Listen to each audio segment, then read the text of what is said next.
Reduce what you owe to the IRS. There is zero risk to you. If we can't reduce your tax debt, then you pay nothing. Our passion is taxes and helping individuals fix their IRS problems. We have a 5-star rating on Google and Yelp and an A+ with the Better Business Bureau. You don't need to be afraid of the IRS any longer. End your tax nightmare today by visiting us online at tra.com or call 800-575-6759. That's 800-575-6759. Tax Relief Advocates. Real solutions for real people.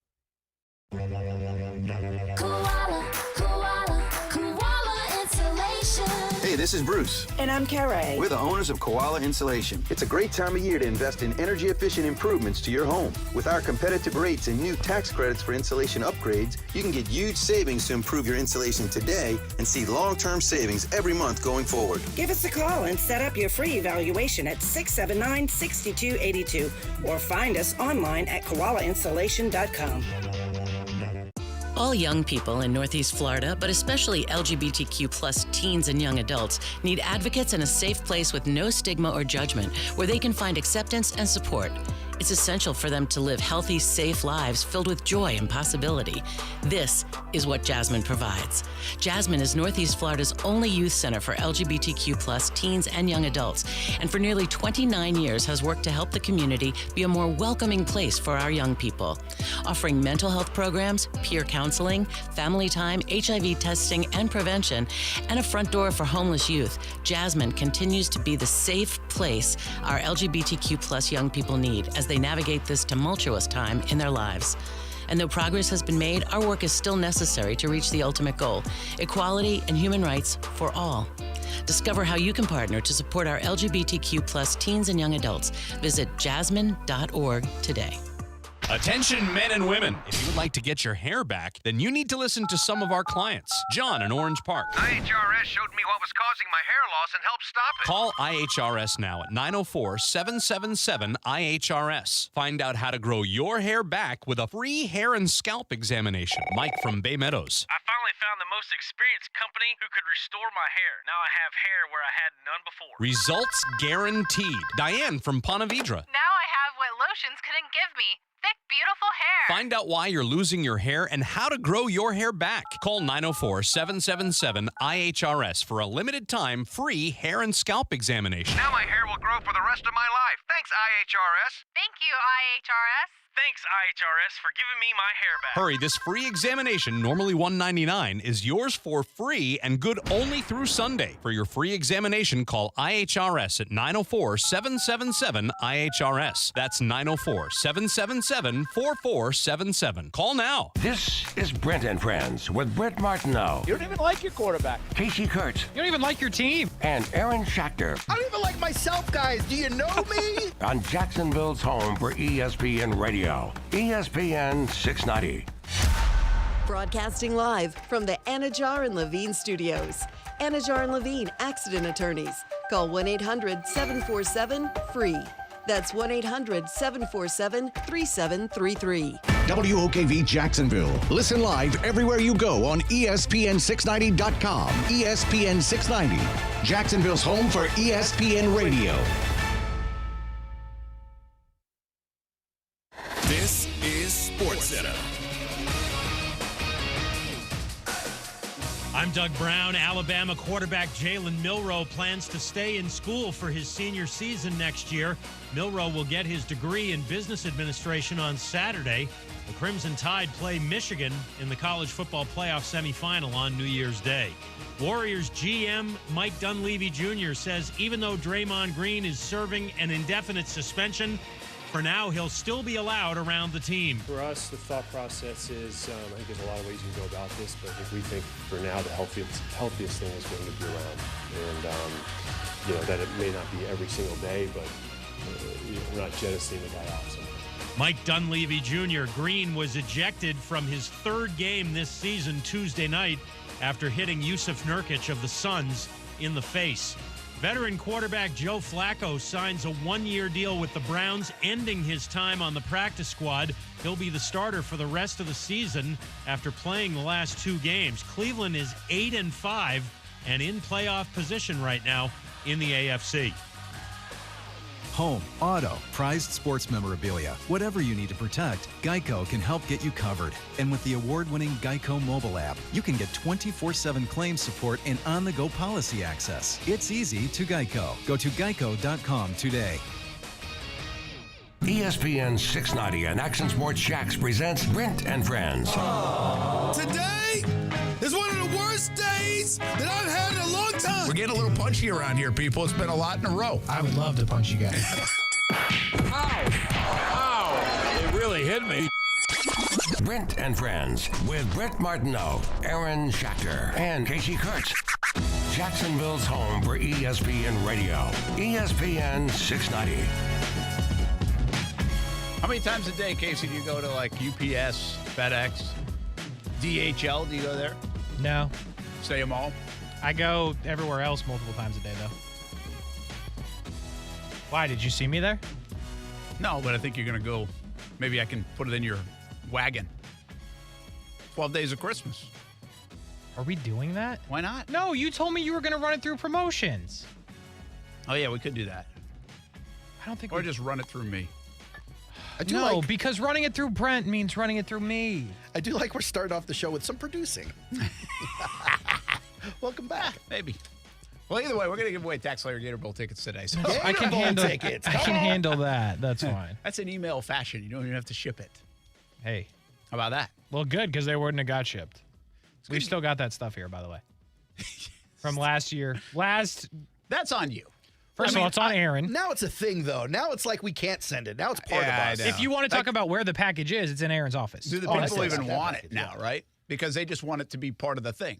No, the guy was like, it's winter. I'll take a beanie. And I was like, all right. And then when I didn't send it, we already got to like spring. I was like, I guess I'll wait till next winter. Oh, here we are. We are here.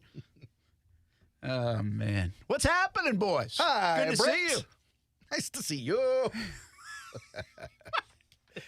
Hi, Kasey. Hi. He's Who tired. is Brent again? He's my tired. broadcast partner.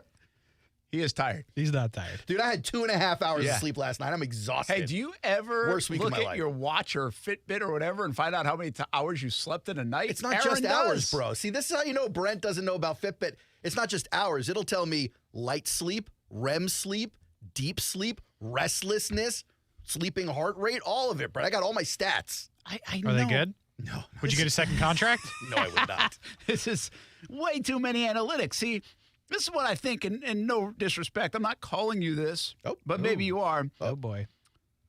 Your broadcast partner? Soft. Oh! I am somewhat doughy in the torso. Yeah, well, that too. A little bit soft. This is how we get soft. Huh. Because my Fitbit's going to tell me that I slept just okay last night. And so I'm going to spend the next 4 hours or all day thinking, I'm tired and I didn't sleep well enough. Bro. Instead of just being like, hey, I either slept good or I didn't, and I'm moving on. Well, when you get I don't need statistics to tell me if I slept well. When you get 2.5 hours of sleep, you don't need Fitbit to tell you if you're tired. You know.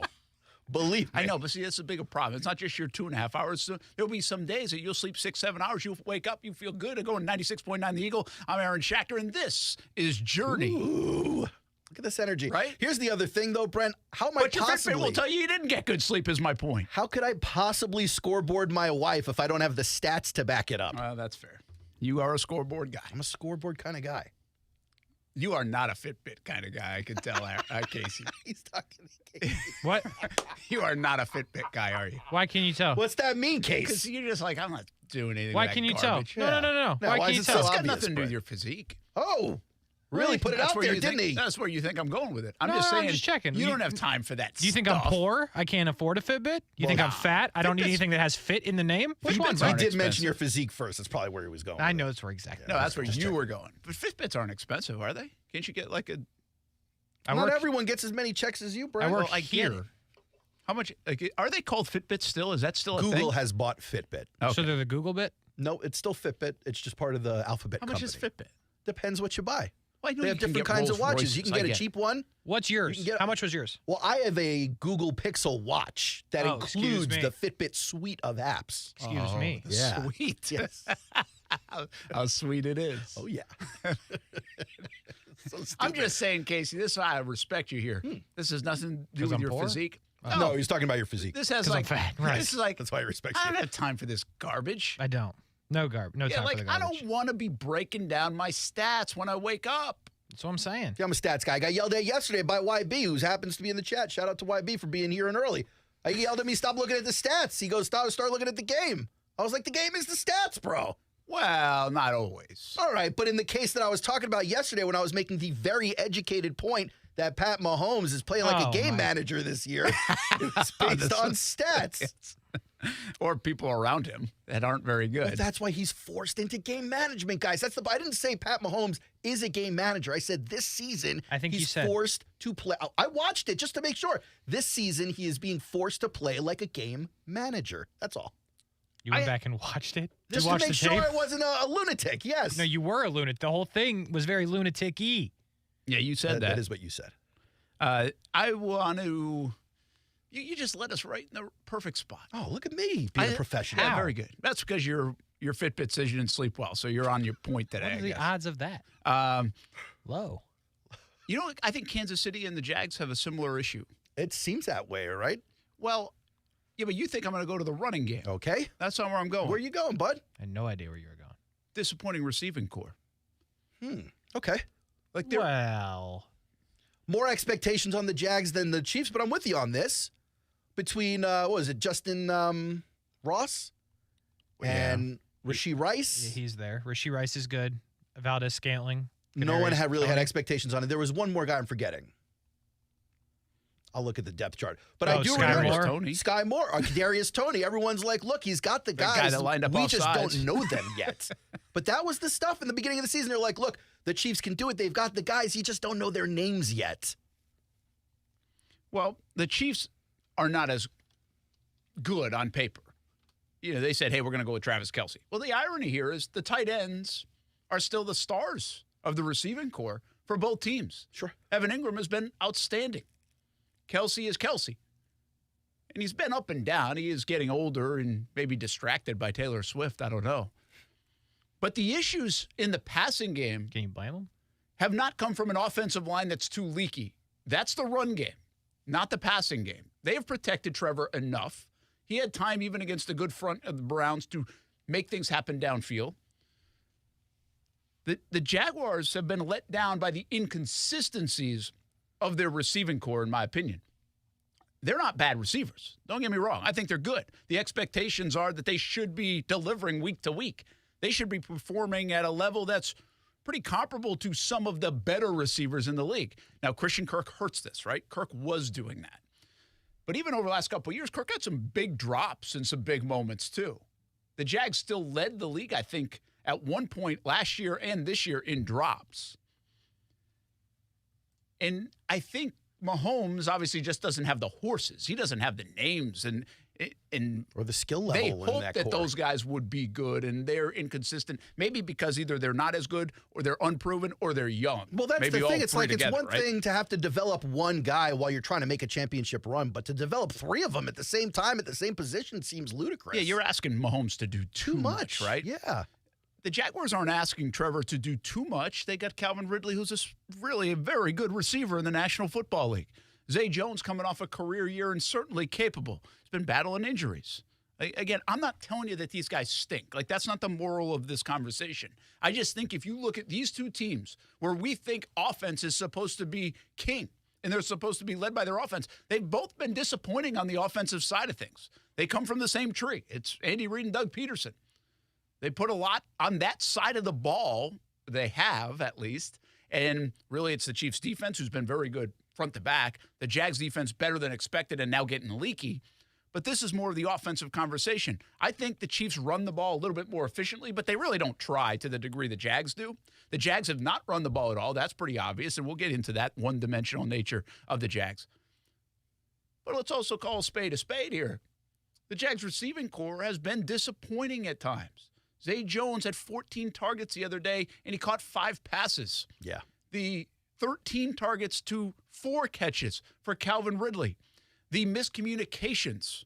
The Parker Washington, who has been cool to watch for 2 touchdown catches, has also been tough to watch for a play that he didn't sit in the right spot, and he also fumbled the football deep in his own end. Like, I'm not telling you that they've been awful, that they are terrible. They've been inconsistent, and they've caused some of the sputtering, I believe, of the offenses respectively for different reasons because of the receiving core in Kansas City and here in Jacksonville. But I think they've been a culprit here. Like, I think we want to go to the offensive line when things don't go well in offense. Okay, fair enough in the run game. Not so much in the pass game. I don't buy it in the pass game. I think they've been okay or good enough in the pass game. I think the eye-popping stuff has been more the inconsistencies in the passing game, and more so in Jacksonville because you have seen these guys do it. Ridley has a resume that's done it. Zay Jones just came off a terrific year. Kirk was doing his thing, and obviously Ingram is doing his thing. Washington obviously is a new guy going into a new role, so we don't really know what to expect. He's more of the actual Kansas City Chief kind of receiver, where you might get some good moments, but you might get some bad. Listen, it is what it is at this point. We're some 13 games into the season, but there's still a lot of season left. These are two playoff teams, we think. We'll see where they are for the next 4 weeks. We'll see where they are in January. There's still time to get it right in the receiving game for both, specifically what we care about here in Jacksonville. These guys have the capability to do it. In my opinion, they've got to step up and play a lot better down the stretch. Yeah, you're not wrong, but I do think Jacksonville's actually better positioned to get their act together than a team like Kansas City at this point. They've got people that have done it. Yeah. Now, they're not getting Kirk back. Okay, but like you've seen what Zay Jones can do with Trevor Lawrence. They just got to find that rhythm again. You've seen what Ridley can do when he's cooking. He's got to find what that is for him again. We know what Travis Etienne can do when the team gets him cooking. So, like, these are guys that are known entities. This isn't a Sky Moore situation. It's not a Justin Ross situation. Let's get into the Press Taylor conversation today because I thought he had an interesting answer to a question about the receivers. There's more that goes on to every play than we know anyway. But you can tee this up because you know which cart number I think it is. Yeah, Case, I didn't give you a cut sheet, but I'll tell you what it is. But Press Taylor was asked today about the receivers. Yeah, specifically route running, the conversation about the miscommunication, because I guess the story was a lot of people translated that without lack of clarity from the coaching staff to mean receivers are running wrong routes. Particularly, Calvin Ridley's been taking the brunt of that beating. A little bit Parker Washington, too, after the Trevor injury. But really all season long, we've been talking about, is Calvin lining up correctly? Is the route correct? Whatever it is. And so the question got to Press. And then finally, Press, I thought, put some really, really good clarity on the thing. I love this answer from Press. Case, it's cut one from Press. I think there's a big difference in running the wrong route and not being on the exact same page with how you're running route. We have not had wrong routes. It has not been this person doesn't know what they're doing, they're running the wrong route or things like that. You know, I think back to we had 3 interceptions the other day in the game. I think one of them, we didn't expect the ball at the time the ball came out, so our head wasn't around. We ended up missed opportunity. Unfortunately, that turned into an interception. If the ball hits the ground, it's first down. Second down, we'll keep playing the down or keep playing the series out. We had another one, we got a 0 blitz. The ball's got to come out. You know, they're bringing more pressure than we have protectors. Quarterback threw a go ball. I think the receiver thought the ball was going to get thrown earlier because of where the coverage was. But again, understanding the entire situation, what the quarterback's dealing with, the ball comes out early, turned into an interception as well. And then we had another one where we took a post route a little flatter across the field where we were expecting maybe a little deeper angle on that. So nobody ran the wrong route in those instances. We just, in terms of the details of it and where we thought the ball was going to go or where we thought the ball was going to be thrown at a certain time, just barely off. And unfortunately, all those plays turned into interceptions, which is not always the case, but unfortunate. Listen, I love the explanation. Tremendous clarity. And I get it from a football standpoint. And maybe I didn't hear all the noise about the Ridley route running. We talked about it. I checked with a receiver, said, hey, sometimes these are option routes, right? So it's not necessarily you've got one route, run it in the dirt, design it out, and boom, you're not there. I'm throwing it there. Why didn't you look?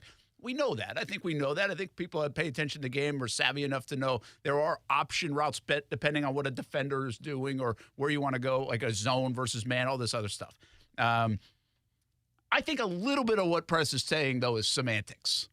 Because the bottom line is, whether it's the wrong route, necessarily from what the playbook says, or it's the wrong option, or it's the wrong landmark on the field, or it's the wrong read of what each guy is doing, the result is the same. They're not on the same page, and it's a failure of a play. And I get what Press is saying. It's like, well, sometimes those things just fall incomplete and nobody notices. Well, they didn't fall incomplete. It was 3 interceptions. Yeah. Like, bad time, and so bad that it turned into an interception instead of an incomplete pass. Like, I don't know where that falls, but to me, it's a little bit semantics, Aaron. I mean, it's okay, fine.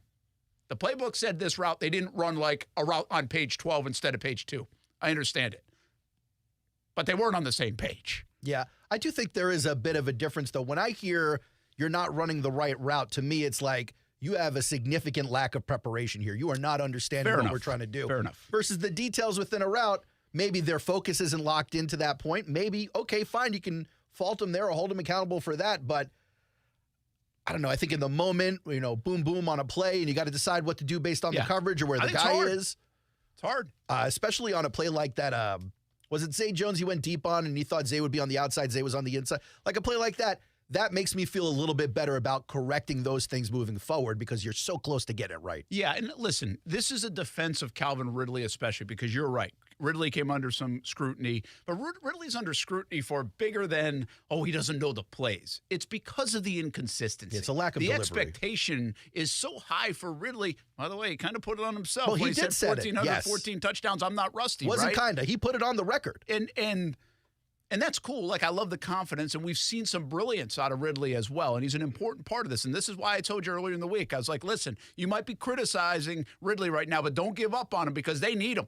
Like, they need him to perform. And he can show up on any given game. Absolutely. But which one is it? Can he show up every game is really the question. And you need him to. You can talk about the route that led to the interception, whatever that was. Okay, so he didn't have the wrong play. Great. He's in his book. He's doing his homework, all that stuff. But the chemistry's still off. I can give you an earlier play in the game where it's like, it might have been the first drive of the game. 2nd and 9, I think. They throw a little route just like 6 yards down the field. One of those easy things that usually Trevor and Ridley connect on. Either broken up or drop pass on that near sideline, but it looked more like a drop. Well, now instead of 3rd and 2 or 3, it's 3rd and 9. Yeah. Like, those are things that are inconsistencies in the passing game, and Ridley's been a part of that inconsistency, like it or not, from dropping the Houston game to a couple of plays this last game, and then he's been very good at times. And I think it's okay to buy into the very good Ridley. My point is, he's going to be very good down the stretch. It's time to be very good for Trevor. It's time to be very good for Calvin Ridley. It's time to be better for Zay Jones, working yourself back. They need these guys to be better than they've been. But let me throw the red flag here for a second, because don't you think if the running game was cooking, that this would make Ridley's job easier to get back into the fold? Yeah, I think it would make everybody's job easier because it would give you more to watch as a defense. I think it'd make Trevor's job a lot easier. I think it'd make Press Taylor's job a lot easier to begin with, because now you've got to watch out for Etienne more than you do right now. Well, I'm just saying that brings me back to the original point of, yes, the receivers, the passing attack has been somewhat inconsistent, but I don't know if it could all rest on Trevor or Ridley or Zay or Kirk's absence on their shoulders. The offensive line really has to show up in the run game in a way they haven't most of the season. It's not all. It's never all. I mean, I know Twitter will sometimes say, fire this guy or fire that guy or get him out of there, whatever. It's not all. We know it's not all. We've been around this thing long enough. It's always this here and this here that leads to maybe other things. But there is a constant now. Like, as much as there is that inconsistency, there's also a constant. I think there are 2 constants on the Jags offense. One in a good way. Evan Ingram. I mean, every damn game. Every game. You know what you're getting from that guy. He's going to catch 90% of the passes his way. He's going to get you a little yak. And he's going to get you valuable yards, whether it's first down or set you up for a 3rd and short or something like that. But then there's the unreliable, the inconsistent. Every time this year, basically, is the running of the football. I mean, the numbers show it, right? I mean, you've got it in the title today. And I think the disparity is the most in the NFL. Yeah. The success on running the football versus the success on passing the football, which, given how poorly they've run the football, it's actually quite amazing they've been as successful in the pass game. Certainly, yeah. Isn't it? It is. But if it's happened for 13 weeks, are you fixing it? I think they are who they are. They are who we thought they were. Was that Denny Green? Yeah. Kasey, how much is a problem of the offense more guys that should be making plays make plays, or how much of it is, Well, everything stems from being able to run the football, and your offensive line that you don't like isn't doing a good enough job playing downhill. Break it down, Kasey. Yeah, I mean, your dude's got to make plays. So, I mean, there's been multiple plays, multiple guys. If you're not making it, like, I get it. You can't run the ball. That's one thing. But when Trevor gets out of a rush that seems to be in his face all the time and you don't make the play down the field, like, I think it's more on them. Yeah, I think this is a game where it shows up. Now, the funny thing about the NFL, and these guys, you give them a lot of credit. They bow up when it's time to bow up, and they're getting a lot of heat. The run game's getting heat. The offensive line, you're not physical enough. I mean, it's really hard to say in the NFL any football player isn't physical enough, right? Obviously. But there's also a relative conversation about that. The team they're playing this week is physical, and they've proven it for 13 games. They can be physical. They can dominate you there. It'll be interesting to see how the Jags step up. I'm really interested to see how Ridley and Zay Jones bounce back from this combination of like 27 targets and 9 catches. That's wild. That ain't good. Like that's not the recipe. The fact that they only lost the game by 4 points in many respects might be amazing in that context. Totally. That those two guys went 9 for 27 when targeted. Christian Kirk isn't playing. You turned it over 4 times, and you can't run the football. Do you think Etienne sees a robust increase in targets this week? Yeah, I'm not ready to say that because it just hasn't been the thing. The Jags still have enough people to throw the football to where it's not going to be like, okay, Etienne turns into Alvin Kamara, which I wouldn't mind seeing him turn into a little bit of Alvin Kamara or an Austin Eckler. Like, that's the way. Can you use him like that? Because where he's getting 7 to 10 catches in a game. Now, I think he did have 4 last week. Yeah. So 4 or 5 catches is pretty good for a running back if he's also touching it 15, 18 times in the run game. For a regular running back. But if you're giving double digits to Ridley and you're giving double digits to Zay and the efficiency there is like through the basement, then maybe you up the targets to Etienne. I mean, you want to talk about yak. Ingram's not the only one on the team who can yak, man. Etienne's out there just pulling off yards. Now, and let's be honest, a lot of the receiving yards for Etienne came in what, for a defensive perspective, you would call garbage time. They were down. They were up 10 points, Cleveland was. They were playing a little softer. Trevor threw it underneath to Etienne. He picked up 12. He picked up 10. He picked, starting to move down the field. But he's a capable receiver. He's more than capable. I'd love to see the ball in his hands more. And I'll also say this. The 27 targets also came in kind of that comeback, trying to push it down the field. Not all of them, but some of them. When you're behind and you're down 14 at one time and then you're down 14 at another time and then you're down 10 late in the game, like you are trying to force the issue and do things that are a little bit outside the norm, which probably creates some more incomplete passes, the lower percentage. The reason why Trevor threw it 50 times. I mean, it's the most he's thrown it this year. It's the third most he's thrown it in his NFL career. The Jags don't want to be throwing it 50 times. Yeah. I mean, Doug Peterson has proven that. And by the way, this weekend forecasted to have the kind of nasty weather that we thought we would see last weekend in Cleveland minus the freezing. You might want to talk to the chief about what the situation is going to be Sunday night. Yeah, and the word is that it could clear out, or not, I don't want to say clear out, but definitely the high point of this thing, from what I understand as of now, and obviously it can change, is like 8 o'clock at night Saturday into 9 or 10 o'clock in the morning on Sunday. So this is actually a huge benefit. That they have a Sunday night. That it's a Sunday night game. Yeah. For really what I think about is the fans more than the players. Yeah. Is that they can go enjoy a night out and not still worry sucks about in that. the mud, but We'll see. We'll see how wet it gets, but there are some areas I think that are going to get, but it's like 3 to 5 inches of rain. Yeah, and I asked you to bring the chief up here. I was afraid if we brought Garrett up here that Kasey would get hypnotized. Say that about my man Borsch. Garrett had his time on this show. He did have his time. Beautiful anchor. We'll be back. Brent Friends on ESPN 690 talking about the Jags, giving away some tickets to the Tax Slayer Gator Bowl a little bit later on. Good matchup in the Tax Slayer Gator Bowl, at least for some Jags players. I bet they'll have a little friendly wager on that one. We'll talk some of that a little bit later on. Also talk Florida Gators. Wow, did you see their schedule? Holy cow. What a tough schedule. And more NFL on the way.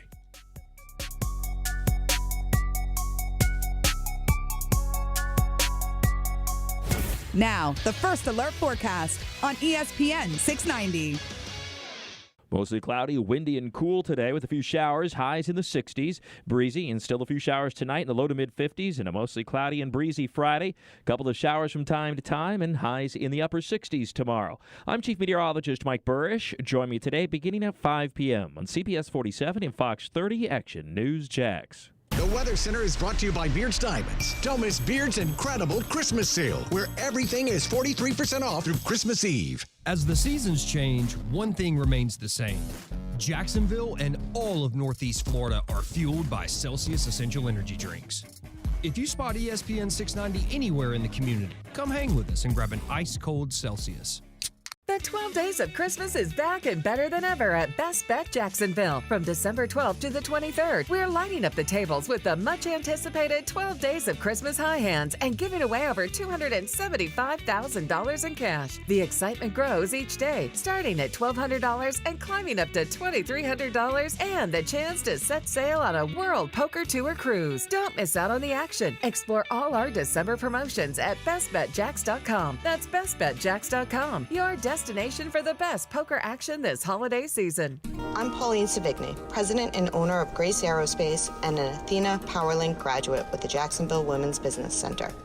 Being a member of the Jacks Chamber and JWBC has provided me with many great new relationships among women entrepreneurs. JWBC furthers my confidence by providing education and a strong group of women business leaders to connect with, learn from, and lean on. Learn how to get involved and expand your network by visiting jackswbc.com. Hard Rock Bet presents Legal in Florida. You can bet the game on Hard Rock Bet. No more betting inside your head. Now Hard Rock Bet is legal in Florida. Now Hard Rock Bet is legal in Florida. Legal in Florida. It's safe, it's legal. We'll repeat that it is legal. Top rated sportsbook and it's the only one that's legal. Get a no-regret first bet up to $100 when you sign up now.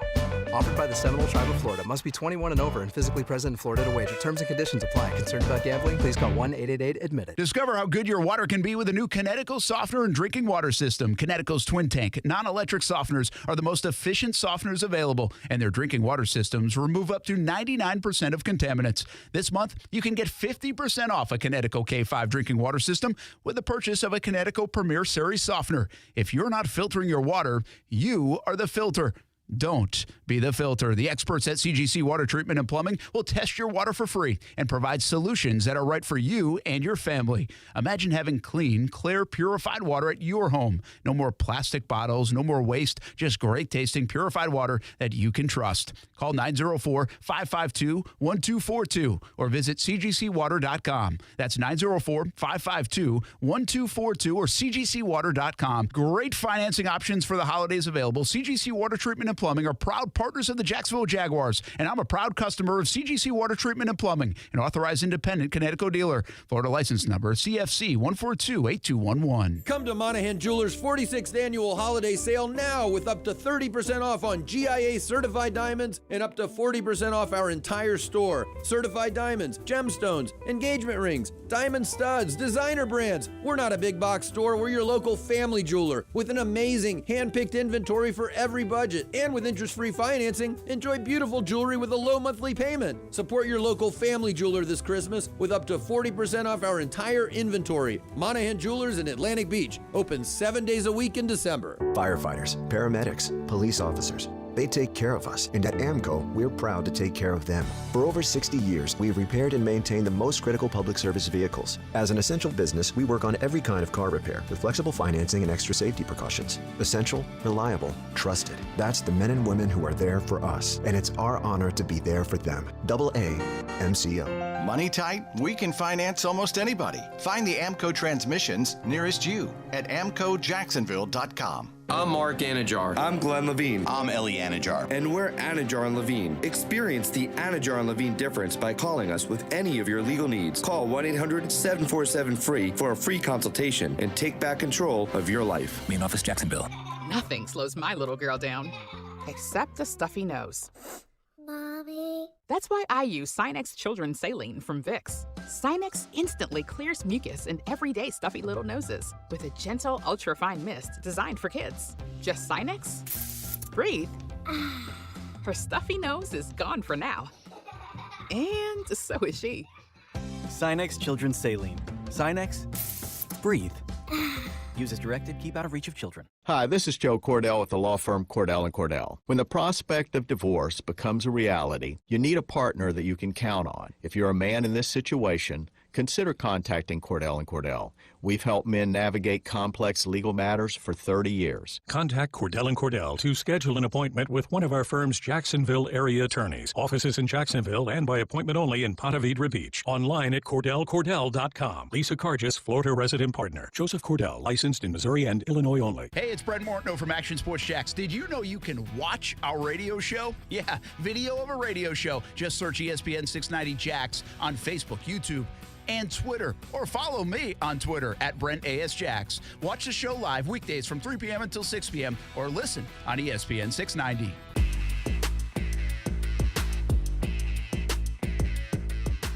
Brent Martineau, Schachter and Kasey Kuhrts, Thursday on Brent Friends on ESPN 690. We've got NFL football tonight. We have 3 NFL games on Saturday. Wow. You can listen to a bunch of football this weekend right here on ESPN 690.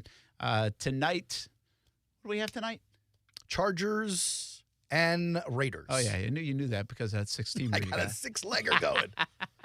It's a good one. I was actually, my attention has turned to the Saturday afternoon game. It's kind of a big game to watch, and that's going to be Indianapolis and the Steelers. Oh, yeah.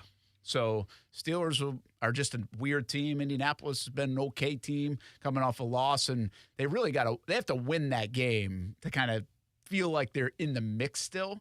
But right now they're 7th, and they don't have to win to make the playoffs, but it just feels like, I don't know, I'm not a believer necessarily in Indianapolis yet. Yeah, they're not giving you a real reason to be a believer. You talk about consistency, it's another team that's struggling with it right I would say more overachiever than I am a believer. I'm impressed with what they've been able to do with all the stuff going on. It's pretty interesting, actually. What's his name? Irsay tweeted today. He's like, all right, let's get the elephant out get to the elephant in the room. It's like, lifetime, we are 6-37 against this team we're playing Saturday. Something like that. It's like they can never beat the Steelers. You got to appreciate that. Yeah, I kind of do. He's had an interesting year. Yeah. Hasn't he? Yeah, poor guy. Victim. Your review of Jim Irsay is... this poor guy always being targeted. It's an interesting one. Feel bad for him in all his billions. There was a fun moment today in the Press Taylor news conference. He was asked about Trevor Lawrence quarterback sneak, and specifically the sneak where Trevor reaches over the goal line. Because the rule, of course, is as long as it crosses the goal line, you're good. But the coaching staff hates it. Yeah, it's clear. Press actually elaborated on that in the presser as well. They pretty much asked him, they were like, how are you feeling? Like, do you like when Trevor does this? He's 4 of 4 on it now. Case, this will be cut number 2 at the presser. The presser. When he scores, otherwise I really don't like it. And we've talked about a lot. We showed, Baltimore last year had the one and playoff game where they reached out. You see a lot of bad things happen. He knows that. We've talked about it a million times. So I don't necessarily love it, but I love scoring touchdowns. Yeah, he loves scoring touchdowns. He just doesn't love the time between the ball hiking and Trevor going over the pile. But he said it's terrifying. They follow, again, the gaggle of reporters today followed up. Another fun questioning from the gaggle of reporters. They wanted to know if the Jaguars had named Trevor's version of the QB sneak. Yeah. Someone suggested the Lawrence leap case. Or what was it? The Jaguar jump. I think was so. another suggestion. I think they're working on a story, which is cool. That's good. Good story angle. But the Jags don't do that. They haven't labeled it. No, and I don't think they plan please do not do. But they also have. They're like, does it give you anxiety when you see him do the move case? It's cut 3. When I see him reaching, and before they even go, we just know. I've seen so many bad examples of that. Now, it's worked and it's great, but it's terrifying. So that's not a called play. That's something where he's kind of. No, it's a called play. We sneak. And so, depending on what the look is, the quarterback is sneaking it. If he has determined going over the top is the best course of action for him, as long as he scores, and he knows that. We've clearly stated that we are hesitant about the over the top, but I think he's 4 for 4. So it's hard to argue with results. I like that answer because they're basically saying, look, it scares the crap out of us, but we kind of trust the guy at this point. Yeah, but what's happening now, I think, or what will happen, is there becomes a tendency and a trend and a book on Trevor Lawrence down near the goal line, and people are going to start poking that ball. And now it's just a matter of a bad call, missed call, or they do get it before he puts it over.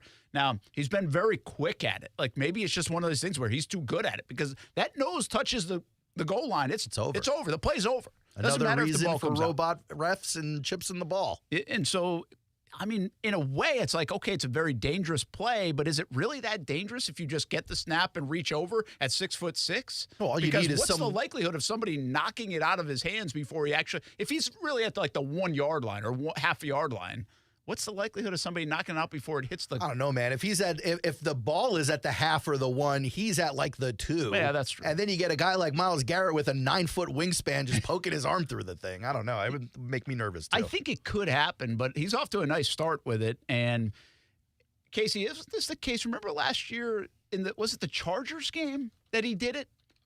The Chargers game is where that great image is from, right? Yes, On the 2-point that conversion. was when that was the Rauscher call, yeah. But, well, no, the Rauscher call was the Etienne play.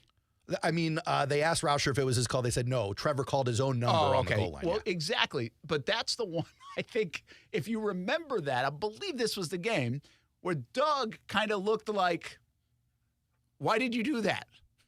Coming off the field. Like, if you go back to that moment, it worked. Everything's cool.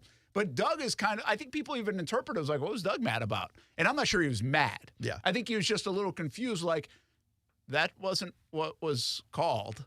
And if you do that too many times, that's not going to work because the way they block it, everything.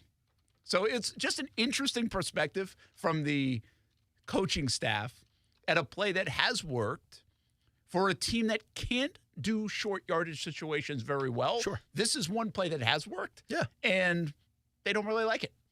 The coaches don't. Trev loves it. Yeah, Trev likes it. I also think it is cool. Now, again, it could be dangerous, but I do think it's cool that he's got the bravado and the swag and the confidence to do some things on his own. Now, earlier this year, remember he did that against Kansas City. It didn't work. Right. But I do like the fact that he feels comfortable enough to do that. We've had, in my opinion, we've had a lot of restricted quarterbacks in Jacksonville. It's like, okay, you better manage them, right? You better make sure they're doing this and that, and don't let them go outside this window. They can't. That's not the case with Trevor. Like, everything's open with Trevor. Sure. From running the football to rolling out to throwing it deep to changing stuff up to now kind of carving out the offense the way he wants. That's a cool thing that will only continue to grow. Now, will it work all the time? Probably not. You're going to have to take your lumps when that doesn't work. And you just hope it's not in a high-stakes moment. Yeah. But I think that's like, to me, it shows a little mentality. Like, there's a lot about Trevor in that game against the Chargers last playoff game to show you the mentality. 4 picks, 4 turnovers, come back. 4 touchdowns, come back, get the win. But even that play to be like, yeah, I know it's a big moment. So what? That's what I'm doing. Yeah, he wants it. He eats it. Like, that's the equivalent to me of an NBA guy or a college guy says, give me the ball with 10 seconds to go, and I'll win it for us. Crunch time guy, yeah. And you know what? They're going to miss sometimes.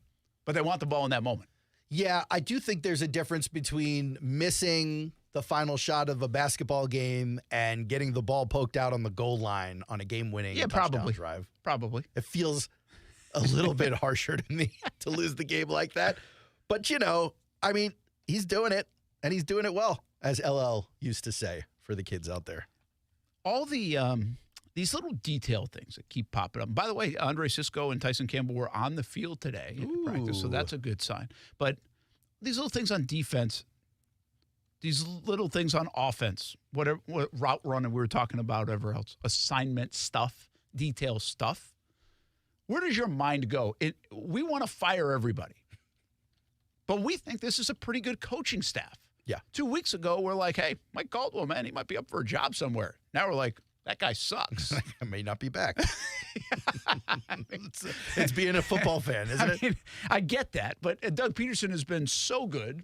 But it's like, okay, well, why can't they line up right now? Why can't they run the football? Like Phil Rauscher, I think he's a good coach. So where do you put it? Do you put the inconsistencies and inabilities or the old shooting yourself in the foot stuff on the coaches, on practice, communication, all that? Or do you think this is a totally player-driven thing? Go make the damn play. I think it's a player-driven thing at this point. If you would have asked me 10 weeks ago, I would say this is falling on the coach's shoulders. You really got to prepare the players. You got to prepare the team. At this point, the preparation has been done. Now you're up to repetition. And it's still not there. That's on the players to me. Yeah, I have a hard time. I don't want to just dismiss the coaching part, because here's the deal. Communication is a two-way street, right? The bottom line is, if I tell you guys something and you don't get it or understand it or whatever, I would always say, hey, that's still on me. I got to communicate it the right way. And I think that's the way these guys think, too. It's like, if they're not getting all the details, if they're not performing and executing the details, I think the coaches are like, hey, we can do a better job of it. I think you've heard Doug Peterson say that. Like, we have to find a way to make sure we are communicating this. They are getting it. Well, let me give you an example. Performing it. Let me give you an example. If you had Johnny Football on your team and you're trying to communicate the nuance of some play with multiple options in it, and he's just not getting it because he's not putting in the time, and I'm not saying there's someone on the Jaguars doing the same. I'm just saying, in this hypothetical, you could explain it 7 ways to Sunday. You could be fluent in 17 languages. Dude's not going to understand it. It's not on you. Well, I get that. I thought Clay Harbor yesterday on our show was pretty good about that.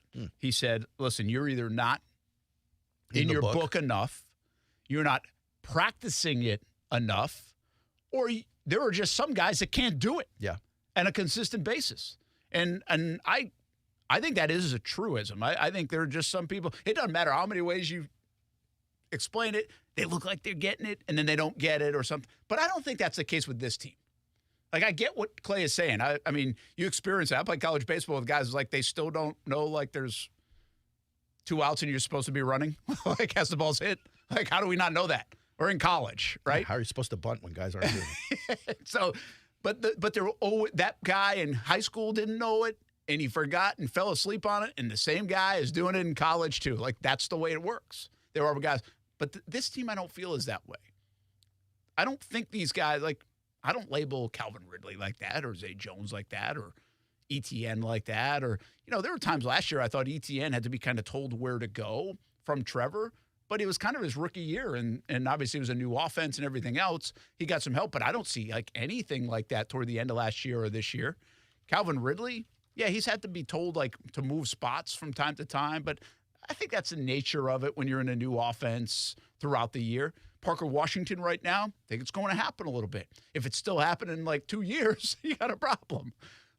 I just don't feel like the Jags are the guys, like, they're never going to get it, guys. Yeah, I'll agree with that. I think it's more just, I think what happens in sports and maybe even life is you take those little things for granted, like, I've done them 100 times. I'm just going to go do it again.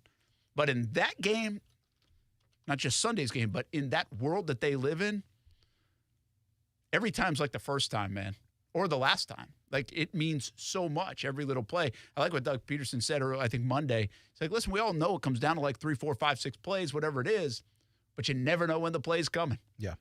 You never know when that play. I mean, look at Kadarius Toney. If that play happens in the first quarter on a first down or second down, nobody's talking about it in the country. Well, it happens on a play late in the game. It's funny you say that because he was misaligned all through the game in the first quarter, second quarter, and they weren't calling it. No one warned him. No flags came out. Orlovsky actually did a great video on this where he went back and looked at every route run by Kadarius Toney, and he found something like 6 or 7 instances of him lining up in the same spot that he lined up on that last play. Yeah. So, again, time and place, all that stuff is a big factor here. I guess you said it. I think they're saying it this week. The Jags have the capability to get out of this little inconsistent funk. They might not have the capability to start running the ball for 130 yards a game. So they're going to have to find a different way. Yeah. That doesn't mean they can't win, by the way. You got to find a different way. We'll see if the Jags can do that and get it all going. But when you find a different way, you better do the other stuff really well. And they're not doing it well enough. Not yet. Brent Friends on ESPN at 690 904-362-9901. You can always text or call in, and we'll be giving away some TaxSlayer Gator Bowl tickets a little bit later on in the show as well. Brent and Friends is sponsored by Best Bet, now open in St. Augustine. The professional bull riders are coming to ViStar Veterans Memorial Arena on February 23rd and 24th. And ESPN 690 has 2 ways for you to win tickets. Log on to ESPN690.com and head to the contest page and register to win. Or listen to Brent and Friends from 3 to 6 all this week, and you can call in to win. Professional bull riders are coming to Jacksonville. At Grainger, we're for the ones who specialize in saving the day and for the ones who've mastered the art of keeping business moving. We offer industrial-grade supplies for every industry with same-day pickup and next-day delivery on most orders, all backed by real people ready to help. So you can get the right answers and products right when you need them. Call, clickgrainger.com, or just stop by. Grainger, for the ones who get it done. Thursday Night Football is on, and it's only on Prime. Tonight, it's a classic AFC West matchup when the Los Angeles Chargers travel to Las Vegas to take on the Raiders. Not a Prime member? Sign up for a 30-day free trial to stream the game. Coverage begins at 7 p.m. Eastern with TNF Tonight, presented by Verizon. Live from Las Vegas, it's the Chargers and the Raiders on Thursday Night Football, and it's on Prime. Restrictions apply. See Amazon.com/Amazon Prime for details. Hey everybody, it's Brent Martineau from Brent Friends on ESPN 690. Tune into our high-energy, multi-platform show Monday through Friday from 3 p.m. until 6 p.m. on ESPN 690 and a variety of video streaming platforms as well. As the seasons change, so do the sports topics. It's football season now, and we're bringing you all things sports weekdays from 3 p.m. until 6 p.m. And you can tailgate with us at the Duval House for every Sunday home game this football season. Fueled by Celsius Essential Energy Drinks. This is Ortho Health Insights, tips for life in motion, brought to you by the Jacksonville Orthopedic Institute. You are never too old or too young to begin improving your orthopedic health. We count on our knees for everything, from walking to working out and playing sports. Knee pain can be the result of aging, arthritis, athletic activities, and injuries. Obesity is also a factor for knee pain due to the increased stress placed on the joint and can aggravate the symptoms of osteoarthritis. However, exercise and weight loss can delay symptoms related to osteoarthritis. Being physically active boosts the health of cartilage tissue. People with joint pain can benefit from activities such as water aerobics, which puts less stress on the knee. The orthopedic physicians at JOI are experienced in diagnosing the cause and treating your pain. Whether you need a course of physical therapy or surgery, JOI can help. Call 904-JOI-2000. That's 904-JOI-2000. Or to learn more, go to JOI.net. JOI is the official sports medicine provider for the Jacksonville Jaguars. Have you seen your financial freedom wiped out by stock market volatility? It's Rich Jones. Consider investing in real estate funds from DLP Capital. Don Wenner is CEO and founder. DLP Capital has provided our investors with consistent double-digit returns by investing in cash-flowing residential real estate. For more than a decade, we have had zero losses, little volatility, and have shot above our return targets in all of our investment funds. Plus, we offer monthly distributions and tax shelter opportunities. To get your investor's guide and learn more, dial **invest on your cell phone or visit highyieldreturns.net. Redboat Tours welcomes the one and only Santa Claus for 2 tours, 1 day only. Ho, ho, ho! Join me on Pelicano with Captain Tony and Miss Jennifer. I can't wait to see you. Ho, ho, ho! Don't forget your list. Ho, ho, ho! Scenic water tours with Santa are from 1 to 2 and 2:30 to 3:30 on Saturday, December 16th. And at just $15 per person, spots are filling up fast. Reserve your tour with Santa now at redboattours.com. It's old school card collecting with new school breaks. Davoli's House of Cards does it all. Missing a card from an old 1987 baseball top set? They probably have it. Want to join in on a live TikTok break with the hottest new cards? You can do it with Davoli's House of Cards. Stop on by, talk some sports, find your favorite cards for your kids or for you, like when you were a kid. From Trevor Lawrence rookies to Pokemon and more, Davoli's House of Cards on 210. And join their live breaks on TikTok at Davoli's House of Breaks. A holiday message from Jackson Hewitt. 'Twas the yikes before Christmas when all through the house not a creature was stirring, except Larry. See, the stockings weren't hung by the chimney with care, 'cause Larry's wallet was empty with no time to spare. So he went to Jackson Hewitt for a holiday loan, got money so fast he rejoiced and went home. Avoid the yikes before Christmas. Go to Jackson Hewitt before it's too late. Get up to $1,000 fast, minus the wait. Early refund advance offered to eligible clients. Application required. Finance charge applies. Loans by Republic Bank. Details at jacksonhewitt.com. Action Sports Jacks. Watch, listen, subscribe. You can watch us on CBS 47 and Fox 30. You can listen right here on ESPN 690. And you can subscribe to our YouTube and podcast, Action Sports Jacks on ESPN 690. Action Sports Jacks. Watch, listen, subscribe. Had some league meetings in the NFL, and obviously we did the international games. They're going to go up to 8. So every 4 years, used to be 8 games? Is it 8 games now? Yeah, so every 8 years, a team would lose a home game. Now, obviously, the Jags are different here. Sure. Now it's going to be every 4 years, which means more teams are losing home games. Or more frequently, yeah. More frequently, right? And remember that every other year, you're kind of adding a home game because of that 17-game schedule, too. So that was part of the discussion. We did that a little bit yesterday. Super Bowl has been awarded to L.A. in like 2027. That's the one you would know. You guys went to Arizona, right? Well, we've been all, who's we? I mean, you and Kasey. Oh, Kasey and I went to Arizona last year. Where Kasey was chasing down Pat McAfee instead of doing his job. Yeah. Was that in? That was in Arizona. Arizona, okay. Yeah. This year is in Vegas. Next year is in New Orleans. The year after that is Santa Clara and L.A. The problem with the West Coast ones for us is it's freaking so expensive. Yeah, a lot of travel. Yeah. The just everything's expensive. Everything's expensive anyway. Although I did get gas on my way down to this trip for $2.69. Ooh. Thought I hit the jackpot. Look at that. How about that? Should have played the Powerball. Cheap right now. Vegas isn't exactly cheap either, I guess. It's cheap to get there, but it's not cheap to be there. Yeah, I don't think so. We're still working on that one for February, so we'll see.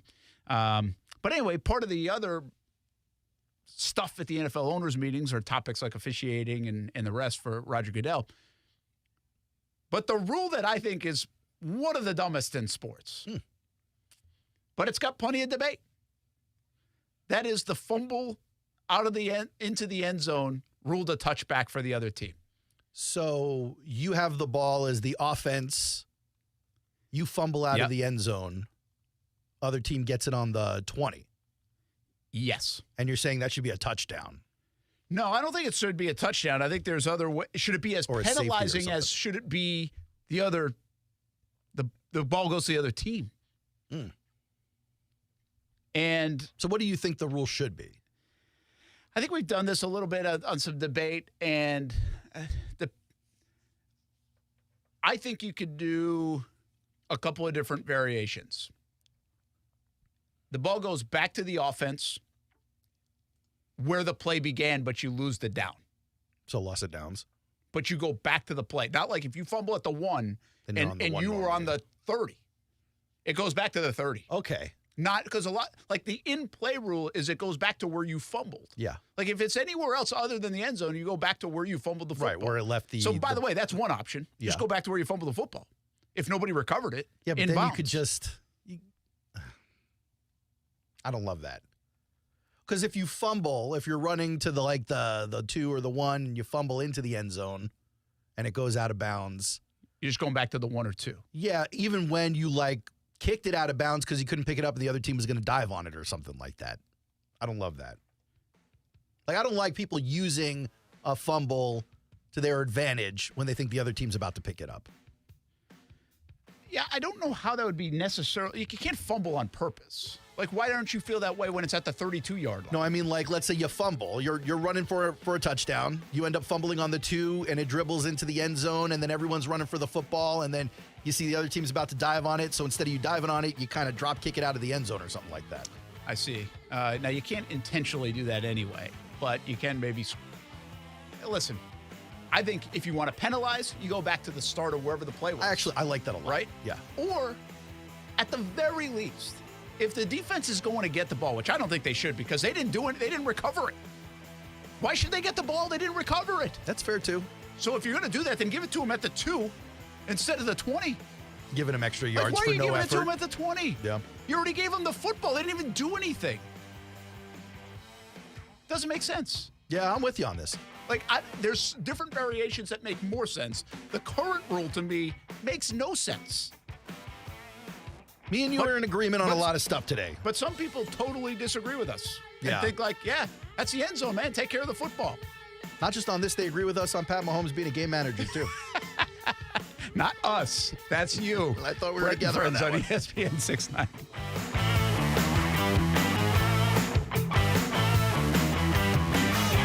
As you set up that budget for 2024, look at the home improvement list you might have. Ask yourself, how much is your old AC unit worth? Bolt City Heating and Air is bringing back its annual buyback program. You get up to $1,200 for your old AC unit when you purchase a new Carrier unit with Bolt City Heating and Air. And new financing in as well. No payments, no interest for 12 months. BoltCityAC.com. Let Bolt City keep your family at the right temperature and help make it a comfortable start to 2024. Bolt City Heating and Air, the AC place I use, BoltCityAC.com. As the seasons change, one thing remains the same.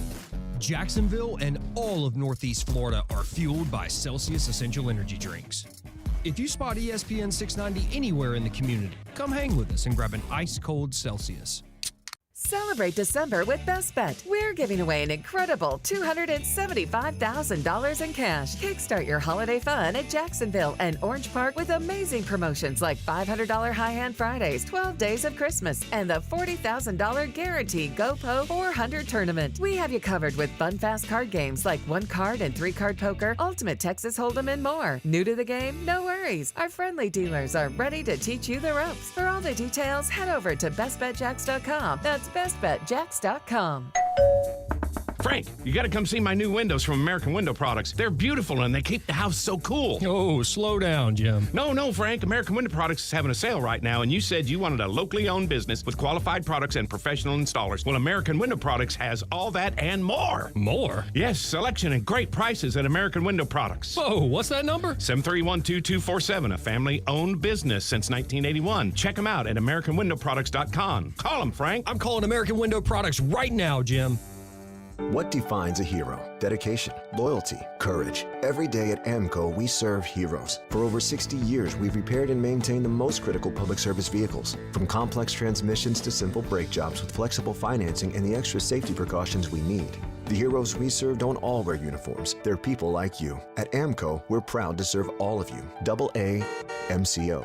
Money tight? We can finance almost anybody. Find the AMCO transmissions nearest you at amcojacksonville.com. Attention men and women. If you would like to get your hair back, then you need to listen to some of our clients. John in Orange Park. IHRS showed me what was causing my hair loss and helped stop it. Call IHRS now at 904-777-IHRS. Find out how to grow your hair back with a free hair and scalp examination. Mike from Bay Meadows. I finally found the most experienced company who could restore my hair. Now I have hair where I had none before. Results guaranteed. Diane from Ponte Vedra. Now I have what lotions couldn't give me. Thick, beautiful hair. Find out why you're losing your hair and how to grow your hair back. Call 904-777-IHRS for a limited time free hair and scalp examination. Now my hair will grow for the rest of my life. Thanks, IHRS. Thank you, IHRS. Thanks, IHRS, for giving me my hair back. Hurry, this free examination, normally $199, is yours for free and good only through Sunday. For your free examination, call IHRS at 904-777-IHRS. That's 904-777-4477. Call now. Texting enrolls you in recurring automated marketing text messages. Consent not required to purchase. Message and data rates may apply.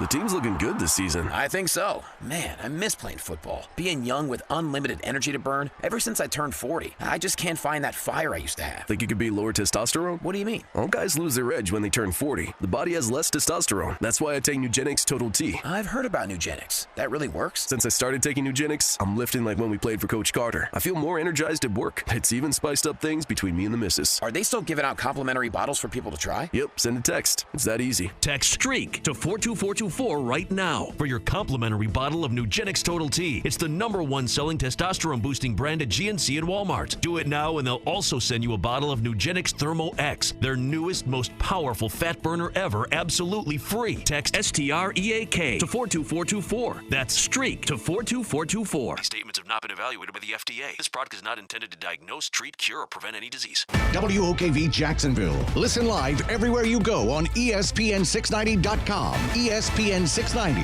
Jacksonville's home for ESPN Radio. This is SportsCenter. I'm Doug Brown. Alabama quarterback Jalen Milroe plans to play another season in Tuscaloosa. Milroe is third among Power 5 quarterbacks in passer rating this season as the Crimson Tide get ready for their college football playoff semifinal matchup against Michigan. The Golden State Warriors play the Clippers tonight as Draymond Green starts his indefinite suspension. So how long will he be out? Warriors GM Mike Dunleavy Jr. He'll be back when, it's the right time. And that's something that we'll all consider, the league, Draymond, us.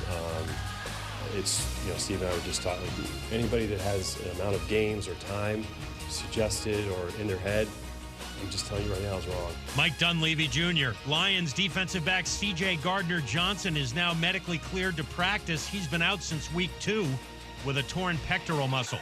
A former Jaguars employee could serve prison time and be fined after pleading guilty in federal court today to stealing more than $22 million from the team over a 4-year period.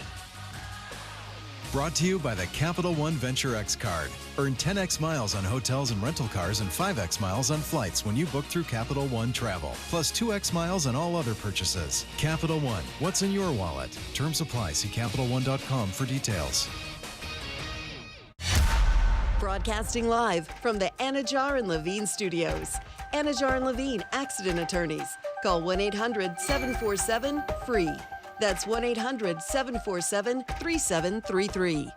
Hey, it's Amanda, and a little thing I love about the Chick-fil-A nugget trays is that they're so easy for the holidays. They're warm and flavorful. It's always a crowd pleaser. When I put down a nugget tray, everyone is happy.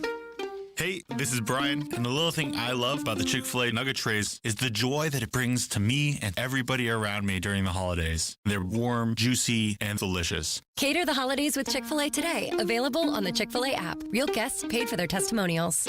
I'm so stressed about my business not being ready for the holidays. Ooma.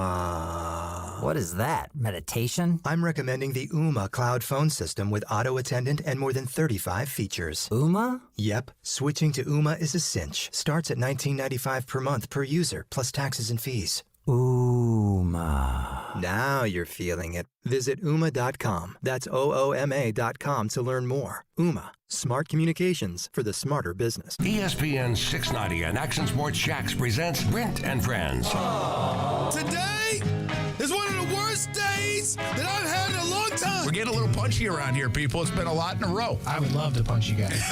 Ow! Ow! It really hit me.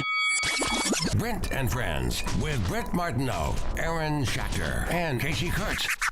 Jacksonville's home for ESPN Radio. ESPN 690. Hey, get ready for the TaxSlayer Gator Bowl coming up on December 29th. We've got a good game. Clemson and Kentucky here in Jacksonville.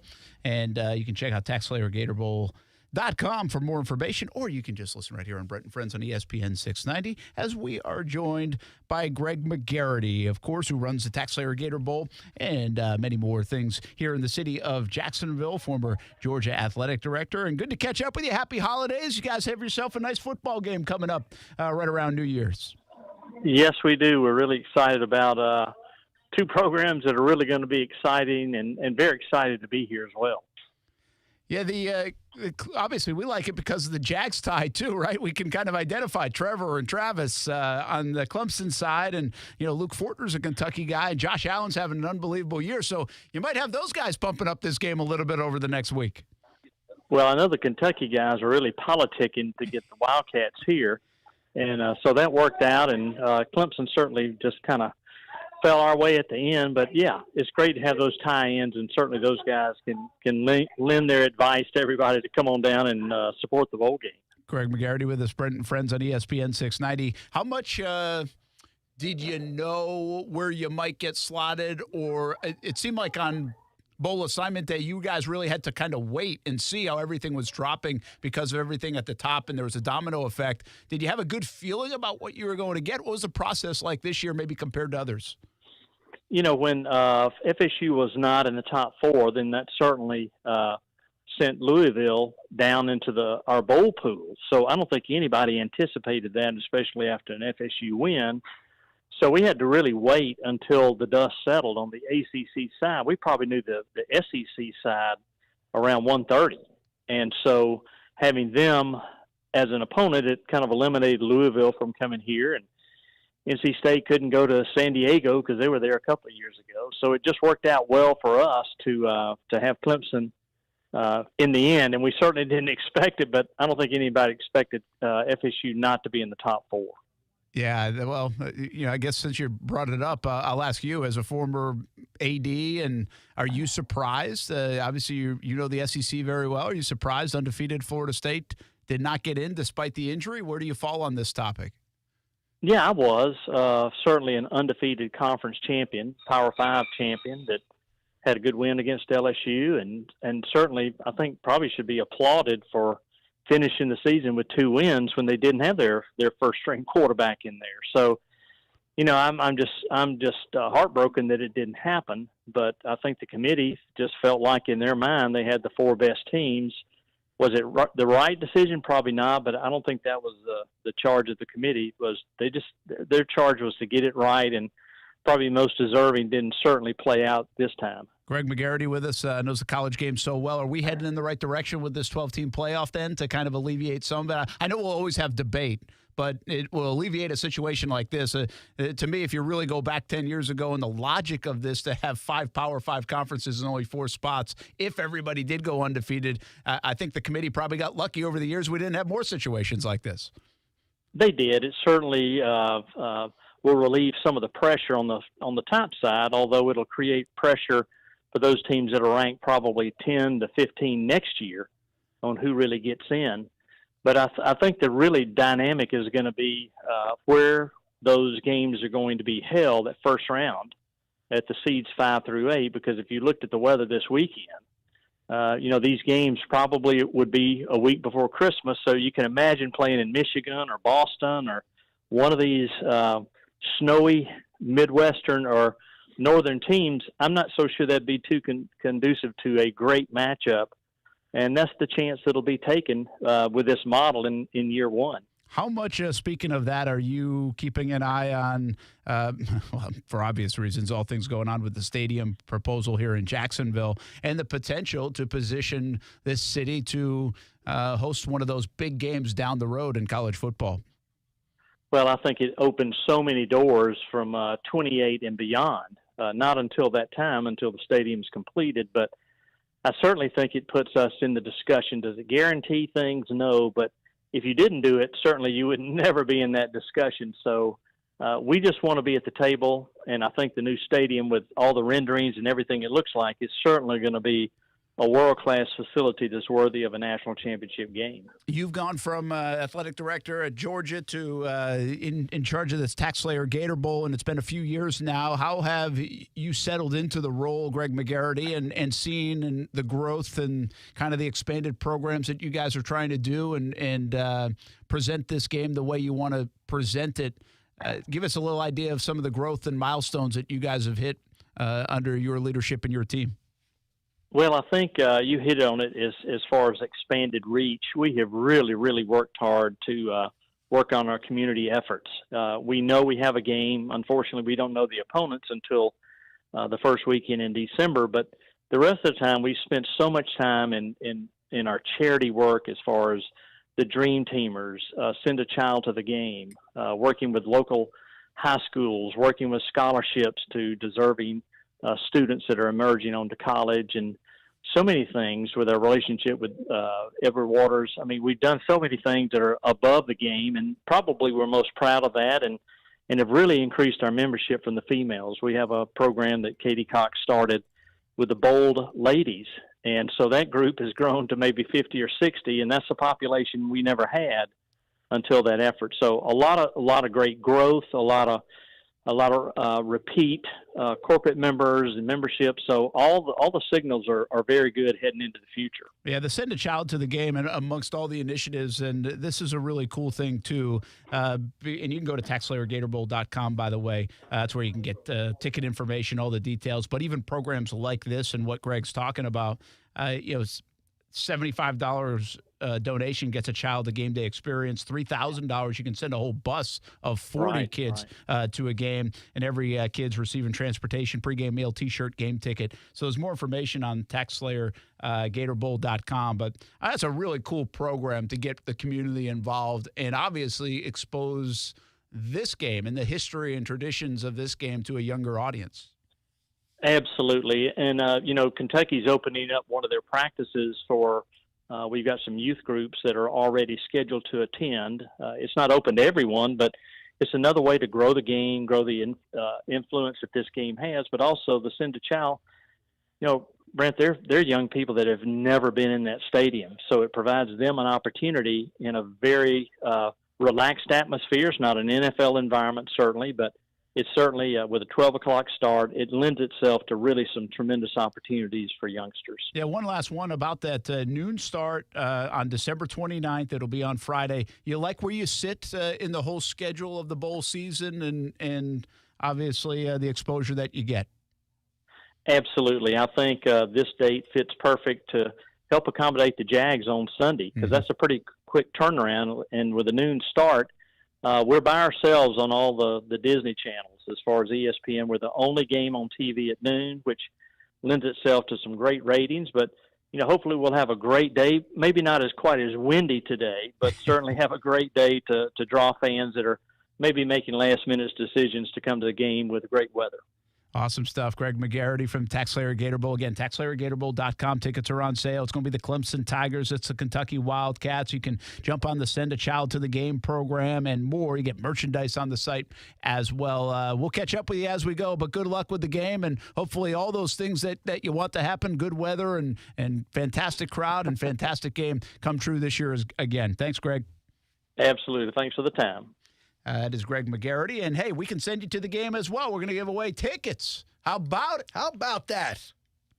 I'm going to email you the tickets. So name, number, email Kasey Kuhrts. That's what we're looking for. I think before any of that happens, he's got to unbusy the phone lines. Oh, that might be. Are we doing it right now? Yeah, let's do it. What caller? What do you want to do? You name 374. See, I'm caller much nicer. 3. I'm much nicer than Eric. Caller 3. Caller 3. Field goal try. Really put people on tilt. Do caller 1. 904. Just call. On your mark. Somebody's going to get it. 904-362-9901. The Clemson Tigers, Kentucky Wildcats, a couple of tickets. That kind of kicks off our 12 days of Christmas. Who knows if we'll celebrate all 12? Which is a little hard to do. You know why? Because we're actually 13 days away? No, 12 days now away from Christmas. I wouldn't know. No, we are. I think we're 12. You should know this. I'm not a calendar watcher. But we're not on Saturday, Sundays. So we might have to do it a couple times. Right? Yeah, that's right. Like we did yesterday. We've been giving away stuff a lot this week. Man, a ton of people called up for the PBR stuff yesterday. Awesome. Yeah. We doing that again today? I'm not sure. Well, if not, we'll do it tomorrow. We'll have to ask the executive producer. Yeah. Busy answering the phones right now. That's a good match. I really like the matchup. The TaxSlayer Gator Bowl. You think you'll see Trevor and the boys on the sideline? I don't know. That's a good. I think so. I mean, I think somebody has to show. In Jacksonville, they're going to be on the sideline. Listen, I give a lot of love to the field crew again. They're going to have to get that thing ready.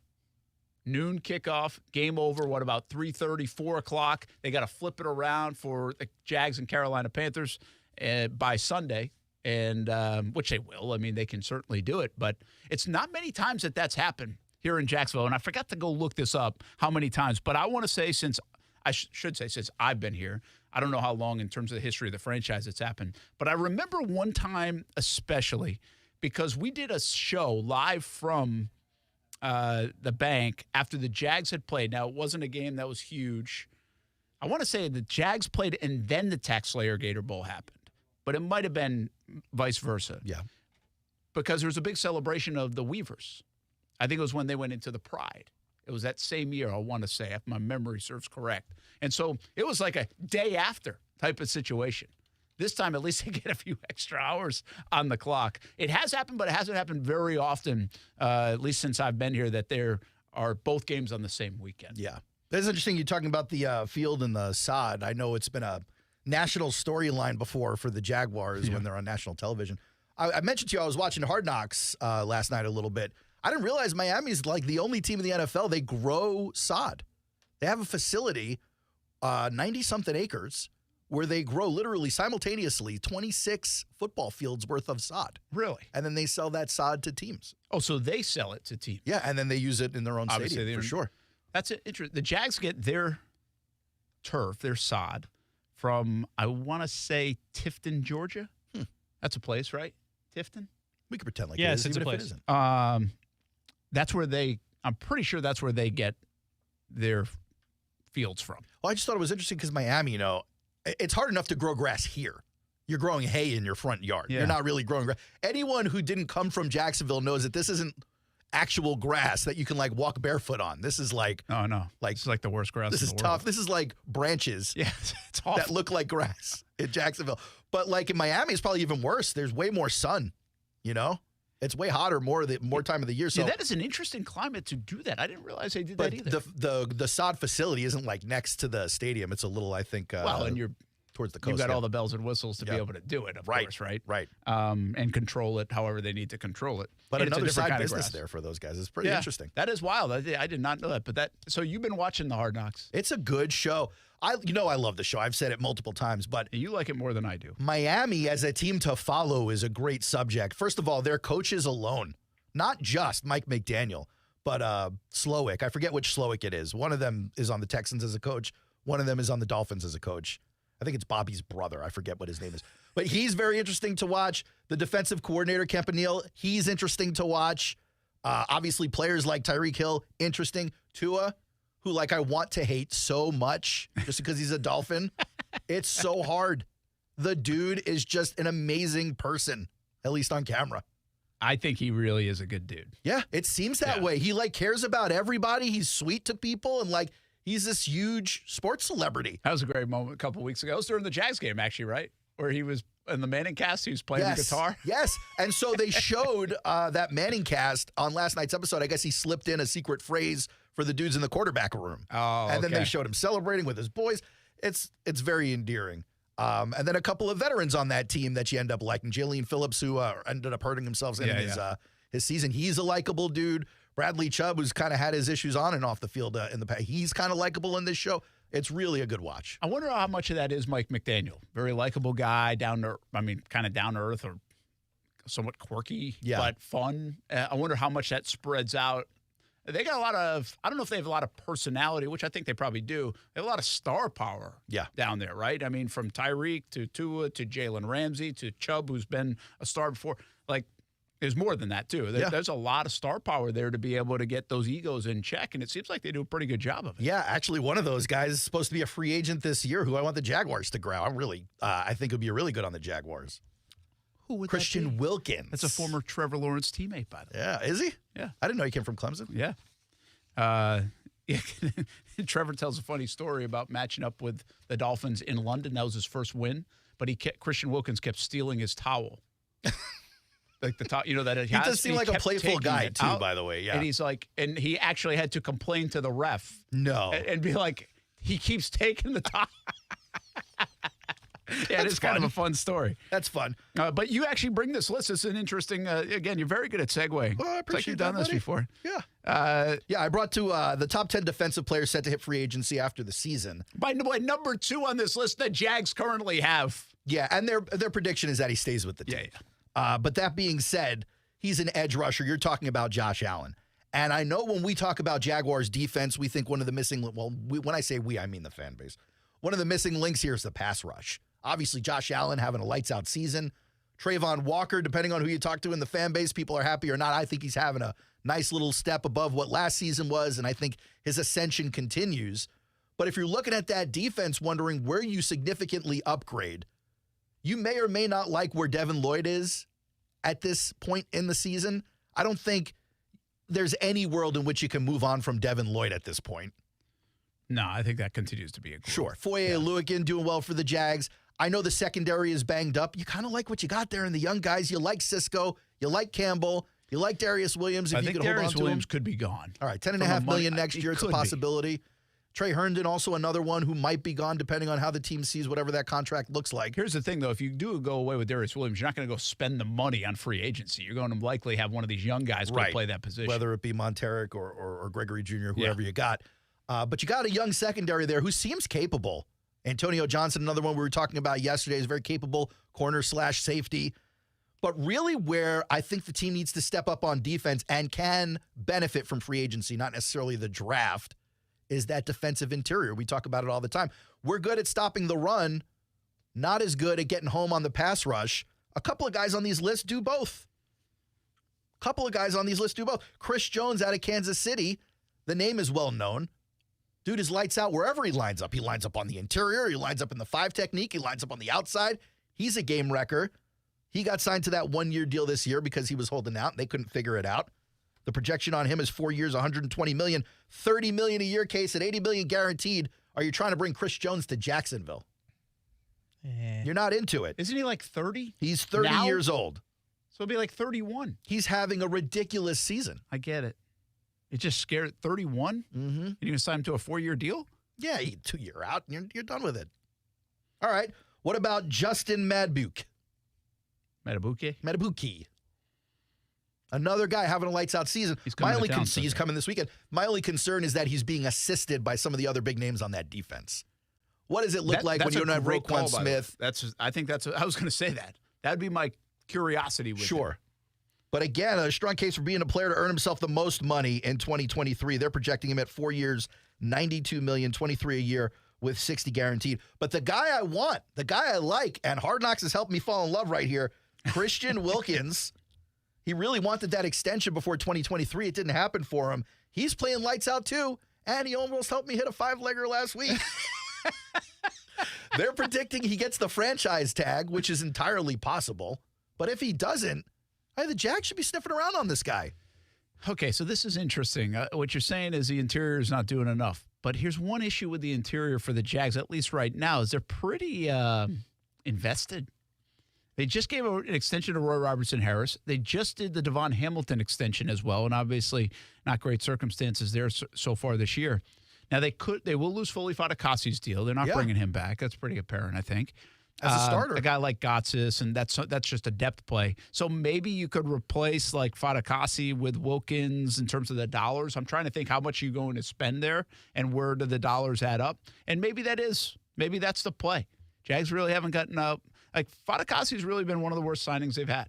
It really just hasn't happened for him in terms of what they thought he could do. That would be where I would see fit. But how much are you going to spend on that defensive interior is certainly worth asking the question. But they do need more from there. That's the point I'm making, is like you're getting the run stopping, and in the AFC South, up until the beginning of this season, it's what you needed. Every one of the teams in the AFC South have significant rushers. But now you've also got quarterbacks in the AFC South, a guy like Will Levis, who is ascending, a guy like Anthony Richardson, who we only saw a couple of weeks of, and we know he's going to be a problem. And then you got a guy like C.J. Stroud, who is having the best rookie season in the history of rookie quarterbacks, who's now got a concussion, but you know he's going to be around for years. You know what surprises me on this list is that why is Danielle Hunter so far down at number 9? I mean, I don't even think that's so far down. Well, to me, I don't think he's that far off from Chris Jones in terms of the conversation. I think Chris Jones is at the top because he's consistently done it every year, and he can virtually play like 3 positions for you. Honestly, I'm a little surprised Josh Allen is so separated from Danielle Hunter. Yeah. The same amount of sacks. Hunter's done it longer. I don't think Hunter's the run stopper that Josh Allen is, though.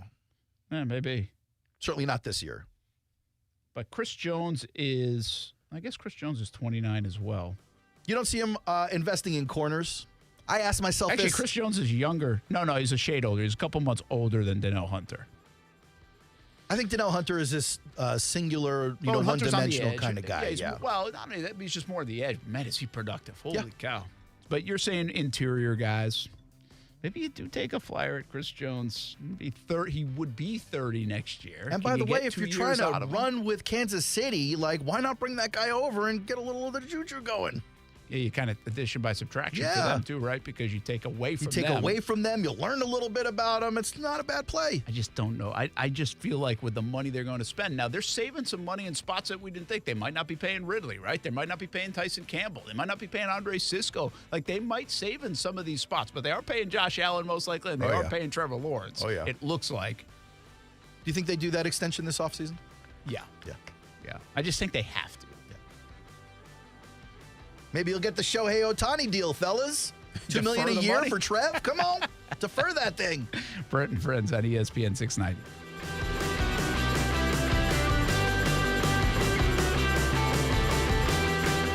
Now, the First Alert Forecast on ESPN 690.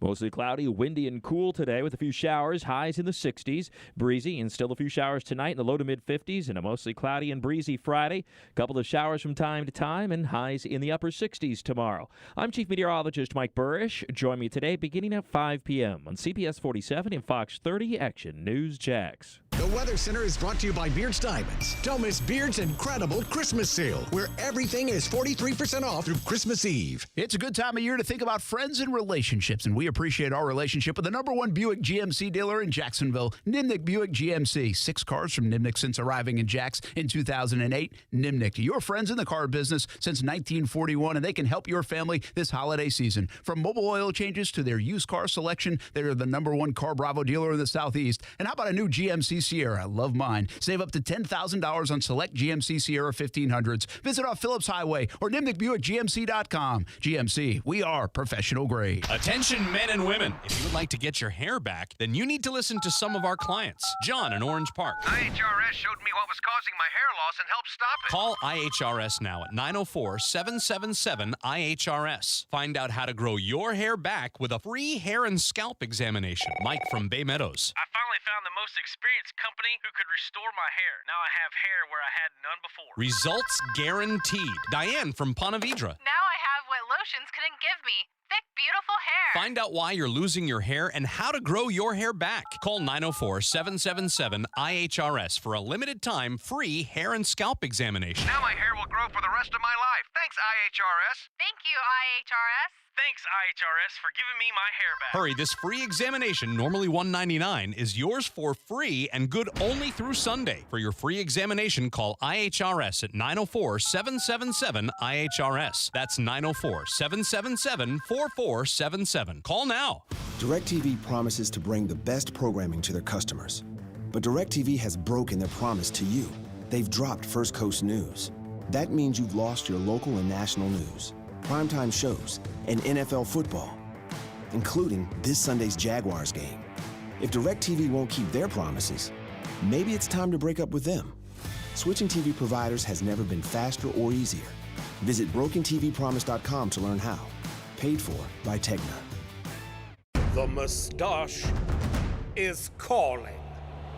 This Movember, come together, grow together, change the face of men's health. Sign up at Movember.com. Discover how good your water can be with a new Kinetico softener and drinking water system. Kinetico's twin tank non-electric softeners are the most efficient softeners available, and their drinking water systems remove up to 99% of contaminants. This month, you can get 50% off a Kinetico K5 drinking water system with the purchase of a Kinetico Premier Series softener. If you're not filtering your water, you are the filter.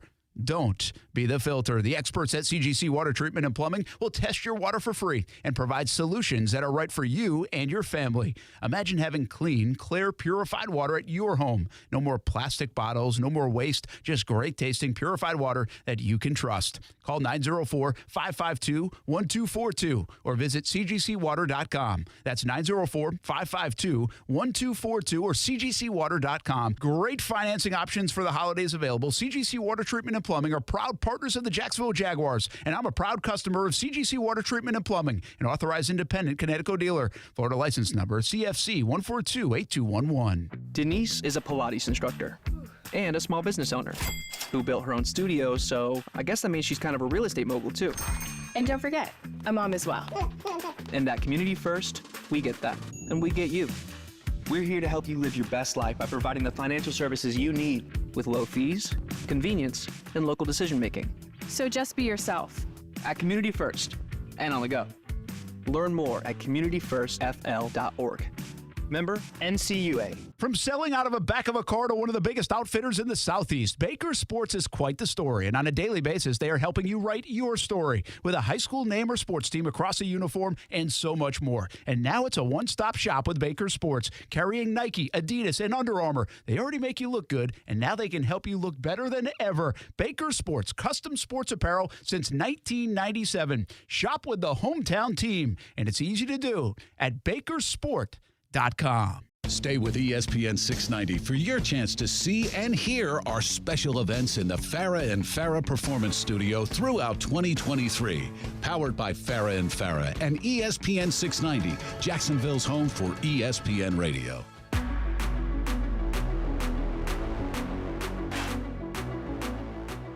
Hey, welcome back, Brent Friends on ESPN 690. Brent Martineau along with Kasey Kuhrts and Aaron Schachter. Don't usually go NBA often, but a couple quick hitters. Okay. Giannis had 64 yesterday. Went off. And then went off after the game. Yeah, what was that whole thing with the basketball? Yeah, I guess the other team grabbed his ball, a 64-point ball, and he got very upset about it. What, you want it for the trophy case? Okay, but someone lit a fire under. He took off after the whole team. I know, I saw that. That dude was mad. And Giannis is one of these guys who you almost never see mad. He's like one of these big, tall, muscular sweethearts. I feel like there's anger issues in basketball. No, in basketball. Because you're looking at Draymond and you think it's not bled just into Draymond. Giannis? It's college basketball. There's been scuffles. Yeah. I don't know what's going on there. I don't understand. It's just a weird thing. I think I've brought this up before. I don't know. I don't know if it's I don't know if I'm just seeing things when it's happening. Is it happening more often? I don't know, man. Nothing compares to when you and I were a kid watching basketball. Like the Larry Bird days were way more elbow to the nose than today is. I get. Yeah, well, that's true. I mean, there was more of that, but I don't know. Maybe there were more scuffles. It's really the college basketball ones that have caught my attention. Like, maybe it stands out because there are so few. When they happen, it's like, man, I'm not used to seeing that. Yeah, that's what I'm wondering. I'm wondering if a little bit that. The other thing is the Draymond Green thing, indefinite suspension. Yeah. I mean, NBA now sees this as a problem. Well, and this last one was a bit egregious. I don't know how many times. Have you seen the cut up of Draymond Green? Like, if you watch like a highlight reel, his greatest hits. Yeah, it's unbelievable. I almost made this clip recently because we were talking about Draymond after the one before this a few weeks ago, and we had a brief discussion about who is the greatest sports villains in history. And I remember you were a little doubtful that Draymond belonged up there, but this guy, it's hard to be behind this guy unless he's on your team. How do you view him? In terms of villainry?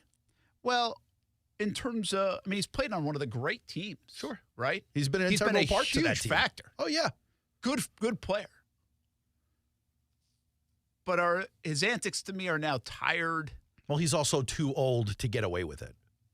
Like the his play isn't the value as good. proposition doesn't exist anymore, really. Like, sure, he's good to get in the other team's head. I'm sure that's why the boys in Golden State still like him, but he's not delivering for you on the court, really. It's an interesting thing. Like his best comp is a guy like Rodman, right? Doesn't he kind of remind you? A little bit. Rodman, a better rebounder, but yeah, sure. They're basically the same. He's like Rodman light. Okay, Rodman's a better rebounder, but Draymond Green's a better all-around player. I mean, he contributes in a lot of ways. Yeah. The way it felt like when the Warriors were really the Warriors and really cooking, he was a big reason why. Yeah, I'd agree with And I that. think there were a couple of series when he did get too many technical fouls, got suspended, and they would like lose that game. That was how big of a player he was, even though he wasn't the brightest of stars. They had too many, from Steph to Durant to Thompson. But he's also real good at Like Iguodala played a good role for them too, but this guy played a different role. Well, he's good at like lasering in on your team's best player and trying to get them either to foul out or thrown out. But like there was a part of Rodman that we knew was like, I mean, from our perspective, fair or unfair, crazy.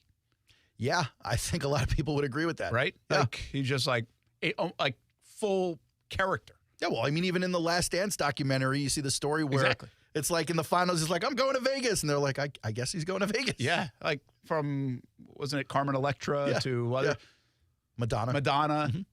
But Draymond Green doesn't have that off-the-court personality, right? Yeah.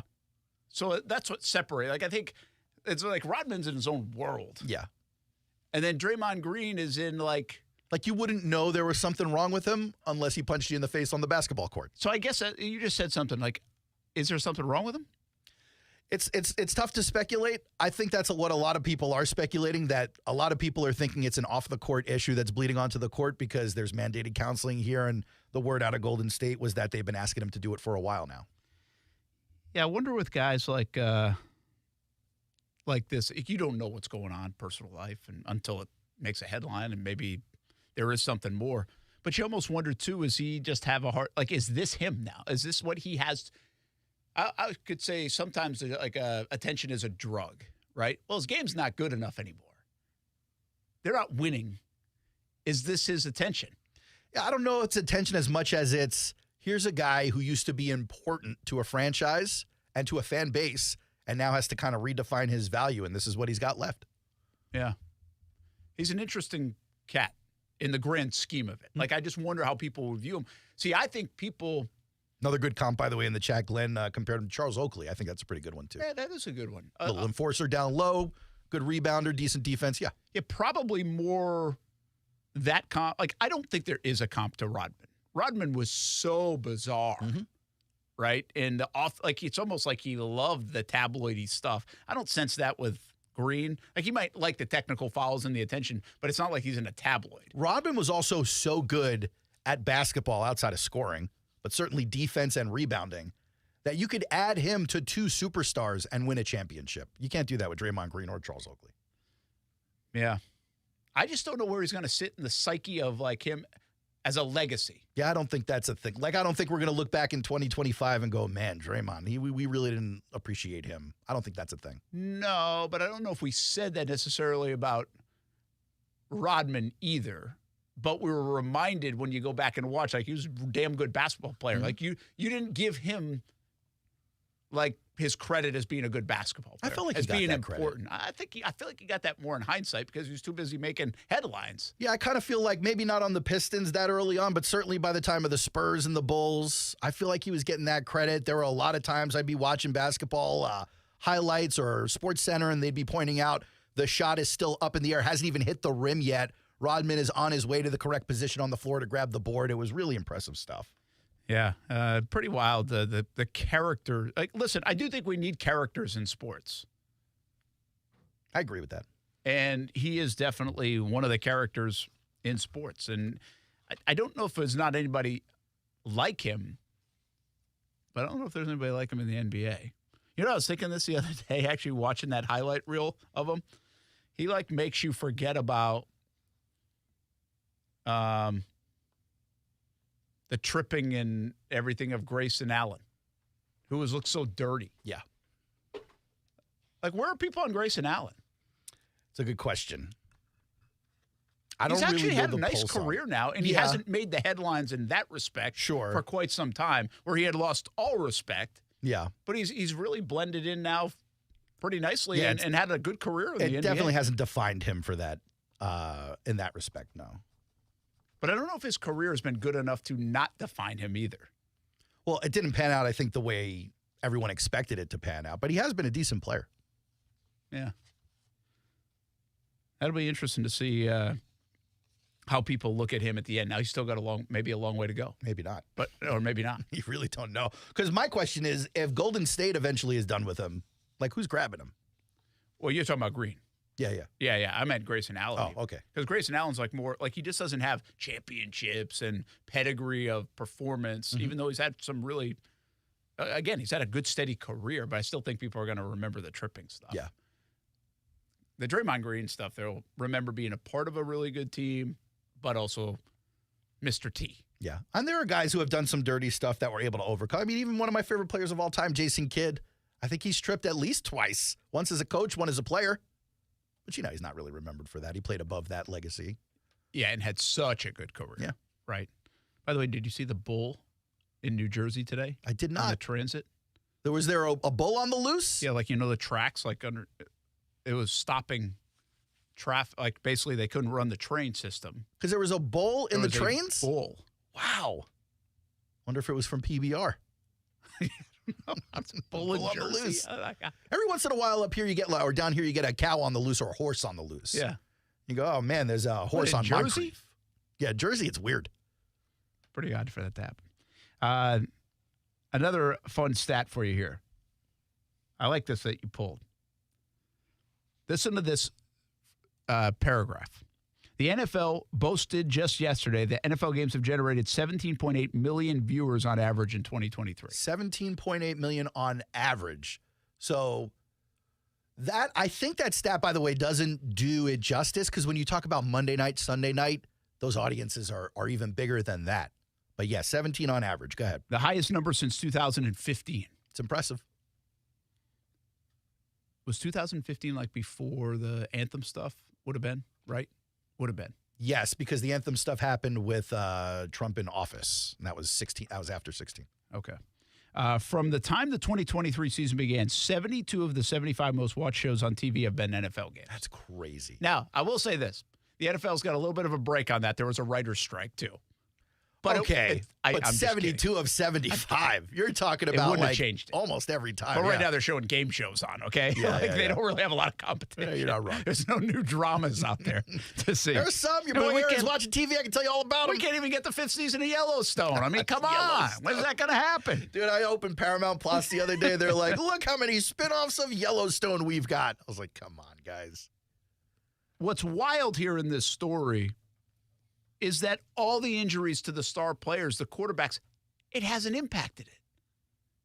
This product feels impenetrable, impervious to any I was going to say decline? bulletproof. I was going to say recession-proof. I was going to say whatever proof. It just Yes to feels all. like, I don't know if it's recession-proof because that advertising and if maybe people aren't gambling on it as much if you're not, if you don't feel good about what's in your pocketbook. I don't know that, but I don't know if that stopped people from smoking either, So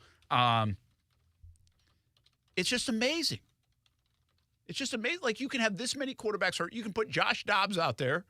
You can put tonight Easton Stick against Aiden O'Connell. It's an awful matchup. And we're going to watch, and you're going to put a 6-leg parlay. Did. Convince someone else to do it too. What's going to slow down the NFL? Yeah, I mean, even controversies don't really do it. Nothing does it. And by the way, they've essentially transformed the league based on the rules and the protective rules versus what people like you and I grew up with. Bloody noses and the such. Yeah, true. You don't really get much of that. I was reading an article about, what's the kid's name out of Denver who was suspended? Is it Austin Jackson? Defender. Oh, yeah. Kareem Jackson. Kareem Jackson. He caught a couple of games because of the way came he back hits. and then did it again. Came back, got suspended again. So he's talking about his meeting with Goodell. And he goes, well, didn't go the way I'd hoped. They go, why? And he goes, well, they basically told me I'm not only responsible for protecting myself, I'm responsible for protecting the guy on the offense. And I just don't understand how to do that. And he goes, it seems to me that if they let me play again, I'm just going to end up back here again. And I'm looking at him going, I kind of feel for this guy. Yeah, I can get that. Like, that's a guy that feels like he made it to where he made it to, which By is the being a NFL, hitter. and by doing what he does like that. And now they're basically saying you can't do that. Now, like I said, I remember when that happened. I was like, hey, dude, if you just got suspended for 4 games, you might want to be a little careful the way you hit the first guy coming back. It's not a bad point, but also you hear Just guys so you like can Tom get a game Brady. check. You hear guys like Tom Brady, Aaron Rodgers go, yeah, we used to teach guys how to protect themselves. We don't do that anymore. I get it. But the bottom line is all of that. The officiating, the backup quarterback play, the rules. You know how I feel about it. It creates attention to the brand. And nobody's sitting there and saying, or people will sit there and be like, I don't like this, I don't like that. But nobody is sitting there saying, I don't like it all. Yeah, well, you the can say I product- don't like parts, but I don't like it all. Nobody's saying. And if you're 72 of 75, the product has to be really good regardless. It has to be good. Well, but the product is also, it's just like this perfect marriage of everything. I just mentioned like the writer's strike, right? You need something to watch. You got something to watch all different times. People love to gamble. People love fantasy football. Like, this is all colliding into this sport in particular. Again, fantasy football and gambling, a huge part of why the NFL is what it is right true. now. Impenetrable. And gambling's going to take it to the next level. Keep going. It's not stopping. We'll be back. Brent Friends on ESPN 690. Brent and Friends is sponsored by Best Bet, now open in St. Augustine.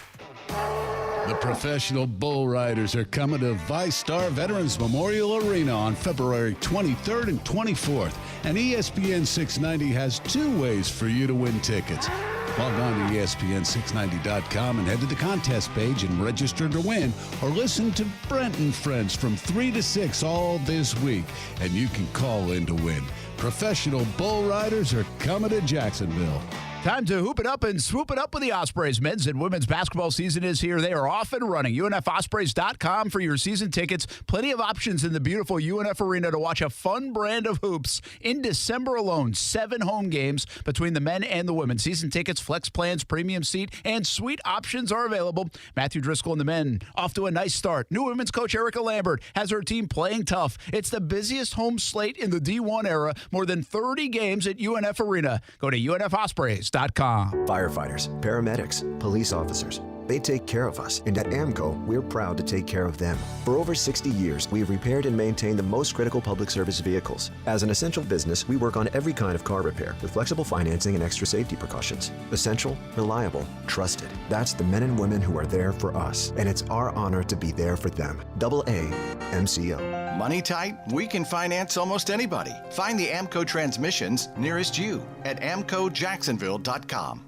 The 12 Days of Christmas is back and better than ever at Best Bet Jacksonville. From December 12th to the 23rd, we're lighting up the tables with the much-anticipated 12 Days of Christmas High Hands and giving away over $275,000 in cash. The excitement grows each day, starting at $1,200 and climbing up to $2,300, and the chance to set sail on a World Poker Tour cruise. Don't miss out on the action. Explore all our December promotions at bestbetjacks.com. That's bestbetjacks.com. Your destination for the best poker action this holiday season. This is Ortho Health Insights. Tips for life in motion brought to you by the Jacksonville Orthopedic Institute. Hand and wrist pain is often caused by daily activities and overuse. One of the most common conditions is carpal tunnel syndrome. The symptoms of carpal tunnel syndrome can include numbness, tingling, burning, pain, or a loss of strength. JOI has innovative treatment and surgical strategies for carpal tunnel syndrome. The team at JOI can treat other hand, wrist, and finger conditions and injuries like fractures, sprains, dislocations, and arthritis. The orthopedic physicians at JOI are experienced in diagnosing the cause and treating your pain. Whether you need a course of physical therapy or surgery, JOI can help. Call 904-JOI-2000. That's 904-JOI-2000. Or learn more at joi.net. JOI is the official sports medicine provider for the Jacksonville Jaguars. Hey everybody, it's Brent Martineau from Brent Friends on ESPN 690. Tune into our high-energy, multi-platform show Monday through Friday from 3 p.m. until 6 p.m. on ESPN 690 in a variety of video streaming platforms as well. As the seasons change, so do the sports topics. It's football season now, and we're bringing you all things sports weekdays from 3 p.m. until 6 p.m. And you can tailgate with us at the Duval House for every Sunday home game this football season. Fueled by Celsius Essential Energy Drinks. Make Philo your ho-ho home for the holidays. Give yourself the gift of 70-plus channels, tons of festive shows and movies, and unlimited DVR for $25 a month. Now that's a holly jolly good deal. Philo's got all the channels you love and everything you need to make the season merry and bright. Food Network is cooking up tasty competitions, AMC is delivering Christmas classics, and Hallmark is bringing you all new holiday originals. So cozy up to Philo today. Visit philo.tv to start your 7-day free trial. That's philo.tv. Individuals and businesses with tax problems, listen carefully. Do you feel like you're losing control of your finances? If you owe over $10,000 in back taxes or have unfiled tax returns, we can help you take back control. The IRS is the largest and most aggressive collection agency in the world, and they can seize your bank accounts, garnish your paycheck, close your business, and file criminal charges. Take control of your tax problem now by calling the experts at U.S. Tax Shield and take advantage of the Fresh Start program and new laws that may allow us to negotiate a settlement for the lowest amount possible. Our team of tax attorneys and enrolled agents can stop collections and get you protected so you can take control of your financial future. U.S. Tax Shield offers a price protection guaranteed quote to get you protected today. U.S. Tax Shield is A+ rated with the Better Business Bureau, so call now. 800-687-5192. That's 800-687-5192. U.S. Tax Shield. 800-687-5192. This is Brent and Friends with Brent Martineau. You don't even like your quarterback. Kasey Kuhrts. You don't even like your team. And Aaron Schachter. I don't even like myself, guys. Do you know me? On Jacksonville's home for ESPN Radio. ESPN 690.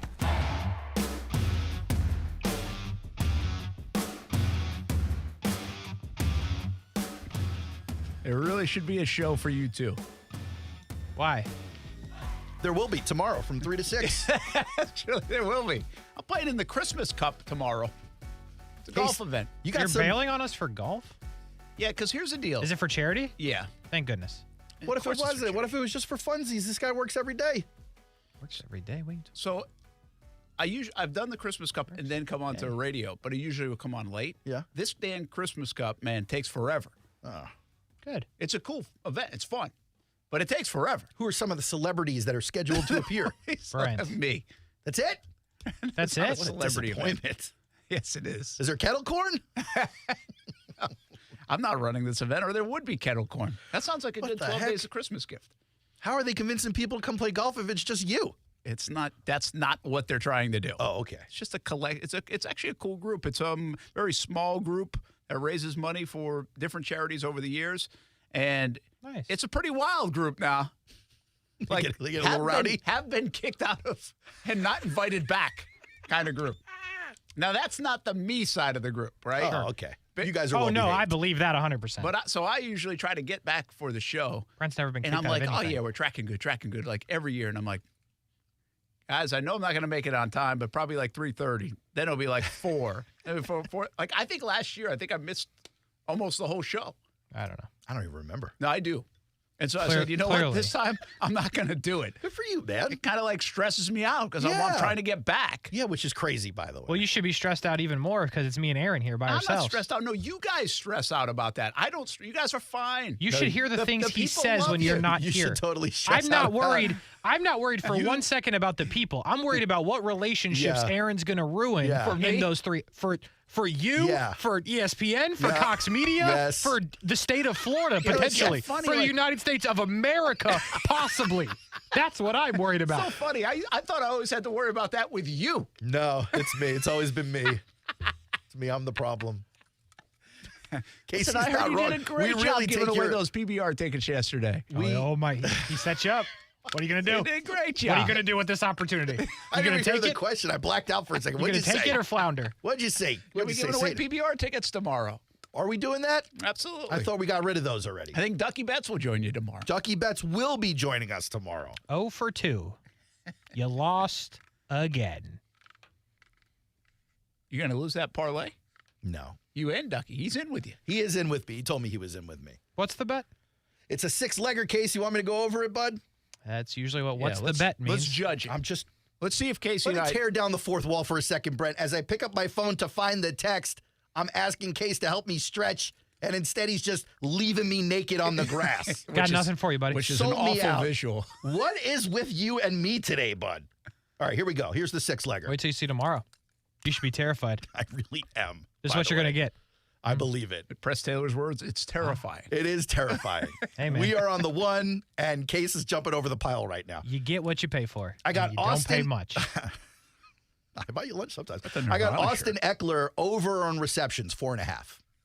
Ugh. I did that case because Keenan Allen is out. I know why you did it. Okay. I'm It's just still- trying to it's explain still to the tough. audience. It's still tough. It's Over 4.5. 4.5 receptions is not tough for Austin Eckler. What you got? Austin Eckler's pretty much the only player Easton Stick is allowed to throw to.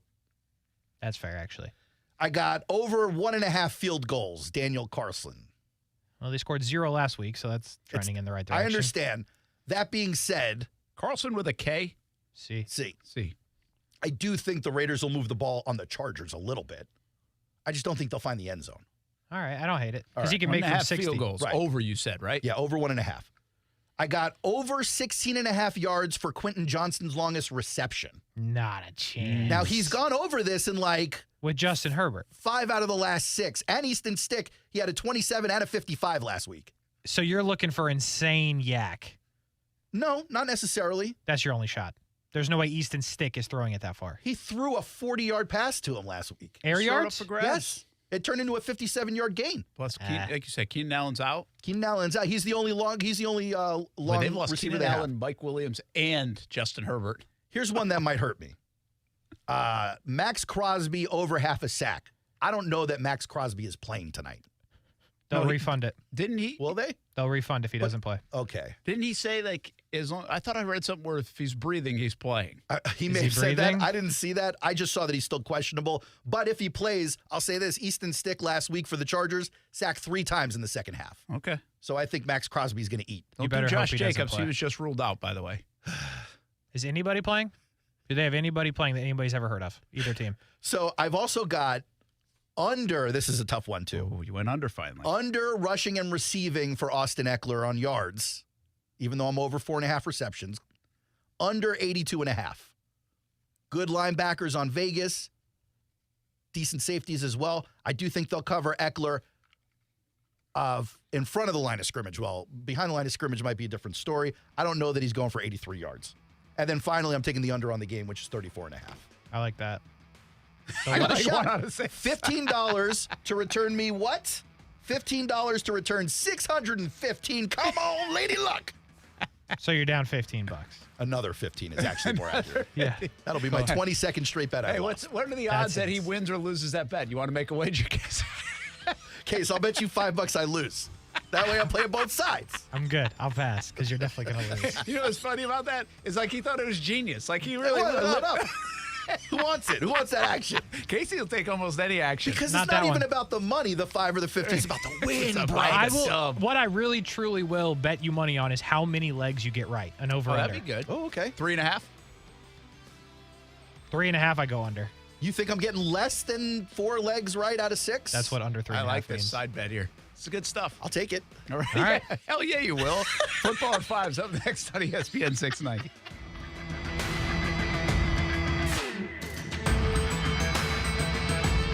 Discover how good your water can be with a new Kinetico softener and drinking water system. Kinetico's twin tank non-electric softeners are the most efficient softeners available, and their drinking water systems remove up to 99% of contaminants. This month, you can get 50% off a Kinetico K5 drinking water system with the purchase of a Kinetico Premier Series softener. If you're not filtering your water, you are the filter. Don't be the filter. The experts at CGC Water Treatment and Plumbing will test your water for free and provide solutions that are right for you and your family. Imagine having clean, clear, purified water at your home. No more plastic bottles, no more waste, just great tasting, purified water that you can trust. Call 904-552-1242 or visit cgcwater.com. That's 904-552-1242 or cgcwater.com. Great financing options for the holidays available. CGC Water Treatment and Plumbing are proud partners of the Jacksonville Jaguars, and I'm a proud customer of CGC Water Treatment and Plumbing, an authorized independent Kinetico dealer. Florida license number CFC 1428211. What defines a hero? Dedication, loyalty, courage. Every day at AMCO, we serve heroes. For over 60 years, we've repaired and maintained the most critical public service vehicles, from complex transmissions to simple brake jobs with flexible financing and the extra safety precautions we need. The heroes we serve don't all wear uniforms. They're people like you. At AMCO, we're proud to serve all of you. AA MCO. Money tight? We can finance almost anybody. Find the AMCO transmissions nearest you at amcojacksonville.com. As you set up that budget for 2024 and look at the home improvement list you might have, ask yourself, how much is your old AC unit worth? Bolt City Heating and Air is bringing back its annual buyback program. You get up to $1,200 for your old AC unit when you purchase a new Carrier unit with Bolt City Heating and Air, and new financing in as well. No payments, no interest for 12 months. BoltCityAC.com. Let Bolt City keep your family at the right temperature and help make it a comfortable start to 2024. Bolt City Heating and Air, the AC place I use. BoltCityAC.com. Frank, you got to come see my new windows from American Window Products. They're beautiful and they keep the house so cool. Oh, slow down, Jim. No, Frank. American Window Products is having a sale right now, and you said you wanted a locally owned business with qualified products and professional installers. Well, American Window Products has all that and more. More? Yes, selection and great prices at American Window Products. Whoa, what's that number? 731-2247, a family-owned business since 1981. Check them out at AmericanWindowProducts.com. Call them, Frank. I'm calling American Window Products right now, Jim. Play a little pool, watch some football, eat wings, and, of course, plenty of adult beverages. Perfect Rack Billiards is the place to be on game day and every day. Now open for lunch at 11:30 on Friday and Saturdays. Daily specials like 75-cent Wing Wednesday, $3 Draft Thursday, and $3 Seltzer Saturday. Pool, darts, shuffleboard in a fun, clean atmosphere at Perfect Rack Billiards. It's your Jags game day headquarters. 10 wings and a pitcher for $20 and a free shot with every Jags touchdown. It's up to the Jags to score. It's up to you to have fun at Perfect Rack Billiards in Jacksonville. Broadcasting live from the Anajar and Levine studios. Anajar and Levine Accident Attorneys. Call 1-800-747-FREE. That's 1-800-747-3733. WOKV Jacksonville. Listen live everywhere you go on ESPN690.com. ESPN 690, Jacksonville's home for ESPN Radio. I'm Doug Brown. Alabama will play Michigan in a college football playoff semifinal in Pasadena on New Year's Day. Crimson Tide quarterback Jalen Milroe has already decided to come back for another season. He'll get his degree on Saturday. The Warriors are expected to start talking about counseling and further treatment for indefinitely suspended forward Draymond Green.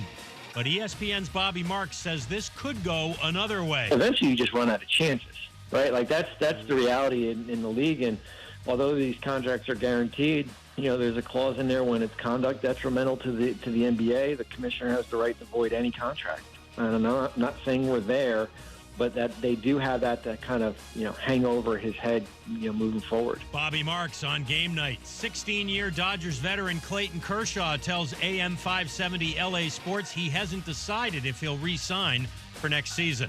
Novak Djokovic and Arina Sabalenka named ITF World Champions for this year, the only players to reach at least the semifinals at all 4 Grand Slams. Hey, it's Michelle Smallman. Coming up Friday, I'll tell you the one game that no one's talking about that will have a huge impact on the playoffs. It's Unsportsmanlike, 6 a.m. Eastern, right here on ESPN Radio, ESPN2, and ESPNU.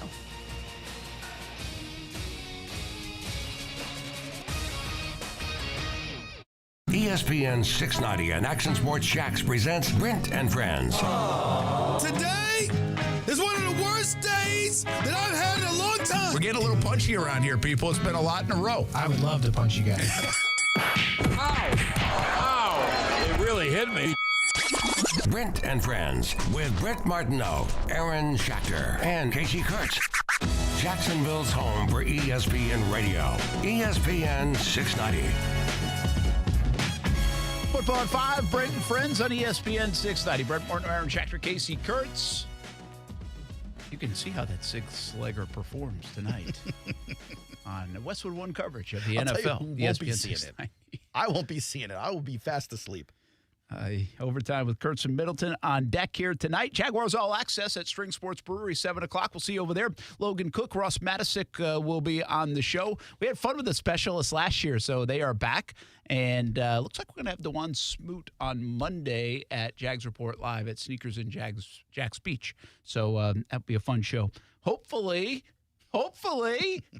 need a W around here. Yeah, desperately. It feels that way, doesn't it? Yeah. It's so weird, too, because I was saying on Monday, like, life is still good if you're a Jags fan. You're still in first place. Still 4th seed in the playoffs. Like, it's okay, but it still feels kind of dire, doesn't it? Yeah, Kasey, panic button close? Like, I mean, if they lose 3 in a row, isn't that like where you kind of hit that red button? You're like, this might not stop? No. It feels that way anytime the Jets lose 3 in a row. No. Well, the Jets lose 3 in a row a lot. They do. I mean, Jags used to. Different situation. It's been a whole different 365. No, because you play 3 terrible teams the rest of the way. Yeah, I get that, but it's really hard. Like, I understand why people were a little upset with me when I predicted the Jags to win the last 4, because it's hard when you've lost a couple in a row, when you just saw them play poorly. Like, I get it.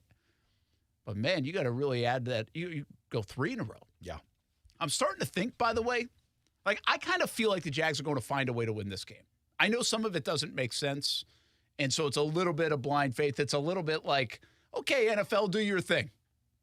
Like, that's really where I'm coming from. I mean, are the Jags going to lose 5 games in their own stadium this year? That would be a 5th loss. Are they going to lose back-to-back primetime games in a 3-week span? Are they going to continue to give up, like, these big plays on defense? Are they going to lose 3 in a row for the first time since, like, last October? I'm asking myself. Like, it doesn't add up. I think some way you fix it. It doesn't matter who it's against. You find a way to fix it, and you fix it. Yeah. To me, it's just as improbable as being 5-0 on the road, before you run into Cleveland. Like, ebbs and flows and streaks are made to be broken. I've said this a lot over the last couple of years. Like, Doug Peterson has done a terrific job of pushing buttons, and I think right now the mantra down there is don't panic. You know, it's fine. Got to clean up some things and find a way. And anytime you have these, I remember saying it when the Jags were 1-2, they'd lost to Kansas City and Houston. I said, all right, it's Doug time. Like, Doug's going to, whatever it is, whatever it is to stoke his team. I kind of feel like that again. I think Doug's good enough to be able to push the right buttons. He's been so good at it here in Jacksonville over these 2 years. But this is a different animal. Like, you were 8-3, you're 8-5. You're not getting away from anybody. It feels like you're in the playoffs, but you're not really in the playoffs. You're playing a really good football team. You might be not really where you want to be playing this kind of football team in terms of injury and style of play and all those things. You're a home dog. You can't see. It's now a little bit in their head, I think, that they're definitely talking about it. They don't get why they're losing at home. It doesn't make sense to them, and it's not okay with them. But it's also this inexplicable thing. Like, you don't know why you're losing at home. So I think this is whatever Doug has to say, and I don't know what that is. Maybe it is don't panic. Maybe it is like, hey, reset button, right? This is a 4-game season to get to our next 4-game season, which is 3 playoff games and a Super Bowl. Yeah. I mean, that's why you got to talk like that. I'm not predicting. I'm just saying that's why you got to talk. You start all over, yeah. But I don't know if you can do that. Like, is that a real thing? I don't know, man. I think this is a very Doug Peterson. I said yesterday on the show, I think this is Trevor Lawrence time. I think Trevor is a franchise QB. He's about to get paid big bucks. I think they should pay him big bucks. I think he's the guy for years and years to come. But there's also like these steps that you take. I'm okay with this play overall. Now it's like, all right, boys, let's go. Like, I don't know when it was, Patrick Mahomes, Josh Allen, Tom Brady, Peyton Manning, Aaron Rodgers, you name it. Whatever time frame that was for them to be like, we are not losing this football game. And I'm going to make sure you do your job well, I do my job well. We are winning this football game. We ain't turning it over 4 times. So I feel like this is a Trevor and Doug game to that degree. You get what I'm saying? I do. You know, last year when they beat the Ravens, they did force a few turnovers. I think they gave up some turnovers as well. You kind of wonder how that's going to play out this year. You haven't seen the Jaguars create too many turnovers recently relative to what they were doing at the beginning of the season.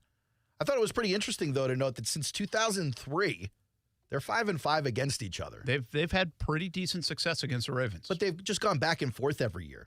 They had a Jags win, a Ravens win, a Jags win, a Ravens win. It's been back and forth, But back remember and now, forth. the Ravens have been good over that time, much more than the Jags have been good. For sure. But 5-5 since 2003. The last game was a Jags win, 28-27 last year. So following that trend, you would think that Baltimore might be coming in here thinking it's their time. I don't think they're thinking about last year, though. I would assume that they feel differently about this year's team than last year's team on both sides of the ball. Yeah, I would say so. I think Lamar's a totally different quarterback, don't you? Seems that way, yeah. I'm not totally different. No. It seems that way. They're playing a different game. Last year, Lamar came in here, rushed for 70 yards. He's not going to do that this year. He ran the ball 14 times, I think. I don't even think they want to run. Well, they want to run him. I'm saying I don't think they want to run him. I think because they definitely want to run their backs. But you're right. No, they don't. They haven't really been using him in that way at all, unless he's bailing out of the pocket. Give Monken credit, man. Out of all the OCs who joined their team, and this is the first year with their team, I mean, he's got this team playing well, his style. He's a good OC. He used to be a receiver coach, good dude. He was here in Jacksonville, then obviously went to Georgia most recently. He's been all different stops, but won a couple national titles with Georgia and did a great job there, and now he's doing a good job. They are the second highest scoring offense in the AFC, I think it is, behind the Dolphins. Yeah. Like, and you didn't see that coming either. It's not a flat, like the Dolphins are a flashy offense, right? You got Tyreek Hill, you got 70-yard plays. This does not strike me as a flashy offense, even though Lamar Jackson can be a flashy player.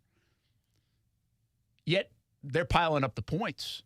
And that's a concern. That's why I go back to this. Like, the offense has to dictate play. The offense has to have long, sustained drives. The offense has to get going on first down. They have to convert third downs. They have to hold on to the football. They can't give the Ravens anything. Like, these are real things. This is almost like the recipe. It doesn't feel as unstoppable as like Patrick Mahomes in Kansas City, but it feels like the recipe to Patrick Mahomes in Kansas City for 2 reasons. When you play the Chiefs, you're trying to keep Mahomes on the sideline. Yeah.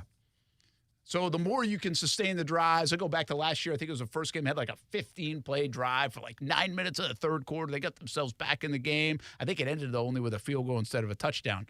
Total Still, you're taking maker. 10 minutes off the clock. It's kind of a You're win. eliminating possessions. Yeah. You know, one thing that happened to the Jags last week, I don't know how many possessions were in that Cleveland game, but it felt like 1 million. There are some football games you go 8 to 10 possessions, maybe like 12 is common too. But I think there were way more than that. I didn't add them up, but it felt like it. So the Jags actually stopped the Browns quite a bit, but they also gave up those big plays. So the other thing I say about the Jags sustaining drives is to keep your defense, who looks a little bit wounded right now in terms of their play and actually the injury report. Yeah. That will help your defense now limit how much they have to get the job done against Lamar Jackson. And maybe you take your chances. So there's a lot that goes in. It feels like that kind of game to me. But the problem is with the Jags is they can't run the football. So can you get those 12-play, 14-play drives if you can't run the football? You're going to have to. Last week, to your point, 17 drives for the Jaguars. 17 for the Jags or the Browns? 17 they for both, each. They did have each? Yeah, the Jaguars actually had 17 drives. The Jaguars didn't have a drive longer than 3 minutes, 42 seconds out of all 17 of those drives. It was crazy thing was even the Browns scored in like a 2-minute drive or 3-minute drive. It's like, what the hell did the Browns Browns score in had a 17 3-minute drives. Their longest drive was only 4 minutes, 25 seconds. Yeah, that's crazy. Do you think the Ravens are using this as motivation at all?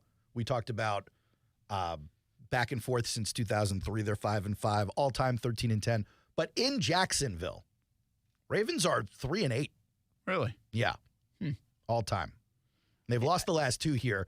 In 17, they lost in a big way. Obviously, the 17 Jags were a team on a mission. They won that game 44-7, and then last year's obviously 28-27. Yeah, I think the run game is a really big issue here. Stopping theirs and getting ours going. Yeah, I don't know about stopping theirs. I have confidence the Jags can do that. No one has yet. I don't know if they can stop the explosive plays, but the Jags have done a good job in most games this year against the run. I still think that's something you can believe in. But I get what you're saying. I don't know if I'm all in believing anything right now on the defensive side of the ball for the Jags, or even on the offensive side for that matter. I think I saw something today. Maybe John Shipley put it out there. The defensive EPA was like 3rd in the National Football League prior to the bye. Since then, it's 27th. Yeah, that's rough. a bad trend. Like, it's one thing to be like middle of the pack, right? To fall back to the middle of the pack, but to fall back to like one of the worst teams in the league in that stat, that's a dangerous thing. So, or in any stat, feels like a dangerous thing, and a trend that hasn't slowed down in the last couple of weeks for the Jags. Last 5 games on the ground for the Baltimore Ravens. 130 yards, 298 yards, 106 against the Browns, 157, 197, 139. Wow.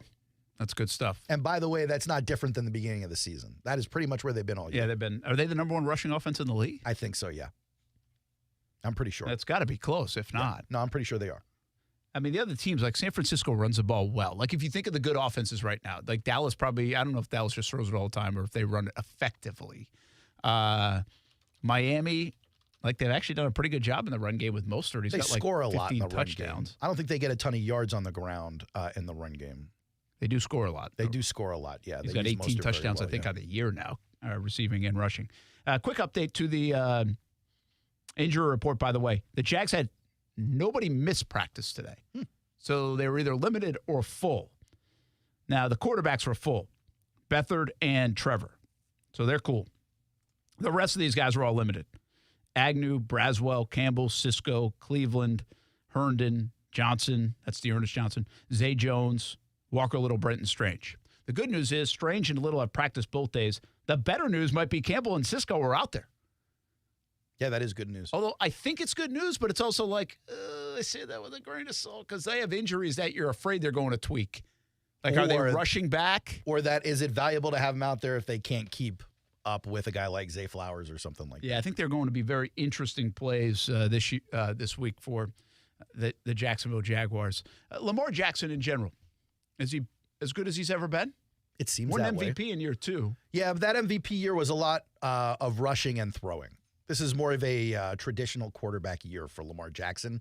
and he's getting it done at an MVP level. I don't know that he's in a serious conversation in the same tier with Dak Prescott and Brock Purdy at this point. Those guys are putting in a hell of a great season. Brock Purdy first in so many different metrics. Dak Prescott putting in an amazing season, just passing the sniff test. He looks unbelievable. Lamar is in that conversation, but I don't think he's in the same tier with those guys. Not yet. Well, I think what's interesting about Lamar is what he's been able to do in like the effective passing game and from the pocket where he's playing a lot. Now he can run when he needs to run, but let's just look at some of these things. Completion percentage, he's up to 66.8%. I think, his previous high, I guess in 15 games in his second year, his MVP year, he's 66.1. So, but he's been 64, 64, 62. His rookie year is 58. He's right around 3,000 yards. He's actually almost at 3,000 yards. Even going back to that MVP year, he threw for 31-27 that year. Yeah. So he's going to eclipse that. He's got 16 passing touchdowns this year at 36 that year. He's not catching that. Big year, yeah. And then, of course, you got to go to the run game, right? And back then, as a young player, he was running the football a lot more. And why can't I find his run game? He had 7 the big year. All right, rushing-wise. 1,200 yards. Yeah, how many? 1,206 for 7 touchdowns. 1,206. He actually, in 2020, ran for 1,000 as well. But he does have 644 this year. So he's on pace to be, I don't know, what's 850, something like that? Yeah, the difference there is in 15 games, he rushed 176 times. This year in 13, he's got 123. He's not rushing for another 50 times in the next 2 games. Yeah, so he's more effectively running the ball. Much more effectively running the ball. And then if you look at designed run plays, I saw this stat recently. It's even down further than that. His touchdowns, by the way, back in that MVP year, 7 rushing touchdowns. He's got 5 this year. Yeah, he could eclipse the 7 very easily. Yeah, he's had 5, 7, 7, 2, 3, 5. So he's – and here's the big thing about Lamar. He's been healthy. Like not even really dinged up. Yeah, I don't think he's hit the injury report this year. He's only been sick a couple of times. I think he actually had like an illness like 2 weeks ago, missed some practice time. The thing about Lamar, I think that's different to me, is it used to be he's so much of a flash player that he was this highlight reel waiting to happen. I don't think that's necessarily the case. He's kind of just playing quarterback. He's being now, it doesn't mean he can't give you the highlight reel. No, he's very capable. But this year, he's playing the role of a great passer. So not a game manager, a game changer. My point in this game in terms of him not running is I don't think that's where they're going to try to beat the Jags anyway. It's going to be a little bit of a chess match, right? What the Jags will do. Will they try to come after him? Probably not. Because once you come after him, he avoids you. He's gone. So I think this will be one of those like kind of keep him in the pocket rushes, which happens to mobile quarterbacks, and just keep him in there. The problem is if you can't get to him while he's in there, he's been pretty good from there. Yeah. So you can't give him all day to find the open receiver. So it's got to be this blend of being able to bring pressure, but also not lose any kind of leverage to the outside where he gets free and then just has a one-on-one in the open field or something like that because he's spectacular. It's going to be an interesting game plan. But I think the Ravens are trying to run him. I think they're like, listen, we saw what happened. They're giving up explosive plays. They might not have a few guys in the secondary. We're going to go exploit that. Not that they're usually a down-the-field kind of explosive passing His team. long passes each game are pretty substantial as well. I'm looking at 54, 51, 40, 80, 38, 30, 43, 52. They can get down there. Zay Flowers very fast. Odell Beckham Jr., we were talking about it, me and Casey yesterday.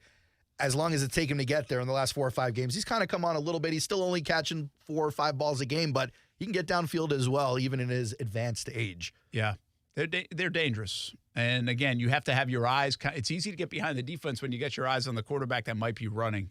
It presents a lot of problems. I think the Jags, it's crazy to say this because the last 2 weeks it feels like they've been undisciplined with some of their stuff that led to bust coverage. Yeah. And now Mike Caldwell will call that communication.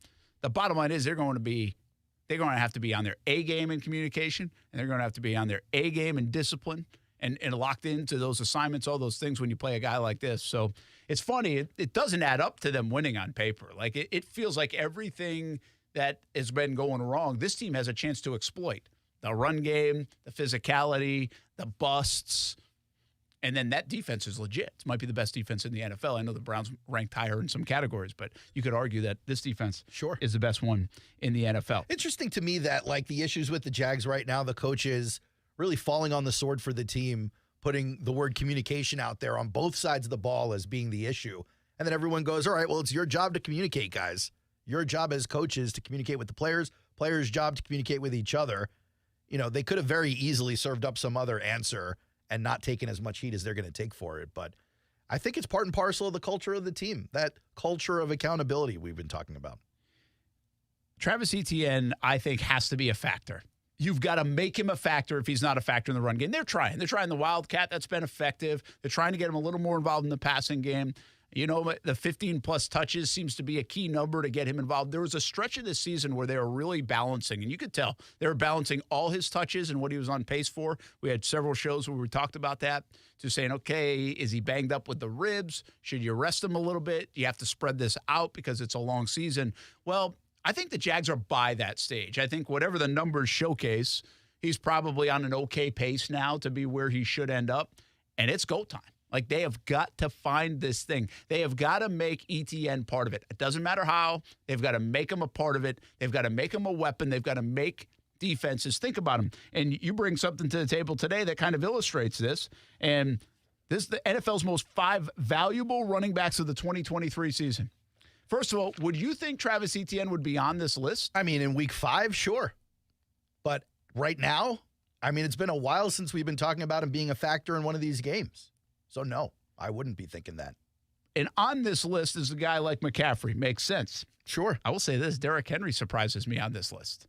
But he has like 10 touchdowns. Yeah, he has quietly been putting in a decency. The problem is he's not putting out those 80-yard runs. He's not really getting the help from the offensive line, but he's still out there doing the work, still making highlight reels, stiff-arming people all over the place. I think the thing about Henry this year is he's not like putting them on their back and being like, we win games because of him. I think his numbers are still there, the 10 touchdowns. And really, I think you go to Etienne, it's kind of the same. He's getting boosted, I think, by the amount of touchdowns he has. He's got a lot of touchdowns. They also like his elusiveness. 13 games, he's forced 69 missed tackles on 263 touches. That's the most in the NFL. Yeah, and so he, according to this, contributed to Etienne ranking top 7 in explosive rushes and receptions at the position. He's a home run hitter. Yeah, so get him the up to same as the guy more. he's tied with, by the way, Raheem Mostert. Yeah, Mostert, I'm surprised Mostert isn't even higher. This is like a wins above replacement. And, I mean, McCaffrey isn't that much more. Well, he actually is. He's, I don't know what a .04 difference is, but it feels pretty big on this list. Yeah. Because everybody else is bunched up. But Etienne is tied with Mostert in terms of wins above replacement. Now, maybe that's because Miami's also got Tyreek Hill, probably like way high on that list or number 1 in the receiving ranks. Sure. So he's got to share it. But Etienne, Tony Pollard's on this list. Rashad White is on this list for Tampa. The bottom line is some of the metrics show he is, even though the run game's struggling, even though it feels like Etienne has been, would you say, quiet the last month? Yes. Like his rushing numbers are way down. His targets are down. You're not seeing him hit the end zone as much as he did in the beginning of the season. I would call it quiet. Well, the totality of it is good, though. And see, what I like about stuff like this is when you look up at the end of the year, this is going to probably average out to where he's going to fit in this category, which means he's probably going to have a good stretch coming up. Certainly hope so. And that's my point. I think they've rested him enough. I think he's getting healthier. He looks better. He looked better the other day than he looked the week prior. He looked better the last 2 weeks than he looked the previous 2 weeks. And I wonder if that can get this thing going a little bit more. And I think there's so much emphasis on it now. I think there's more emphasis on getting him the ball now that Christian Kirk's out. He's got to become a playmaker. And I think there's a lot of emphasis from that offensive line to bow up and do some things in the run game because they're getting ripped right now. Yeah. I'm not saying they're paying attention to it, but they're hearing it. Don't worry. You can bet they're seeing it and hearing it probably from the inside. What do you think is the difference between those two? Hearing it and paying attention to it. Well, I think paying attention to it is you're like on social media and listen to our show or whatever. I think hearing it is the coaches are telling you, we got to get this stuff going. Like every meeting is, you have got to be more physical in this guy. I think there's way more. I'm not saying there wasn't that, but I think there's way more attention to it. Yeah. Because it's real. I mean, the number, sooner or later, it's real. Our eyes tell us they can't run the football well. The numbers tell us they're not running the football well. But these numbers also showcase, and our eyes showcase, that Etienne's a big part of this thing. He needs to be. You got to make it work. You got to find a way to make number one a part of this offense and a threat to defenses. It will open everything else up. Brent and Friends on ESPN 690. Football at 5 rolls on. Overtime with Kuhrts and Middleton up next. With stores in San Marco, Avondale, and the shops of Ponte Vedra, Underwoods has been serving excellence in Florida since 1928. Hi, I'm Mike Lester, the founder of Talon Wealth and the host of the Guarding Your Nest Egg radio show. Like you, I love this country, and I'm very thankful for those that protect us along with our freedoms. That's why for active military and active first responders, if you decide to work with us, Talon Wealth isn't going to charge you any advisor fees. We're happy to explain all the details, but most importantly, thank you for your service. Visit guardingyournestegg.com to find out more. Advisory services through Talon Private Wealth and SEC Registered Investment Advisor. Florida License D056341. This is the time of year we start to think about how we can get the most out of next year. Well, how will you get the most out of 2024 if you're living with some awful joint pain? Well, the best way to do it is call QC Kinetics and get a free consultation so they can help you out. Make 2024 the year you are back to living normal life again with QC Kinetics. Hey, everybody, it's Brent Martineau. QC Kinetics can give you your life back. They're the nation's leader in regenerative medicine. These are all new natural treatments that can repair and restore that damaged tissue, giving you pain-free movement once again. If you have pain from an old injury or pain associated with arthritis, you need to check this out. The future of medicine is here. Regenerative treatments from QC Kinetics. Your free consultation awaits 904-274-5522, 904-274-5522. Don't forget, you can use your HSA and FSA funds as well. QC Kinetics, get a free consultation, 904-274-5522, and Mandarin and Ponte Vedra, 904-274-5522. Now, the First Alert forecast on ESPN 690. Windy tonight into mostly cloudy skies with some drizzle and a few showers as temperatures drop into the 50s. Partly to mostly cloudy and still windy for Friday. Temperatures reach the upper 60s with an occasional shower coming in off the ocean. From the CBS 47 and Fox 30 Action News Jack's First Alert Weather Center, I'm Chief Meteorologist Mike Burrish. The Weather Center is brought to you by Beards Diamonds. Don't miss Beards' incredible Christmas sale, where everything is 43% off through Christmas Eve. As the seasons change, one thing remains the same. Jacksonville and all of Northeast Florida are fueled by Celsius Essential Energy Drinks. If you spot ESPN 690 anywhere in the community, come hang with us and grab an ice-cold Celsius. As the weather gets colder, the NFL offers Stay Hot on FanDuel. Right now, new customers get $150 in bonus bets with any winning $5 moneyline bet. That's $150 if your team wins. If you've been thinking about joining FanDuel, there's no better time to get in on the action. The app is so easy to use. There's a wide range of betting options, spreads, player props, over-unders, and more. So visit FanDuel.com/win and kick off the NFL season. That's FanDuel.com/win. FanDuel, official partner of the NFL. Must be 21 plus in President State where lawful to wager. FanDuel is offering online sports wagering in Kansas under an agreement with Kansas Star Casino LLC. First online real money wager only $5 pregame moneyline wager required. First online real money wager only $10 first deposit required. Bonus issued as non-withdrawable bonus bets that expire 7 days after receipt. See terms at sportsbook.fanduel.com. Gambling problem? Call 1-800-GAMBLER or visit FanDuel.com/RG in Colorado, Iowa, Michigan, New Jersey, Ohio, Pennsylvania, Illinois, Kentucky, Tennessee, and Virginia. Call 1-800-NEXT-STEP or text NEXT-STEP to 53342 in Arizona, 1-888-789-7777 or visit ccpg.org/chat in Connecticut. 1-800-9-WITH-IT in Indiana, 1-800-522-4700 visit KSGamblingHelp.com in Kansas, 1-877-770-STOP in Louisiana, visit mdgamblinghelp.org in Maryland, visit 1-800-GAMBLER.net in West Virginia or call 1-800-522-4700 in Wyoming. Help is here. Visit gamblinghelpma.org or call 1-800-327-5050 for 24/7 support in Massachusetts or call 1-877-8-HOPE-NY or text HOPE-NY in New York. Celebrate December with Best Bet. We're giving away an incredible $275,000 in cash. Kickstart your holiday fun at Jacksonville and Orange Park with amazing promotions like $500 High Hand Fridays, 12 Days of Christmas, and the $40,000 Guarantee GoPo 400 Tournament. We have you covered with fun, fast card games like 1-card and 3-card poker, Ultimate Texas Hold'em, and more. New to the game? No worries. Our friendly dealers are ready to teach you the ropes. For all the details, head over to bestbetjacks.com. That's bestbetjacks.com. Texting privacy policy and terms and conditions posted at textplan.us. Texting enrolls for recurring automated text marketing messages. Message data rates may apply. Reply stop to opt out. Binges, blackouts, regret, shame, trying and failing, to drink less or quit. Hi, I'm Jonathan, founder of Or Health. I know how scary drinking too much can be because I struggled with alcohol misuse for most of my adult life. But I also know that it is possible to drink less or quit. And medication can help. Naltrexone is a safe, effective medication that makes it easier to cut back or quit drinking, so you don't have to rely on willpower alone. I started Or Health to make access to naltrexone convenient and private, to help people like me regain control over alcohol. If you're ready to stop drinking or just drink less, text ADULT to 200-300 to get a secure link to Or Health's private online assessment. Our licensed medical professionals will evaluate your assessment, and if medication is right for you, prescribe it online. We'll deliver your prescription right to your door. No doctor's office visits required. Text the word ADULT to 200-300 to get started today. That's ADULT to 200-300. It's a good time of year to think about friends and relationships, and we appreciate our relationship with the #1 Buick GMC dealer in Jacksonville, Nimnick Buick GMC. 6 cars from Nimnick since arriving in Jacks in 2008. Nimnick, your friends in the car business since 1941, and they can help your family this holiday season. From mobile oil changes to their used car selection, they're the #1 Car Bravo dealer in the Southeast. And how about a new GMC Sierra? Love mine. Save up to $10,000 on select GMC Sierra 1500s. Visit off Phillips Highway or NimnickBuickGMC.com. GMC, we are professional grade. For the ones who get it done, the most important part is the one you need now. And the best partner is the one who can deliver. That's why millions of maintenance and repair pros trust Grainger, because we have professional-grade supplies for every industry, even hard-to-find products. And we have same-day pickup and next-day delivery on most orders. But most importantly, we have an unwavering commitment to help keep you up and running. Call, click Grainger.com, or just stop by. Grainger, for the ones who get it done. Thursday Night Football is on, and it's only on Prime.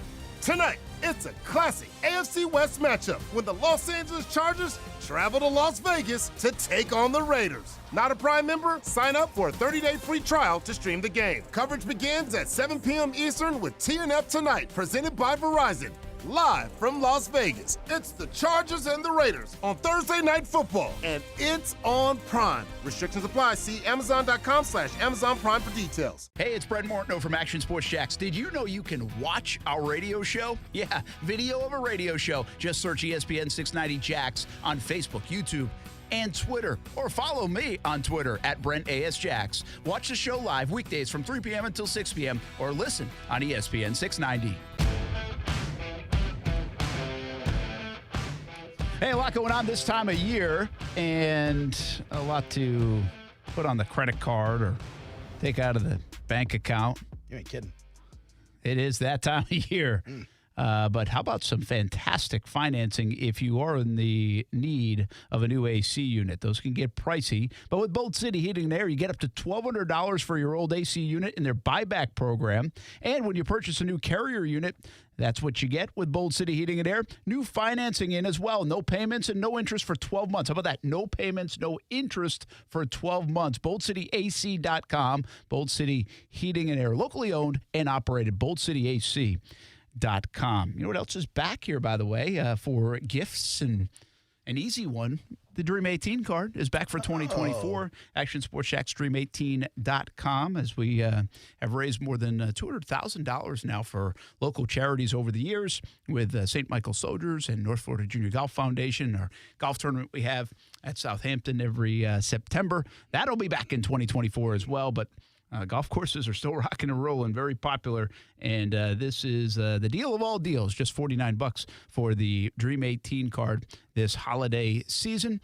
And if you order soon, in the next few days, we hopefully will get that to you in time for a Christmas gift, or just in time for January 1st at the select golf courses. That's when you can start using it. Also have Baker Sports, Smoothie King, Palm Beach Autographs as well involved, Dome hats. You get a free hat from Dome Hats. Nice. On their Action Sports Jacks, Stream18.com. Brent Martineau, Aaron Schachter, Kasey Kuhrts. I've been wearing a lot more hats recently. Have you? Oh, yeah. I've been outside a little bit. Oh. Weather's a little bit colder. I got you. So I can come out of my hole. Good for you. But I don't want to get too much sun on the back of my head. Not a lot of grass back there anymore. Are you like, will you wear the beanie when it gets cool, or are you I still don't like going beanies with because the cap? I shave my head. It kind of holds on to the beanie as you try to put it on. Oh, does it? Little hair bristles, so I don't really love it. But I'll wear the Brent Friends beanie just because I want to rep the show a little bit. I get it. I wear my overtime hat because it's a dope hat. It's gonna be a collector's item soon. I wear mother-in-law just got me a Mets hat. I love it, but I wear the Dream 18 hat, which I love. And a Brent Friends hat. There you go, man. You give me a lot of Brent merch. You got gear. I'm all geared up in Brent merch. I got a Action Sports Jacks hoodie. I got that new Dream 18 shirt I wore a couple of weekends ago. Amazing. You need to get me some joggers, man. What's up with that? Maybe my cleats, my cause or something. That is funny. I was looking at I was like, what don't we have? Wristbands, headbands. Come on. Headbands. But you actually said the joggers. I was like, I thought about it. Oh, really? Like a little logo by the pocket or something? Yeah. But I was like, now for us, okay, you can wear it. But I was thinking like in TV, like, where are we wearing that? You do a special report from the field or something like that. Like your referee report. I think they're only like, I think we'd only get use out of those from a travel standpoint. Okay. And then are we going with team gear in the travel, like we all going down the airport? The duffel bags and stuff? Yeah. Like we could. I mean, we kind of can already. We sometimes do. Nothing wrong with that. I mean, Jags wear their logo. Why can't Action Sports Jacks wear their logo? We don't really get merch up in radio anymore. They cut that budget a long time ago. Take it to Xland. It's free. Well, I just saw a post that I thought was heartbreaking. What happened? To bring it to the show, man. You guys hear what's happening out in Minnesota. I'm a big fan of the Pastronaut, Josh Dobbs. His story's amazing. Even back to last year, getting picked up off the street to play for the Titans, almost took him to the playoffs. Then he gets put on the Browns roster in the preseason. They're like, oh, we got Dorian Thompson-Robinson. We don't really need you. P.J. Walker's going to do all the work. We'll offload you. He goes to the Cardinals, wins them a couple of games, and they're like, hey, you're a trade asset. Vikings need you. Go get another playbook. He's on his fourth playbook in the last 365 days for the Vikings. He ends up winning his first game there. Great story. And then I guess he had a bad game, and now he's been benched. Well, he's had a couple bad games. All right. I think they're like, the slipper doesn't fit anymore. Look, he was like not even in football last year at some point. Got to give that. He's on his fourth team in a year. I don't understand like what the expectation is. In any case, Kevin O'Connell, head coach of the Vikings, has announced that you got Nick Mullins, who's going to start the game. But backing up Nick Mullins is rookie Jaron Hall. And then the emergency quarterback will be the Pastronaut, Josh Dobbs. I don't get it. And like, what happened here? I think they might want to see Hall, but it's same. This happened with Zach Wilson. Why are they going from 1 to 3? Or like, why start Mullins if you want to see Hall? You're like, are you still trying to make the playoffs? Well, yeah, they're right there. So they think Nick Mullins gives them the best chance to win the game. I guess. But I guess what I don't get is why does Jaron Hall give them the best chance to back up? That part doesn't make sense to me. Especially if you're trying to go to the playoffs. But it's, again, the same thing that happened with Wilson. And then we've seen it with, who have we seen it with? Who was the other guy playing Jimmy for your Jets? Garoppolo. Or yeah, but he's his backup. Tim Boyle went from starting to see it released. Boyle went from on the street on the practice squad to starter to released. He didn't go anywhere in between. Yeah, it's just why there's something I got to ask somebody about that. I'm missing something. Because that whole time Trevor Siemian has been number 2 for the Jets. Didn't touch the field until the Tim Boyle game. Yeah. So why? What's this? This reminds me of like kind of like the Major League Baseball system in a way, where for a long time, that's not necessarily the case right now, but for a long time it was like the guys at AAA didn't go to the big leagues. It's like the guys at AA actually were the ones that would go right from AA to the big leagues. Why did they do that? Yeah, it was like that's where the stars were, and it's like, okay, time to call them up. Now, it wasn't like blanketed across, but that would happen quite a bit. Because when guys go to rehab, they go to AAA. They don't go to AA. Yeah, and so those rehab guys would go up, but guys that were in AAA were kind of like stuck in AAA for a majority. Yeah, they're like old guys who aren't going to make it, but come up for a cup of coffee every now and then. Yeah, very now and then. So this kind of reminds me of that. It's like, okay, you got QB1. They were good enough to play for 5 games, and now he's going to be QB3 right after that. Like, but it's not like he had like multiple awful games. It was just the last game that was really rough. Well, no, his last 2 were. The one at night was really bad. Well, the Chicago game, they only scored 10 points, but he was 22 of 32. It's 68.8% completion. Yeah, but didn't he turn it over like 4 times? 185, he did have 4 interceptions. But you don't know. Maybe those guys were miscommunicating or had the wrong routes or something. Yeah, I don't Astronaut, man. What a great story that was. It's just being Get out of your feelings, all right? That's what it's all about. It's feelings right now. All right, well, how about this for feelings? Everyone's a little bit on edge here. Jacksonville Jaguars in first place, but not by a lot. Got the Colts breathing down our neck. Got the Texans breathing down our neck. C.J. Stroud, though, still in concussion protocol, did not practice. This is a big deal for the Texans who are dinged up at a bad time of the year.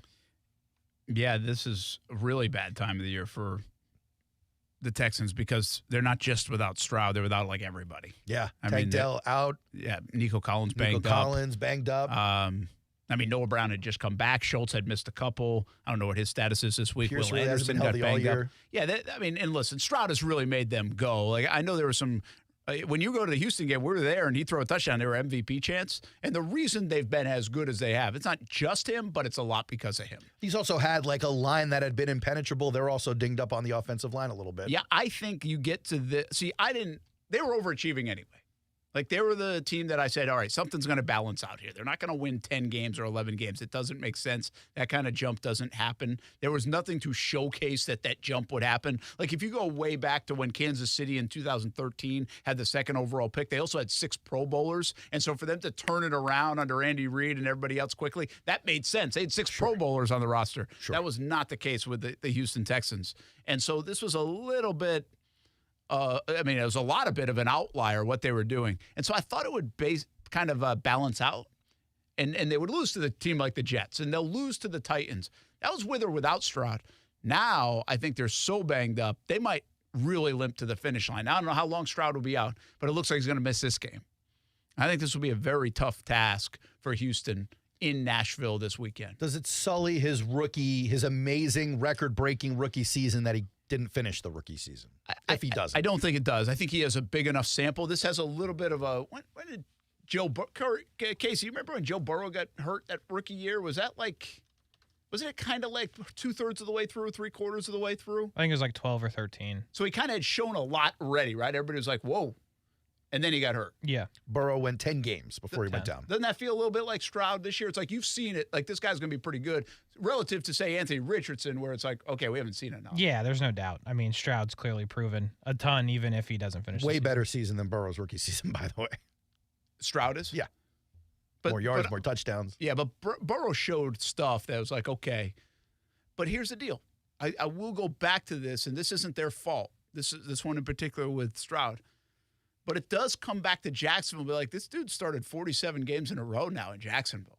There's something to be said for that in today's day and age where these guys are dropping like flies. Especially this year, yeah. Last year, too. Played a record 68 quarterbacks last year in the NFL, more than this year. Yeah.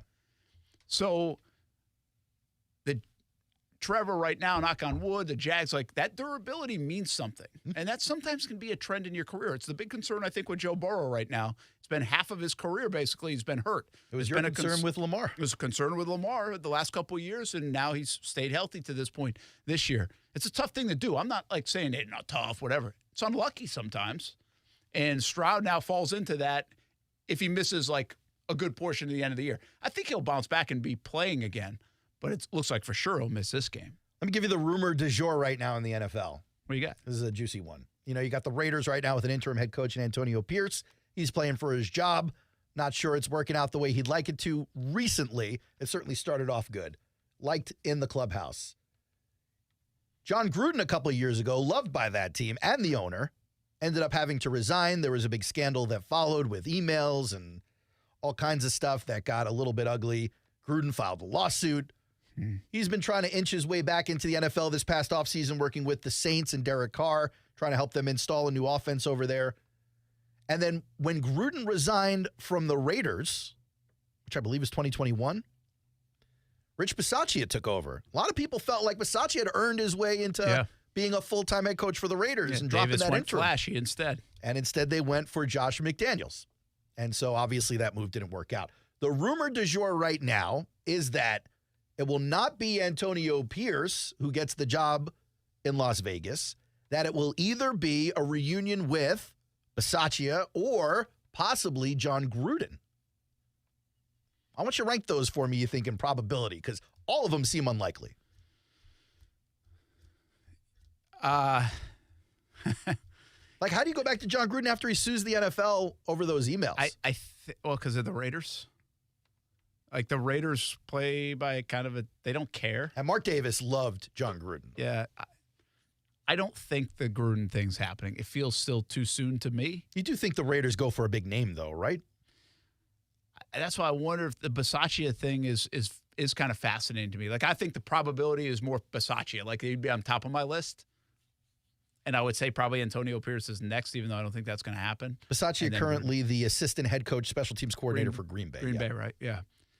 I mean, I'm not sure any of those happen, but I could see a guy like Davis saying, hey, we should have done this in the first place. If we had just done this, we would probably be okay. We'd probably still have Derek Carr. There'd probably be a lot more good things happening. Now, I'm not telling you that that's the answer. Who knows? That's a little bit of an outlier, too, to say that he's going to get the job done if he does get the job. But on your list there of rumors, I'd probably put him number one. That Raiders job, a little bit overwhelming and intimidating when you consider you've got a whole Jimmy Garoppolo you just paid that you got to get out of.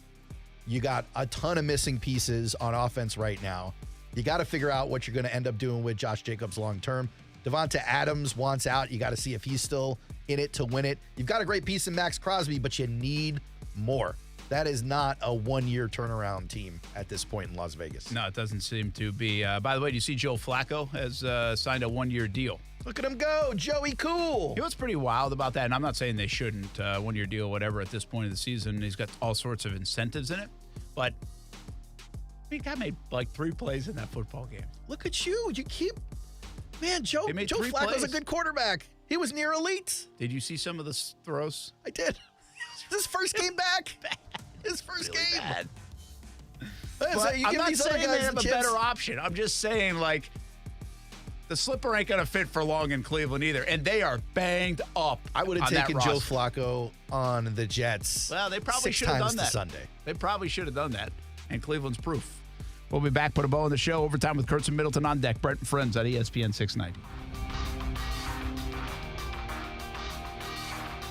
Brent and Friends is sponsored by Best Bet, now open in St. Augustine. With stores in San Marco, Avondale, and the shops of Ponte Vedra, Underwoods is the longest-standing member of the American Gem Society in the state of Florida. From selling out of the back of a car to one of the biggest outfitters in the Southeast, Baker Sports is quite the story. And on a daily basis, they are helping you write your story with a high school name or sports team across a uniform and so much more. And now it's a one-stop shop with Baker Sports, carrying Nike, Adidas, and Under Armour. They already make you look good, and now they can help you look better than ever. Baker Sports, custom sports apparel since 1997. Shop with the hometown team, and it's easy to do at bakersport.com. Come to Monahan Jewelers' 46th annual holiday sale now with up to 30% off on GIA certified diamonds and up to 40% off our entire store. Certified diamonds, gemstones, engagement rings, diamond studs, designer brands. We're not a big box store. We're your local family jeweler with an amazing hand-picked inventory for every budget. And with interest-free financing, enjoy beautiful jewelry with a low monthly payment. Support your local family jeweler this Christmas with up to 40% off our entire inventory. Monahan Jewelers in Atlantic Beach.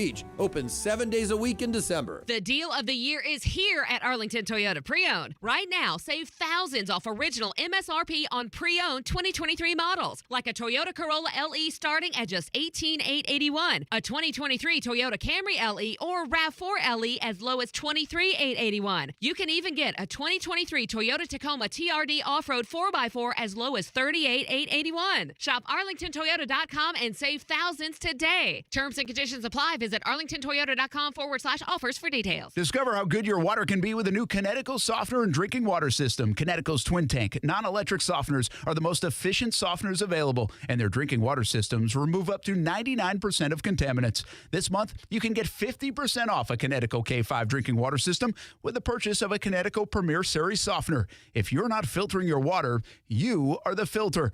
Don't be the filter. The experts at CGC Water Treatment and Plumbing will test your water for free and provide solutions that are right for you and your family. Imagine having clean, clear, purified water at your home. No more plastic bottles, no more waste, just great tasting, purified water that you can trust. Call 904-552-1242 or visit cgcwater.com. That's 904-552-1242 or cgcwater.com. Great financing options for the holidays available. CGC Water Treatment and Plumbing are proud partners of the Jacksonville Jaguars, and I'm a proud customer of CGC Water Treatment and Plumbing, an authorized independent Connecticut dealer. Florida license number CFC 1428211. Why can't I just speak to an actual human being? I need a new bank. Well, actually, at One-to-One Financial, communication is not only number one, it's one-to-one.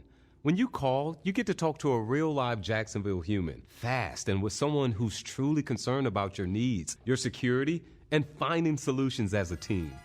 Thank you. Ready to break up with your bank? Find a real long-term banking relationship at One-to-One Financial, Jacksonville's hometown credit union. Visit one-to-one-fcu.org for more information on opening an account today. Federally insured by NCUA. Firefighters, paramedics, police officers. They take care of us, and at AMCO, we're proud to take care of them. For over 60 years, we've repaired and maintained the most critical public service vehicles. As an essential business, we work on every kind of car repair with flexible financing and extra safety precautions. Essential, reliable, trusted. That's the men and women who are there for us, and it's our honor to be there for them. AA MCO. Money tight? We can finance almost anybody. Find the AMCO transmissions nearest you at amcojacksonville.com.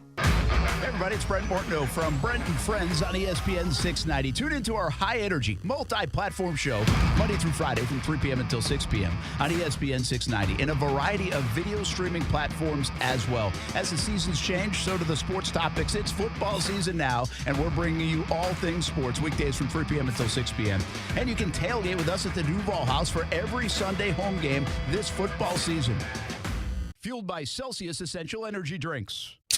Some days I cover up because of my moderate to severe plaque psoriasis. Now I'm hitting the road with clearer skin thanks to Skyrizi, Risankizumab Riza, a prescription-only 150 milligram injection for adults who are candidates for systemic or phototherapy.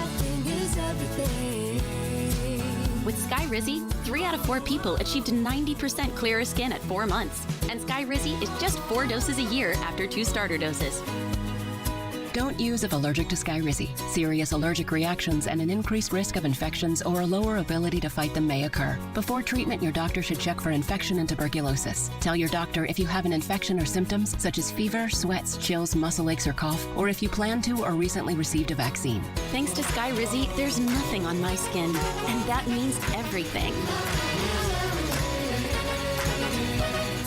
Your doctor today about Skyrizi, the #1 dermatologist prescribed biologic in psoriasis, and visit skyrizi.com or call 1-866-SKY-RIZZI to learn more. Action Sports Jacks. Watch, listen, subscribe. You can watch us on CBS 47 and Fox 30. You can listen right here on ESPN 690, and you can subscribe to our YouTube and podcast, Action Sports Jacks on ESPN 690. Action Sports Jacks. Watch, listen, subscribe.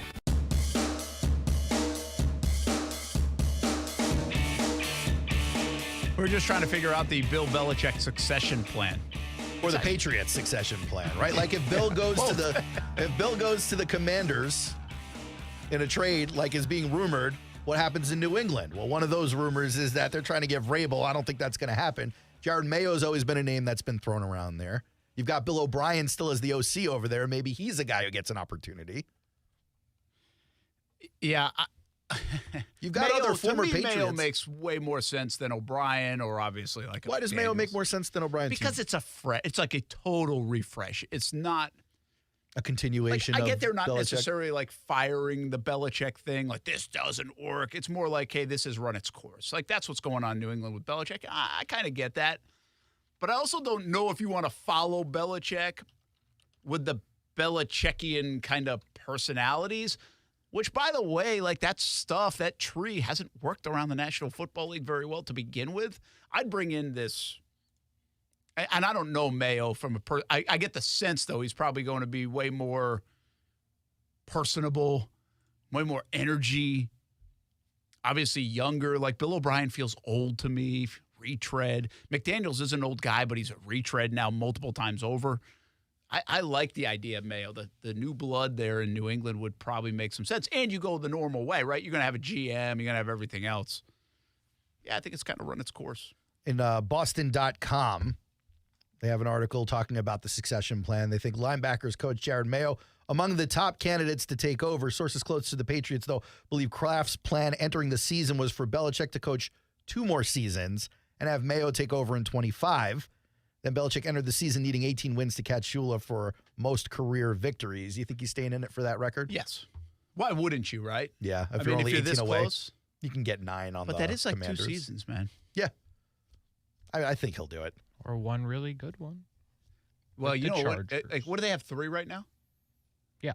So they got 4 more games. Could he win a couple more? He makes that a little more attainable. It's still going to be 2 more years either way. With Bailey Zappi, anything is possible. Multiple sources around the building say Mayo taking over next year is the most likely outcome. Yeah. Although they're no longer certain which way Kraft will go.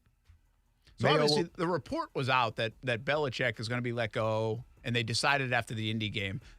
There's some leaks going on right now. It sounds like they're backtracking a little bit off that, right? Yeah. Because it's uncomfortable.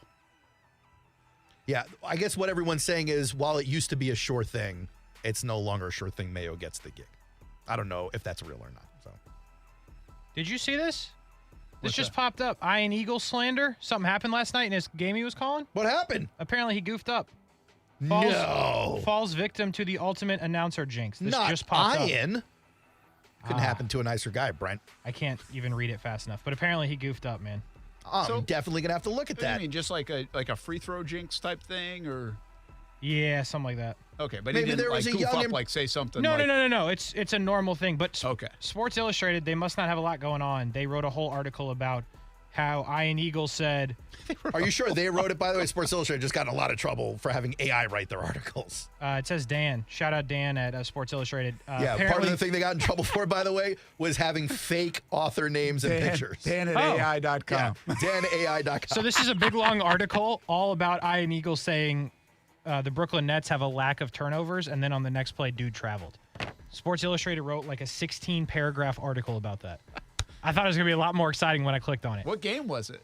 The Nets. They were playing the Suns against the Suns, debut yes. of the Big Three. Just imagine what they're going to write about when they have that bull on the transit earlier today.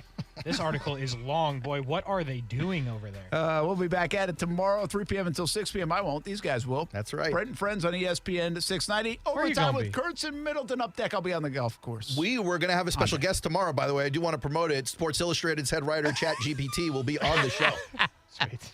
Have a good night. Close personal friend. Let's do it. Ready? 1, 2, 3. Duval! Have a good night, everybody. It's a good time of year to think about friends and relationships, and we appreciate our relationship with the #1 Buick GMC dealer in Jacksonville, Nimnick Buick GMC. 6 cars from Nimnick since arriving in Jacks in 2008. Nimnick, your friends in the car business since 1941, and they can help your family this holiday season. From mobile oil changes to their used car selection, they're the #1 Car Bravo dealer in the Southeast. And how about a new GMC Sierra? I love mine. Save up to $10,000 on select GMC Sierra 1500s. Visit our Phillips Highway or NimnickBuickGMC.com. GMC, we are professional grade. The 12 Days of Christmas is back and better than ever at Best Bet Jacksonville. From December 12th to the 23rd, we're lighting up the tables with the much-anticipated 12 Days of Christmas High Hands and giving away over $275,000 in cash. The excitement grows each day, starting at $1,200 and climbing up to $2,300, and the chance to set sail on a World Poker Tour cruise. Don't miss out on the action. Explore all our December promotions at bestbetjacks.com. That's bestbetjacks.com, your destination for the best poker action this holiday season. Play a little pool, watch some football, eat wings, and, of course, plenty of adult beverages. Perfect Rack Billiards is the place to be on game day and every day. Now open for lunch at 11:30 on Friday and Saturdays. Daily specials like 75-cent Wing Wednesday, $3 Draft Thursday, and $3 Seltzer Saturday. Pool, darts, shuffleboard in a fun, clean atmosphere at Perfect Rack Billiards. It's your Jags game day headquarters. 10 wings and a pitcher for $20 and a free shot with every Jags touchdown. It's up to the Jags to score. It's up to you to have fun at Perfect Rack Billiards in Jacksonville. What defines a hero? Dedication, loyalty, courage. Every day at AMCO, we serve heroes. For over 60 years, we've repaired and maintained the most critical public service vehicles. From complex transmissions to simple brake jobs with flexible financing and the extra safety precautions we need. The heroes we serve don't all wear uniforms. They're people like you. At AMCO, we're proud to serve all of you. AA MCO. Money tight? We can finance almost anybody. Find the AMCO transmissions nearest you at AMCOJacksonville.com. As the seasons change, one thing remains the same. Jacksonville and all of Northeast Florida are fueled by Celsius Essential Energy Drinks. If you spot ESPN 690 anywhere in the community, come hang with us and grab an ice-cold Celsius. Time to hoop it up and swoop it up with the Ospreys. Men's and women's basketball season is here. They are off and running. UNFOspreys.com for your season tickets. Plenty of options in the beautiful UNF Arena to watch a fun brand of hoops. In December alone, 7 home games between the men and the women. Season tickets, flex plans, premium seat, and suite options are available. Matthew Driscoll and the men off to a nice start. New women's coach Erica Lambert has her team playing tough. It's the busiest home slate in the D1 era. More than 30 games at UNF Arena. Go to UNFOspreys.com. Finding great candidates to hire can be like, well, trying to find a needle in a haystack. Sure, you can post your job to some job board, but then all you can do is hope the right person comes along, which is why you should try ZipRecruiter for free at ZipRecruiter.com/free.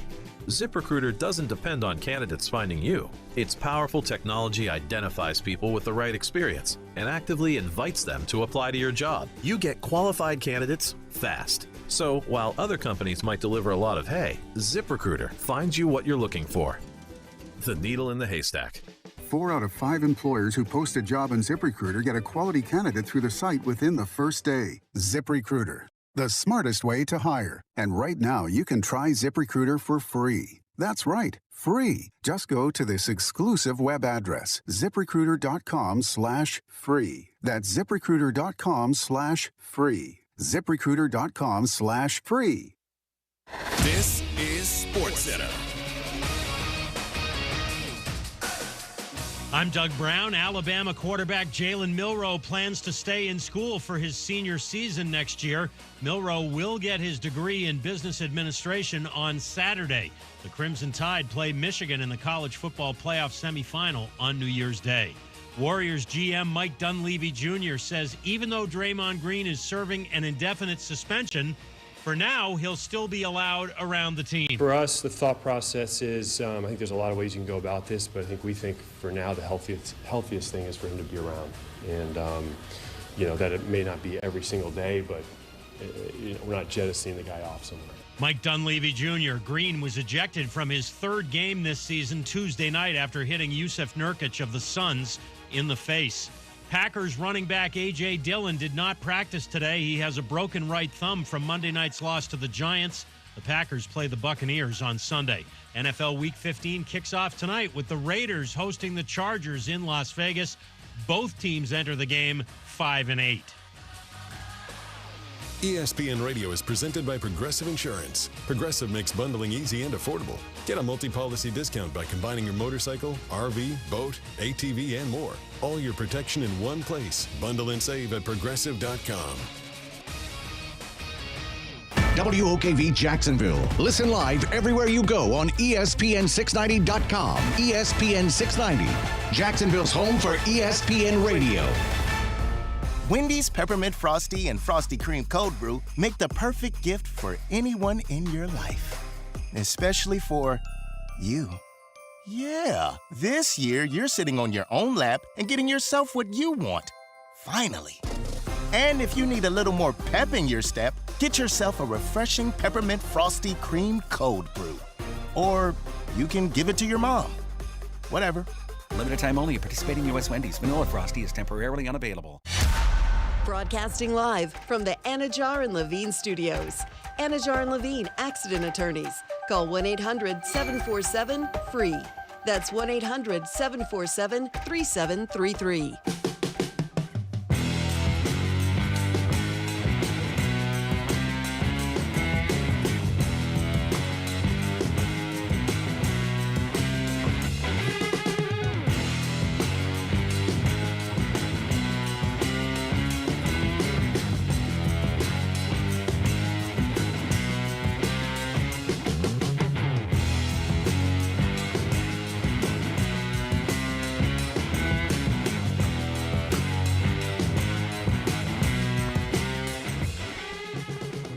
How y'all doing? Overtime with Kurtz and Middleton, ESPN 690. On a Thursday Night Football coming up, and what will be one of the worst matchups of the season. America's quarterback Easton Stick against Aiden O'Connell and the Raiders. So I'm not telling you to tune in. All I'm telling you is you can hear it right here on ESPN 690. That's all I'm saying. If you are on the stream, Facebook, YouTube, Twitter, and Twitch, you will have to go to the radio, the dial, 690 AM in your car. What's up, Brian Middleton? Well, first you got to change it from FM to AM or aux or Bluetooth connection because you're not automatically on AM. There's not a chance. No. So I'm going to add that step in, that pre-step in. It's a good call. You got to find out how do you switch from whatever you normally have it on because it's not AM. It's a good call. Okay. But once you do that, then do everything Casey just said. You are absolutely right about that. Occasionally there will be times where I am listening on the way to work to see if I'm going to make it before the show starts, just to keep it real with you. Okay. Like I kind of know where the commercials are spotted because it'll be like 58. I'm in the car. I'm like, am I making it here? I don't know. And then I will come after work, get in the car. I'm like, what is this? I'm like, oh, that's right. AM. Shout out. So anyway, that's what you have to listen to. You got to be a bit of a menace to have it on and keep it on AM the majority of the time in your car. Like, I don't know if I want to, like, meet you in a dark alley or a street fight. You don't. If you predominantly have it AM in your car. Just saying. I would agree with that. Since we're talking about this. Yeah. Literally on AM radio, by the way. Yeah, no, Just absolutely, to throw that man. out there. Bite the hand that feeds you. I'm not getting fed well. It looks like it. I'm not. Said malnutrition? Malnourished? Okay. How good is the AM radio in your car? And this is, all right, this is going to sound like a shot, right? But I have this, I'm just kind of wondering. Your car is older than mine. It is. It's going to sound like a shot. It's not a shot. It is. All right? So is your AM radio good, is my question. Like, does your signal come in well? Because my newer car stinks. I'm just going to be real with you. It sucks. And it's not even like new of a car. Like, it's a struggle. Okay. All day, every day. But that's a car thing. Because Amanda's car is even newer than mine. Sounds good. So I'm just trying to figure out, like, what is going on there. Okay. Someone says it sounds like we're underwater. That's Earth. Appreciate you, Earth. Oh, yeah. I got it. It's fine, I guess. Oh, I mean, it depends on the signal.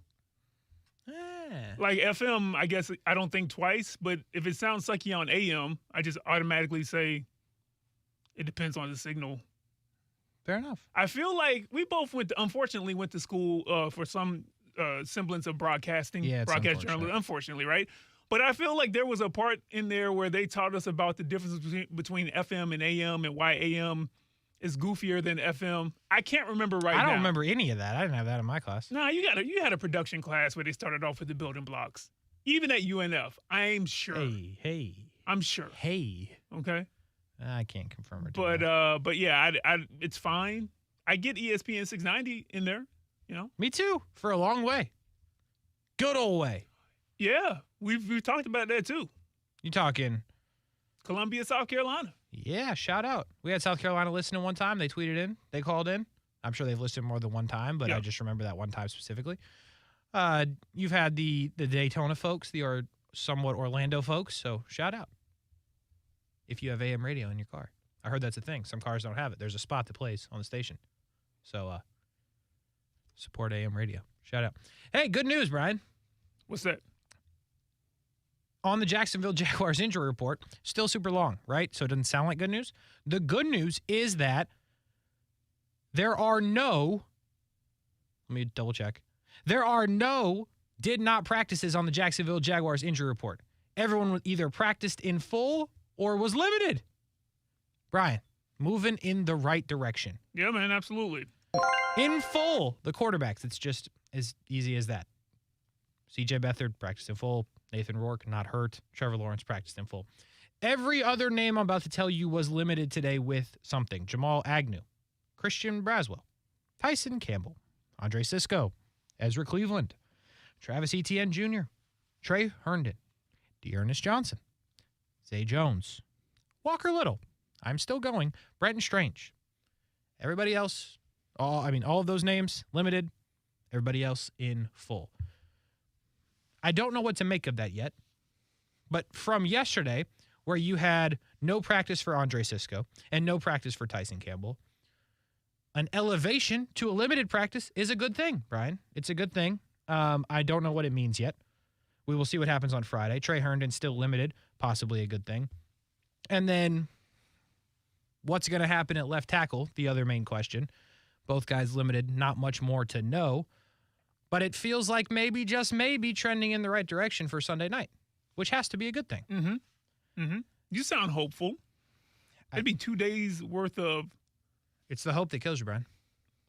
Well, I mean, unless the hope is actually realized. Do you remember what you can't do with hope? Well, that whole list is obviously messed up right now because you said that you can't do something with hope except one person, and I don't know if you... You can't take hope to the bank. Remember when I said that? Well, that was I'm not trying to take this hope to the bank. I'm just telling you. There was another part to it. That's what I was referencing. Unless you're Patrick Mahomes. What? He's been hoping for at least 4 or 5 weeks that a new wide receiver would show up. And his card has been getting declined. So that's what I'm saying. Like, if one part of that statement isn't true, then the other part might not be true either, Casey. So maybe I can take hope to the bank unless I'm Patrick Mahomes. Huh? Alternate universe. You should try it. I don't know how well it'll go. Well, you're the hopeful one right now. You sound hopeful. That's all I'm saying. It feels like it's trending in the right direction. I mean, still obviously a long ways to go. Friday will be a big judge on that. If they do rule anybody out, Trey Herndon, will he get out of the concussion protocol, is one that at least is somewhat yes or no. You know what I mean? Everybody else, like Travis Etienne has played. He's just going to have to battle through it, it appears. Dearness Johnson, same deal. Zay Jones been really banged up all year. Tyson Campbell's the interesting one because you've seen this pattern of in and out, but then not healthy, out again. So where does this leave it? What decision do they make? Do they think he's healthy enough to play? But after what happened on Monday night against Cincinnati, you thought he was healthy enough to play. He did not appear to be healthy enough to play. So Friday, tomorrow will be the big day on seeing if anybody is ruled out for the football game against the Baltimore Ravens, who will come in here on Sunday Night Football, primetime football in Jacksonville once again. How about that? So at the point of, let's just use the Tyson Campbell as the example right here. Let's. At that point, when you're talking about in and out, yes. On the one hand, I understand this is your ace, this is your guy. So if he can play, even if it's every other game, and we think he can give us even a semblance of what we think he's going to be and what he's shown us in the past, then yeah, have him in there. But at what point do you say, listen, you just got to get healthy and we need to build some continuity with whoever it is that's filling in behind you. And the only way to do that are live reps. So, Tyson, if you're going to be out there and be healthy enough to literally just be able to be on the field and kind of run, but not be Tyson Campbell, yeah, then you just get healthy and the guys backing you up are going to build some continuity. As soon as you get healthy, you're coming back in. As soon as we green-lighted, as soon as you look like you are 75%, 80% of who you're supposed to be and who you've shown you could be, you're back in here. It's not one of these deals where you're going to lose a starting spot or reps or anything like that. But it is more beneficial to the team right now to have guys in there who are maybe more fully healthy and who can kind of just build more continuity. Because if I'm not good enough to be a starter right now, and now you're thrusting me into the starter position, Casey, I'm handing this over to you now. Mm-hmm. Like, if you're taking me in and out, that's not making me better for the team in that particular season, in that particular couple of weeks, right? You know what I mean? Like, if I have 1 week here, but I know I'm not going to be in and out, and then I'm going to be probably doing this for the next 2 to 3 weeks while the main guy's getting healthy. I mean, calls, I would assume, get easier. I would assume, okay, I know what so-and-so is going to do now, being on the field, other guys, things of that nature. So at what point for you would you say, hey, listen, you're in and you're out, you're out. You're in when you're healthy.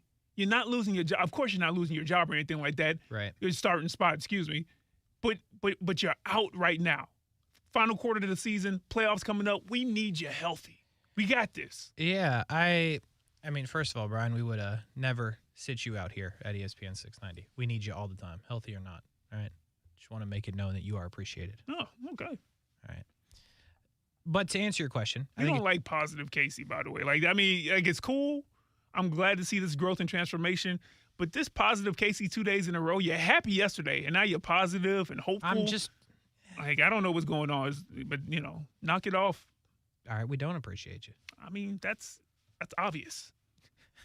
Now we're talking. Okay, please make your point. Now I feel at home. It's a catch-22, I think, this week specifically, and then I'll address the other part, because you don't know where it stands with these other guys, right? So if you're telling me there's a scenario where you may not have Andre Cisco and Trey Herndon, I would say then you probably need Tyson Campbell no matter what the percentage point of Tyson Campbell you're going to get is, right? Because now you're asking 3 to 4 and maybe a rotation of 5 different dudes asking to play a role that they don't usually play against a Baltimore Ravens team who can attack you through the air.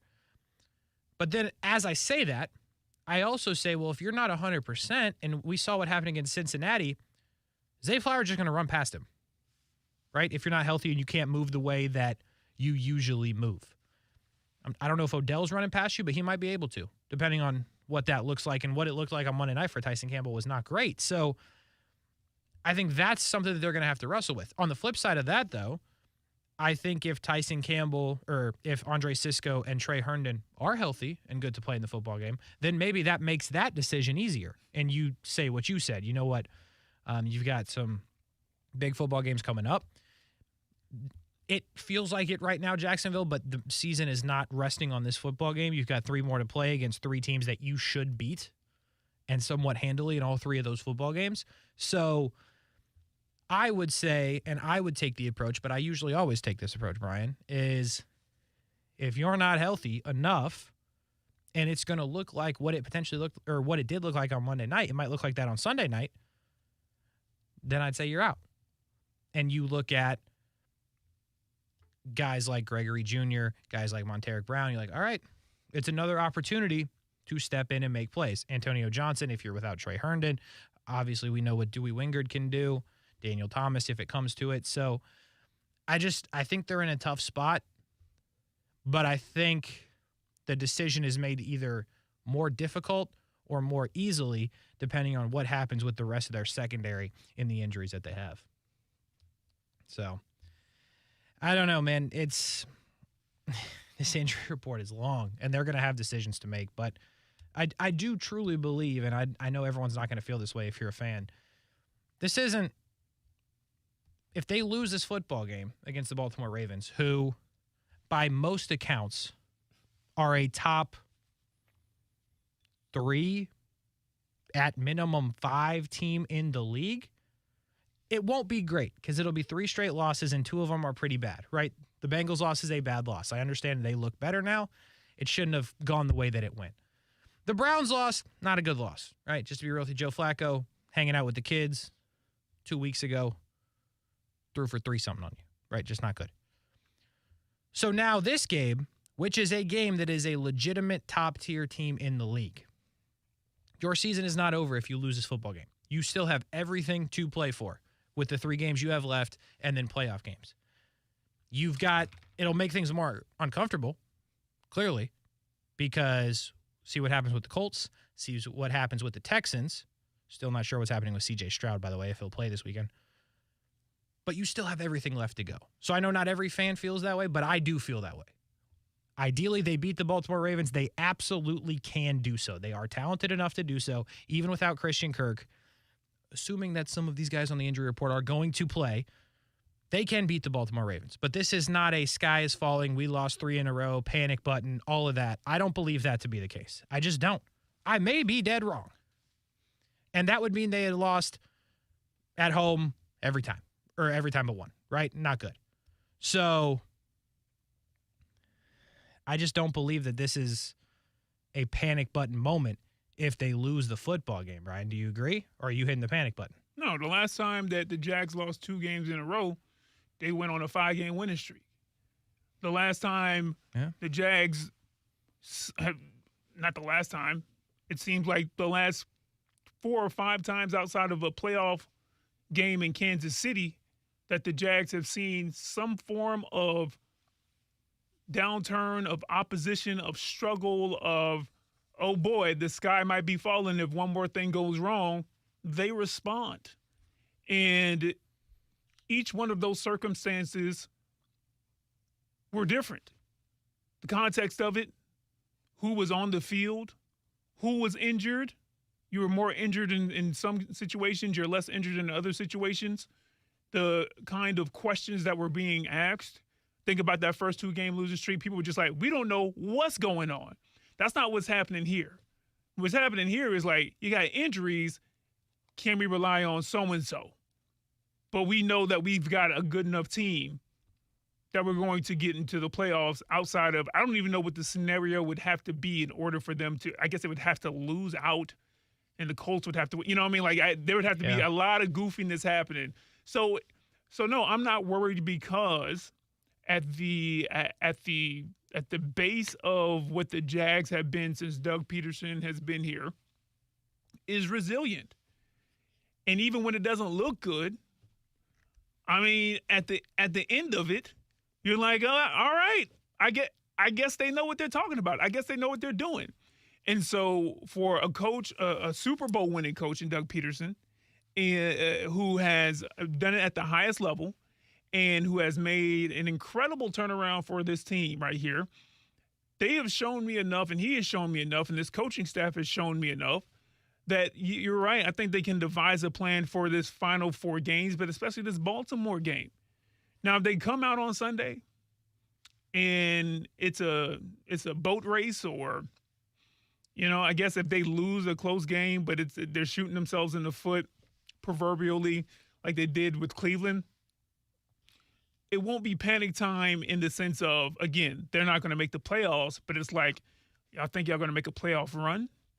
I mean, that's kind of what I was touting early on this week, after the Cleveland game. I'm like, you can't have this iteration of the team go out on the field wild card weekend or and expect to beat Miami, expect to beat Baltimore in the playoffs, expect to beat Kansas City or one of these Buffalo, Cleveland teams, whoever's going to get in, who may be coming here to Duval.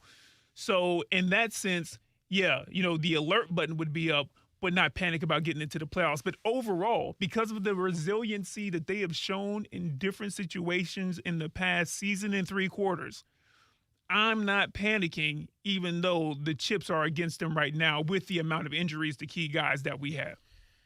Yeah, I just think it's the right approach. I just think it will be an unpleasant stretch, but I think some things you said there, yeah, again, they can win the football game, but Doug Peterson, I believe, will not let this team get in the tank, if you will, right? It would be a tough stretch. They've been through tough stretches with Doug Peterson as their head coach, and they have bounced back, like you mentioned. So it's I guess a different part of the Jaguars we will see at that point, because yes, they lost a couple early in this season. You go back to last year, it did not start good. And before we even knew that the Jags were good, right? There were some signs in some of those losses last year, talking about the Giants game and Kansas City the first time and all. There were signs, but we didn't know. And then Doug Peterson, after a bye week, after they lost to Kansas City, everything in the whole city flipped, right? So Doug Peterson is capable of getting this team, at this point, you can say, to really do anything, right? To play with teams, to beat teams, to go on streaks, to do all of these different things. So that's why I just think when these Jags, who, by the way, are still leading their division and could potentially be leading their division even with a loss after Sunday night, you can't count them out with 3 games to go, that they don't run those 3 off, get hot again, which is the perfect 3 to get hot going into the playoffs with, by the way, I think, because of who your opponents are. Bucs may be a little tough. They should run Carolina out of the state. And then you get to go up and potentially, I know Tennessee looked better after winning against the Miami Dolphins, but you're potentially going to go to Tennessee and just have a little bit of a party, because you might already be in the playoffs and you can just beat your rival, put them in their misery for an entire offseason, right? But those might be 3 perfect games. And heck, you beat the Ravens, start that streak early. Now you're talking. But the confidence they could have after those 3 football games going into the playoffs and where Doug could have them, you've got to love it. Or, they could be locked into whatever seed they're going to be in. And then they could take a look at the injury report and just be like, hey, guys. They could. I know Roger. I know Raj. He's going to call up and be like, what are you guys doing? We want competition in the final week of the season. And then Doug's going to be like, yeah, it is competition. Our second string against Tennessee starters. But yeah, and we're going to rest up. We're gonna rest up some of our key guys who may be a bit banged up, or, you just need that week off. You get that week off. So, I do wonder about that, because we don't know necessarily what Doug's philosophy with that is. If they're locked in, they're locked in. That's one thing. Yeah. But the way that this season has gone injury-wise, it feels like if there's nothing to gain, we're talking the Nathan Rourke show. We're talking. would you? Okay, that's a good question then. So hypothetically, if let's say somehow Jags are 4 seed, okay, best they could do is become 2 seed, but there's still movement. There's no locking in. But you can go to 2? But you could go to 2. Do you play those guys in the final week of the season? Absolutely. If you can go from 4 to 2, you absolutely do. But not 4 to 3? No. Okay. The only way I could think that they would do that, honestly, is if they could go from 2 to 1 somehow. Somehow it's a 2. 4 to 2 is a jump, man. But is it? I mean, I'm looking at the records right now. I don't know the tiebreakers, but I'm just like, I could see a scenario, 4 games left in the season. I could see a scenario where, yeah, man, if you win and they lose, and, you know, like you could be the 4 seed, you could be the 2 seed, you could be the 3 seed. You know, I could see that for a couple of teams in the AFC.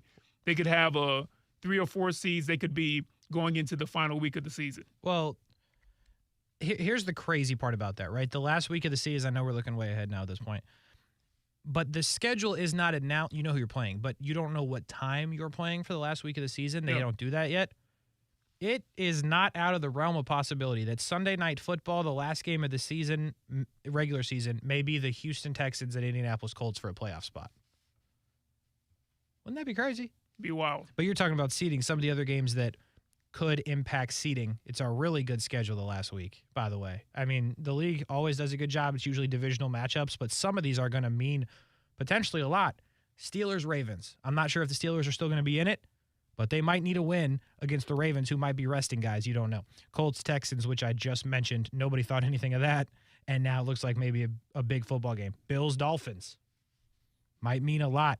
Falcons-Saints. Might mean a lot. Hopefully, we're hoping that Jags-Titans means absolutely nothing. Absolutely nothing. But you do have some good matchups, and then they thought Chargers-Chiefs was going to matter. Brandon Staley said, hold on 1 second. There's a very, very off chance that Vikings-Lions means something, with now Nick Mullins becoming the quarterback of the Vikings. Yeah. But, you know, that'd be wild. Colts-Texans for a playoff spot on Sunday Night Football. I feel cheated. Don't you? I feel cheated this season. We were supposed to be running it up. 13 wins. Yeah. With these lowly nothings out in Houston and Indy and Tennessee. No, they had, I guess they got a different script. Didn't we give a script out? Was it just to us? Did they not get the script neither? Seems like everybody got a different script. Okay. That's what it's looking like. That's right confusing. Who's the executive producer on that? I'll tell you what. Brandon Staley's flipping through his script. Like, mine is missing like 6-7 pages. Well, but everything else I've done to the T. We already knew what it was going to be. I lost the playoff game, like it said in the script. All right, let's take a break. Overtime with Kuhrts and Middleton. ESPN 690. Jags and the Ravens on Sunday night. Oh. Change the energy. This is man. wild. High energy, man. Gene Autry yesterday. Usually, okay, go ahead. Soft-spoken 7th Streeter today. Casey's like, who? It's all good. Usually, I try to go with the momentum of the music, right? No. I try to feel the pace and the energy of the music and kind of when to stop talk, that kind of thing, right? All these things are going on in my head. Usually I fail miserably.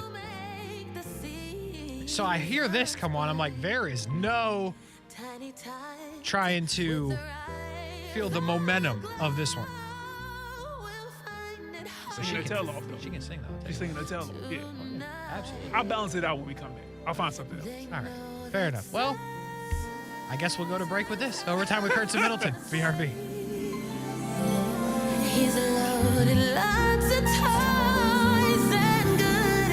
Now, the first alert forecast on ESPN 690. Windy tonight into mostly cloudy skies with some drizzle and a few showers as temperatures drop into the 50s. Partly to mostly cloudy and still windy for Friday. Temperatures reach the upper 60s with an occasional shower coming in off the ocean. From the CBS 47 and Fox 30 Action News Jack's First Alert Weather Center, I'm Chief Meteorologist Mike Burrish. The Weather Center is brought to you by Beard's Diamonds. Don't miss Beard's incredible Christmas sale, where everything is 43% off through Christmas Eve. Mr. Clean, Mr. Clean. Of course I use Mr. Clean Magic Eraser to clean tough messes off my stovetop and bathtub. But then I discovered I can also use it to easily clean my patio furniture and even my shoes. I'm hooked. And when wipes won't cut it, I use Magic Eraser Sheets. They're thin and flexible erasers, perfect for everyday messes, like gunk on my counters and sinks. They really are magical. The reviews are in. Mr. Clean Magic Eraser and Sheets make cleaning look easy. Gah, I'm so stressed about my business not being ready for the holidays. Ooma. What is that, meditation? I'm recommending the Ooma cloud phone system with auto attendant and more than 35 features. Ooma? Yep, switching to Ooma is a cinch. Starts at $19.95 per month per user, plus taxes and fees. Ooma. Now you're feeling it. Visit Ooma.com. That's OOMA.com to learn more. Ooma. Smart communications for the smarter business. As the weather gets colder, the NFL offers Stay Hot on FanDuel. Right now, new customers get $150 in bonus bets with any winning $5 moneyline bet. That's $150 if your team wins. If you've been thinking about joining FanDuel, there's no better time to get in on the action. The app is so easy to use. There's a wide range of betting options, spreads, player props, over-unders, and more. So visit FanDuel.com/win and kick off the NFL season. That's FanDuel.com/win. FanDuel, official partner of the NFL. Must be 21 plus in President State where lawful to wager. FanDuel is offering online sports wagering in Kansas under an agreement with Kansas Star Casino LLC. First online real money wager, only $5 pregame money line wager required. First online real money wager, only $10 first deposit required. Bonus issued as non-withdrawable bonus bets that expire 7 days after receipt. See terms at sportsbook.fanduel.com. Gambling problem? Call 1-800-GAMBLER or visit FanDuel.com/RG in Colorado, Iowa, Michigan, New Jersey, Ohio, Pennsylvania, Illinois, Kentucky, Tennessee, and Virginia. Call 1-800-NEXT-STEP or text NEXT-STEP to 53342 in Arizona, 1-888-789-7777 or visit ccpg.org/chat in Connecticut. 1-800-9-WITH-IT in Indiana, 1-800-522-4700 visit ksgamblinghelp.com in Kansas. 1-877-770-STOP in Louisiana. Visit mdgamblinghelp.org in Maryland. Visit 1-800-GAMBLER.net in West Virginia or call 1-800-522-4700 in Wyoming. Help is here. Visit gamblinghelpma.org or call 1-800-327-5050 for 24/7 support in Massachusetts or call 1-877-8-HOPE-NY or text HOPE-NY in New York. Koala Insulation. Hey, this is Bruce. And I'm Carrie. We're the owners of Koala Insulation. It's a great time of year to invest in energy-efficient improvements to your home. With our competitive rates and new tax credits for insulation upgrades, you can get huge savings to improve your insulation today and see long-term savings every month going forward. Give us a call and set up your free evaluation at 679-6282 or find us online at koalainsulation.com.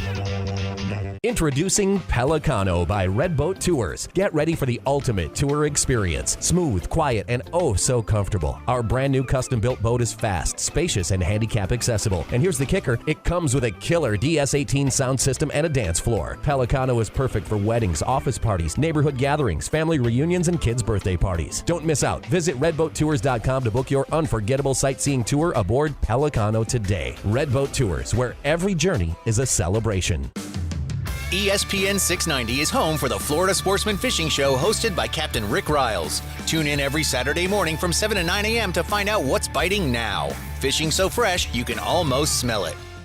Ronald McDonald House Charities of Jacksonville is celebrating 35 years of supporting the health and well-being of critically ill children and their families who need to be near a hospital. To learn more, visit rmhcjacksonville.org. Firefighters, paramedics, police officers. They take care of us, and at AMCO, we're proud to take care of them. For over 60 years, we've repaired and maintained the most critical public service vehicles. As an essential business, we work on every kind of car repair with flexible financing and extra safety precautions. Essential, reliable, trusted. That's the men and women who are there for us, and it's our honor to be there for them. AA MCO. Money tight? We can finance almost anybody. Find the AMCO transmissions nearest you at amcojacksonville.com.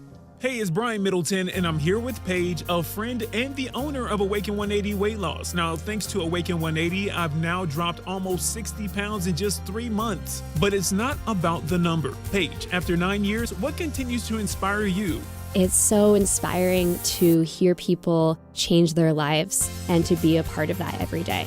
The more people who can transform their lives and feel better and be more confident and be happier and see that change come through in every aspect of their life, not just in their weight or how they look or the clothes that they wear, but in their career and in their family and how they inspire their kids. That's why we do this. Thanks, Paige. Changing lives without medications, the gym, or fasting. If you're ready to make a 180 with your health, choose the solution for weight loss. Awaken 180 Weight Loss. Call 844-346-1800. That's 844-346-1800 or online at awaken180weightloss.com. It's a good time of year to think about friends and relationships, and we appreciate our relationship with the #1 Buick GMC dealer in Jacksonville, Nimnick Buick GMC. 6 cars from Nimnick since arriving in Jacks in 2008. Nimnick, your friends in the car business since 1940. 41, and they can help your family this holiday season. From mobile oil changes to their used car selection, they're the #1 Car Bravo dealer in the Southeast. And how about a new GMC Sierra? Love mine. Save up to $10,000 on select GMC Sierra 1500s. Visit our Phillips Highway or nimnickbuickgmc.com. GMC, we are professional grade. Stay with ESPN 690 for your chance to see and hear our special events in the Farah and Farah Performance Studio throughout 2023. Powered by Farah and Farah and ESPN 690, Jacksonville's home for ESPN Radio.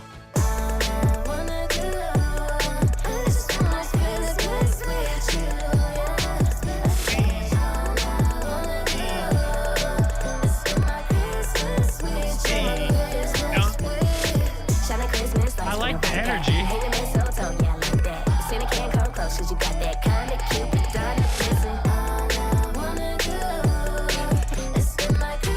Look back at it. Look back at it. Look back at it. Hey, that's the kind of energy right there. Wow. That was something right there. Boy, look back at it. That was something. Who is this? Take a guess. I don't like this game. Tell you the break. Hey, that's a throwback. I never get told That's a the throwback. break. Yeah, it's a throwback. I never know. Welcome back to Kurtz and Middleton. Overtime with Kurtz and Middleton. I'm waiting for you to get into it. Yeah, Overtime with Kurtz and Middleton. Hey, ESPN there we go. 690. Is that the show name? Yeah, there you go. On ESPN 690. YB says, Brian, I know you got some Temptations in the rotation. YB, I was told to tell you from Brian himself that the Temptations will be in the rotation tomorrow. I got you. I got you, my boy. YB also says, you got me on that one. Who is that? He said, not no TLC. YB 400, I'll tell you in the break. Nobody. Because I appreciate it, man, because he's a loyal listener. So I'm definitely going to make sure I tell him in the break. The first thing I thought in my head was definitely not the right answer. Oh, now you got to say it. Well, I can't even remember who they were. There was a group of like 5 girls, and then they broke up recently. I'm talking recent. Huh. It wasn't them. But I thought it was multiple. Was it multiple people? Yeah. 22 girls in there. Yeah, see, I thought it was like multiple different people. Who were, you don't know who I'm talking about? They're just like real popular. I mean, sing the song. I don't know the song. Sing. I didn't listen to their music. I mean, can you give me a description? Like, was there one lead singer? No, all 5 of them sang. I saw them at the Jingle Ball. You ever heard of Jingle Ball? We got free tickets to the Jingle Ball one time. Are they like black, white, Asian? Is it a mix, an international group? Yeah, it's like a mix. Dude, this is really annoying me. The only 5-girl group, but they broke up a long time ago, that Fifth Harmony group. Fifth Harmony! Oh, that was them, huh? Yes! Oh, there it is. Thank you. Yeah. It wasn't them? No. I didn't think so. I did for a second, but it wasn't them. Shout out Fifth Harmony. Mentioned on the show. All right, let's move on. Draymond Green. SWV escape. Wow. Are those guesses? He's pulling back, man. Are any of them right? No, but I get why. I understand the guess, man. Nah. This group, like, they just came out a couple years ago. But yeah, that's wild. And SWV, I could see SWV for real. All right. Anyway, Draymond Green suspended indefinitely. Right decision by the NBA? Because it feels like at this point it's just getting out of hand. Draymond fighting somebody, hitting somebody. Like, it's just too much. It's too much. So are you with the NBA on the suspension indefinitely? Oh, okay. I thought that you might have been more so on the side of Draymond because of the explanation that he gave. But to answer your question to me, yeah. It's been coming. It's been a long time coming. But a change gonna come. Oh, yes, it is. It's a song. So I figured. I'm listen, Draymond, it's spiraling in the sense of this is who he's always been. Fair. This is the kind of player he has always been. But he also was a younger player who was more effective, and it didn't quite line up back to back to back these kinds of incidences that have happened this season. I mean, he just got finished choking out Rudy Gobert. Before that, he just got finished using Jordan Poole as a face as a punching bag. Also right. Before that, he kicked Steven Adams, where the sun don't shine. Mm-hmm. Before that, he dared to try to GOAT, even though, they're business partners and all that good stuff now. But he dared to try to GOAT in the finals and call him outside his name. Like, this is Draymond Green. And I'm going to be real with you, Casey. The edge that he has played with for the majority of his career, some of the stuff I would say I would classify it as, that's a dirty move, even if he's not a dirty player, okay? Because there can be a difference. Like, that move right there, you lost your cool. But the edge that he played with, I'm good with that. Everybody don't got to be buddy-buddy. I don't got to help you up from the floor. I agree with that. I'll put an elbow in between your ribs. Like, that's kind of, honestly, like, that's a part of the game to a certain degree. But what's happened this season, on top of the fact it's too much, that the other NBA players are openly speaking about it. Yeah, go sit down somewhere, because if you're having a problem outwardly or outside of work, outside of the games, that's causing you to not be able to handle your emotions in the game, you need to sit down. Mm-hmm. If you just can't keep your control of your emotions in the game because you can't keep control of your emotions in the game, you still need to go sit down. So whatever is the cause of these situations, go sit down somewhere. What's it? Don't we have it? Sit your ass down. Somewhere. Anywhere. But not on this court and not on the bench. So, yeah, I'm fine with that move, Casey. What say you? Yeah, no, listen, I agree with you that everybody don't got to be best friends with everybody, right? You ain't got to help me up. I don't got to help. I'm with that, right? We're not teammates. We're playing against each other. If that was your teammate, back from 4 years ago, whatever, right? So I'm with you there. And I think in the NBA and in, the NHL, sports like that, I mean, NFL is obviously a violent sport. You're not trying to hurt nobody, but there's nothing wrong with playing with that edge, right? That intensity. But when you taking it to the point where you're choking somebody out from behind, that's a problem. You know what I'm saying? Some of this, there's a lot of stuff that is not playing with the edge that has happened with Draymond Green. It's just violence is what it is, just to call it as it is, right? If there's a problem outside of basketball that he's dealing with, right, you got to get that taken care of first and foremost, whatever that takes, right? Whatever you've got going on, and that's anybody. That's not just Draymond Green. But if there's stuff going on that you got to deal with, you got to deal with that. And that's most important. And then getting back to basketball is the next. But, I mean, I don't think the league had a choice.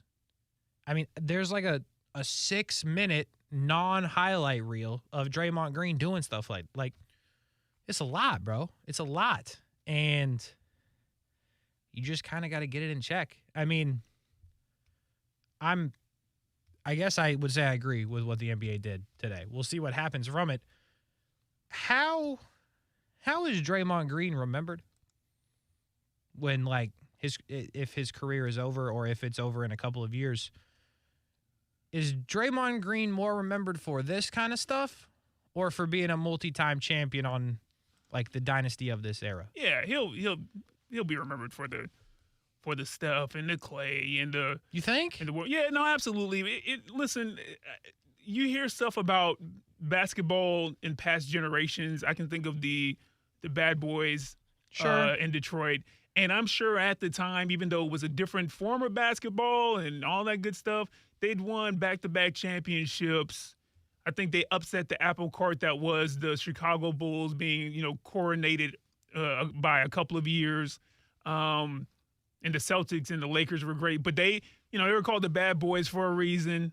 They played a certain way in a allegedly more physical NBA. Right. And I'm sure if you talk to people at that time, they'd be like, you sure that Bill Laimbeer and those guys out there are only going to be known or mostly be known for the championships that they won, even with the way that they played, and it might be a bit dirty, or not dirty, but, more physical than what we're even used to.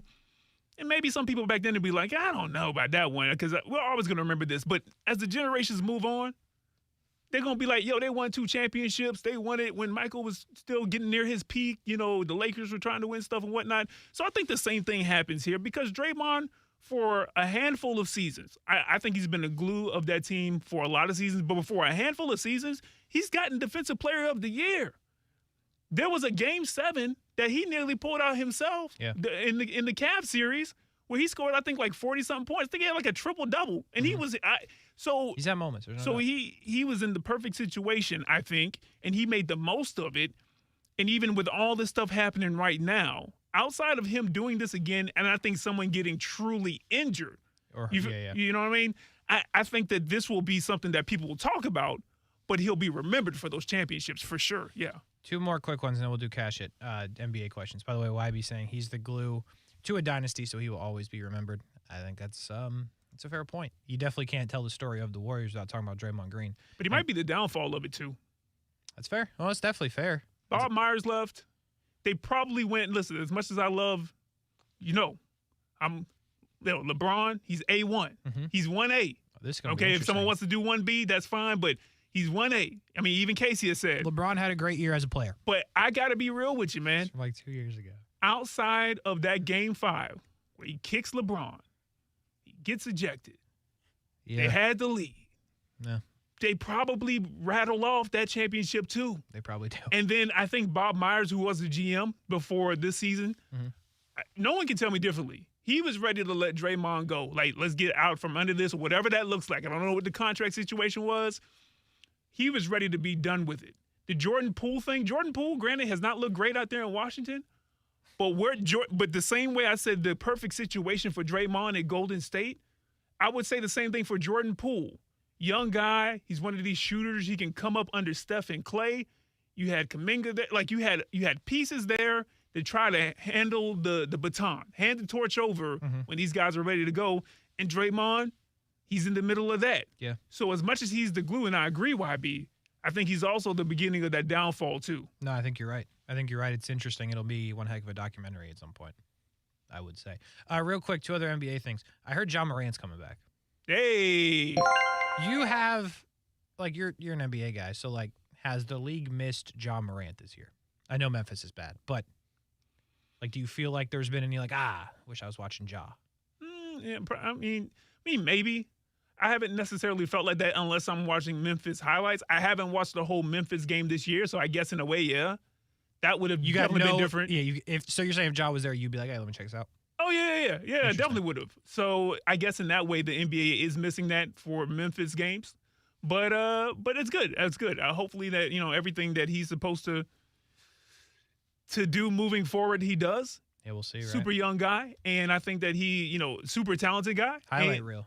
And Memphis needs him, and I think the NBA overall does need him in the crop of young guys coming up who are taking over after, LeBron, Steph, all these guys are out of there. I would agree. I also think it would be a win for the league if they could claim look what happened and look what he has turned his personal life into or something like that.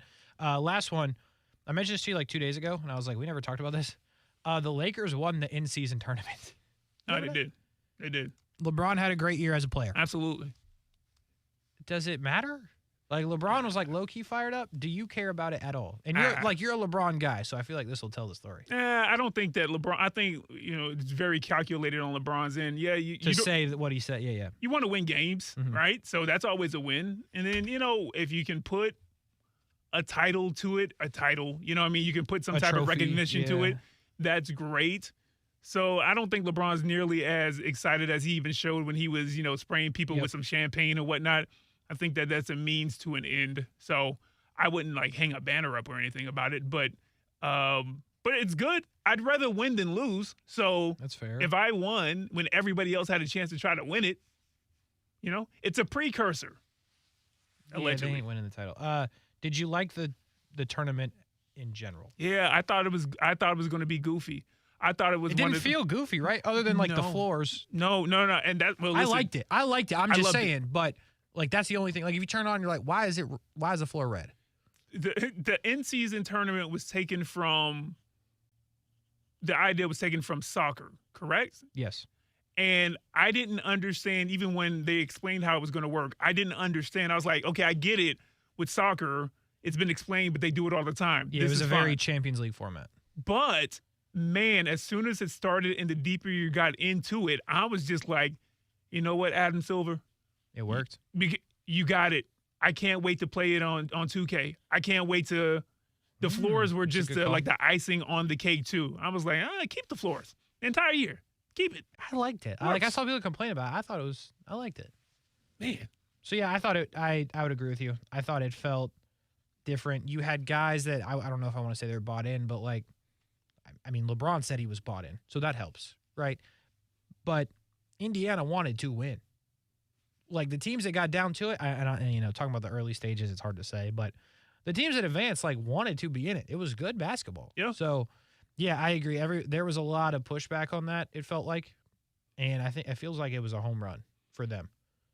The NBA, I should say, this early in the season. I think it'll talk. Go ahead. Go ahead. I think it'll be a bigger deal. Hear me out. I think it'll be a bigger deal when it's not LeBron winning it, because it's impressive. There are a lot of people out there who appreciate, even if they're not LeBron fans, they appreciate what he's doing at 38 years old. There's a lot of people that just don't like LeBron because I guess it's the it thing.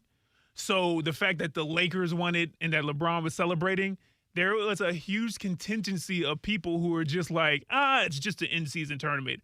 But if you take that aside and you don't say that it's LeBron and the Lakers that won it, let's say it was Indiana, let's say it was whoever, the Pelicans or whoever, I think that there would be an even wider acceptance of how good this was. Because it really was. It really is a good idea. Sometimes you got to take chances. That was a visionary move because I didn't buy into it in the beginning. I would agree. Yeah, I liked it. I like to see what they do from it from here, and I do agree that if the Lakers weren't the team that won, I think the reception would be different. Let's save Cash It because we talked NBA. The tease of all teases, the 24-hour tease, Cash or Trash It, tomorrow on the show. Wow, Cash It and Santa? Oh, jeez. Cash It and Santa. We will do both. That's going to be wild. We will do both, I promise you. I'll be ready to cash it, I'll be ready to trash it, and I'll be ready to write letters to Santa on the Friday edition of Overtime with Kuhrts and Middleton. But we did some NBA talk. We talked to Jags. We had a conversation about Fifth Harmony that I'm not really sure where we left off. But those Cerati, by the way. Cerati, Ceraadi. Cerati? Yeah. Okay. How about that? 2 girls. Clearly, by what you heard. I'm super excited that I finally found this out, because every time I'm told, and if you've listened to the show for like the year plus it's been on now, anytime I'll tell you in the break was said, I was never ever told at any point. I'm still waiting to find out a lot of things from I'll tell you in the break. So to actually find one of those out on the air is a impressive moment for this show. It's history in the making. That's where we're going with it. Okay. It's a moment. Are we OT cursing? Are you making a pick? Bro, are we OT cursing? It's Easton Stick and Aiden O'Connell. Sure, we'll pick. That's fine. You pick first. No, I need the Chargers to do well. So we're going to go with the Chargers. So you want me to curse them if you need them to do well? I seriously would pick the Raiders. Well, I'm just going to change it to whatever you, because I just want to play the OT curse music. I just want to invoke our power. Raiders. Raiders it is. Raiders and Chargers coming up on the station in just a little bit. For Brian Middleton, I'm Kasey Kuhrts. We're back tomorrow. Have a great night, everybody. I want to eat a spicy chicken in my Tesla. Is it too much to ask? Just like those little holiday snow globes, you better get ready to shake out the season, because Toyotathon is on at our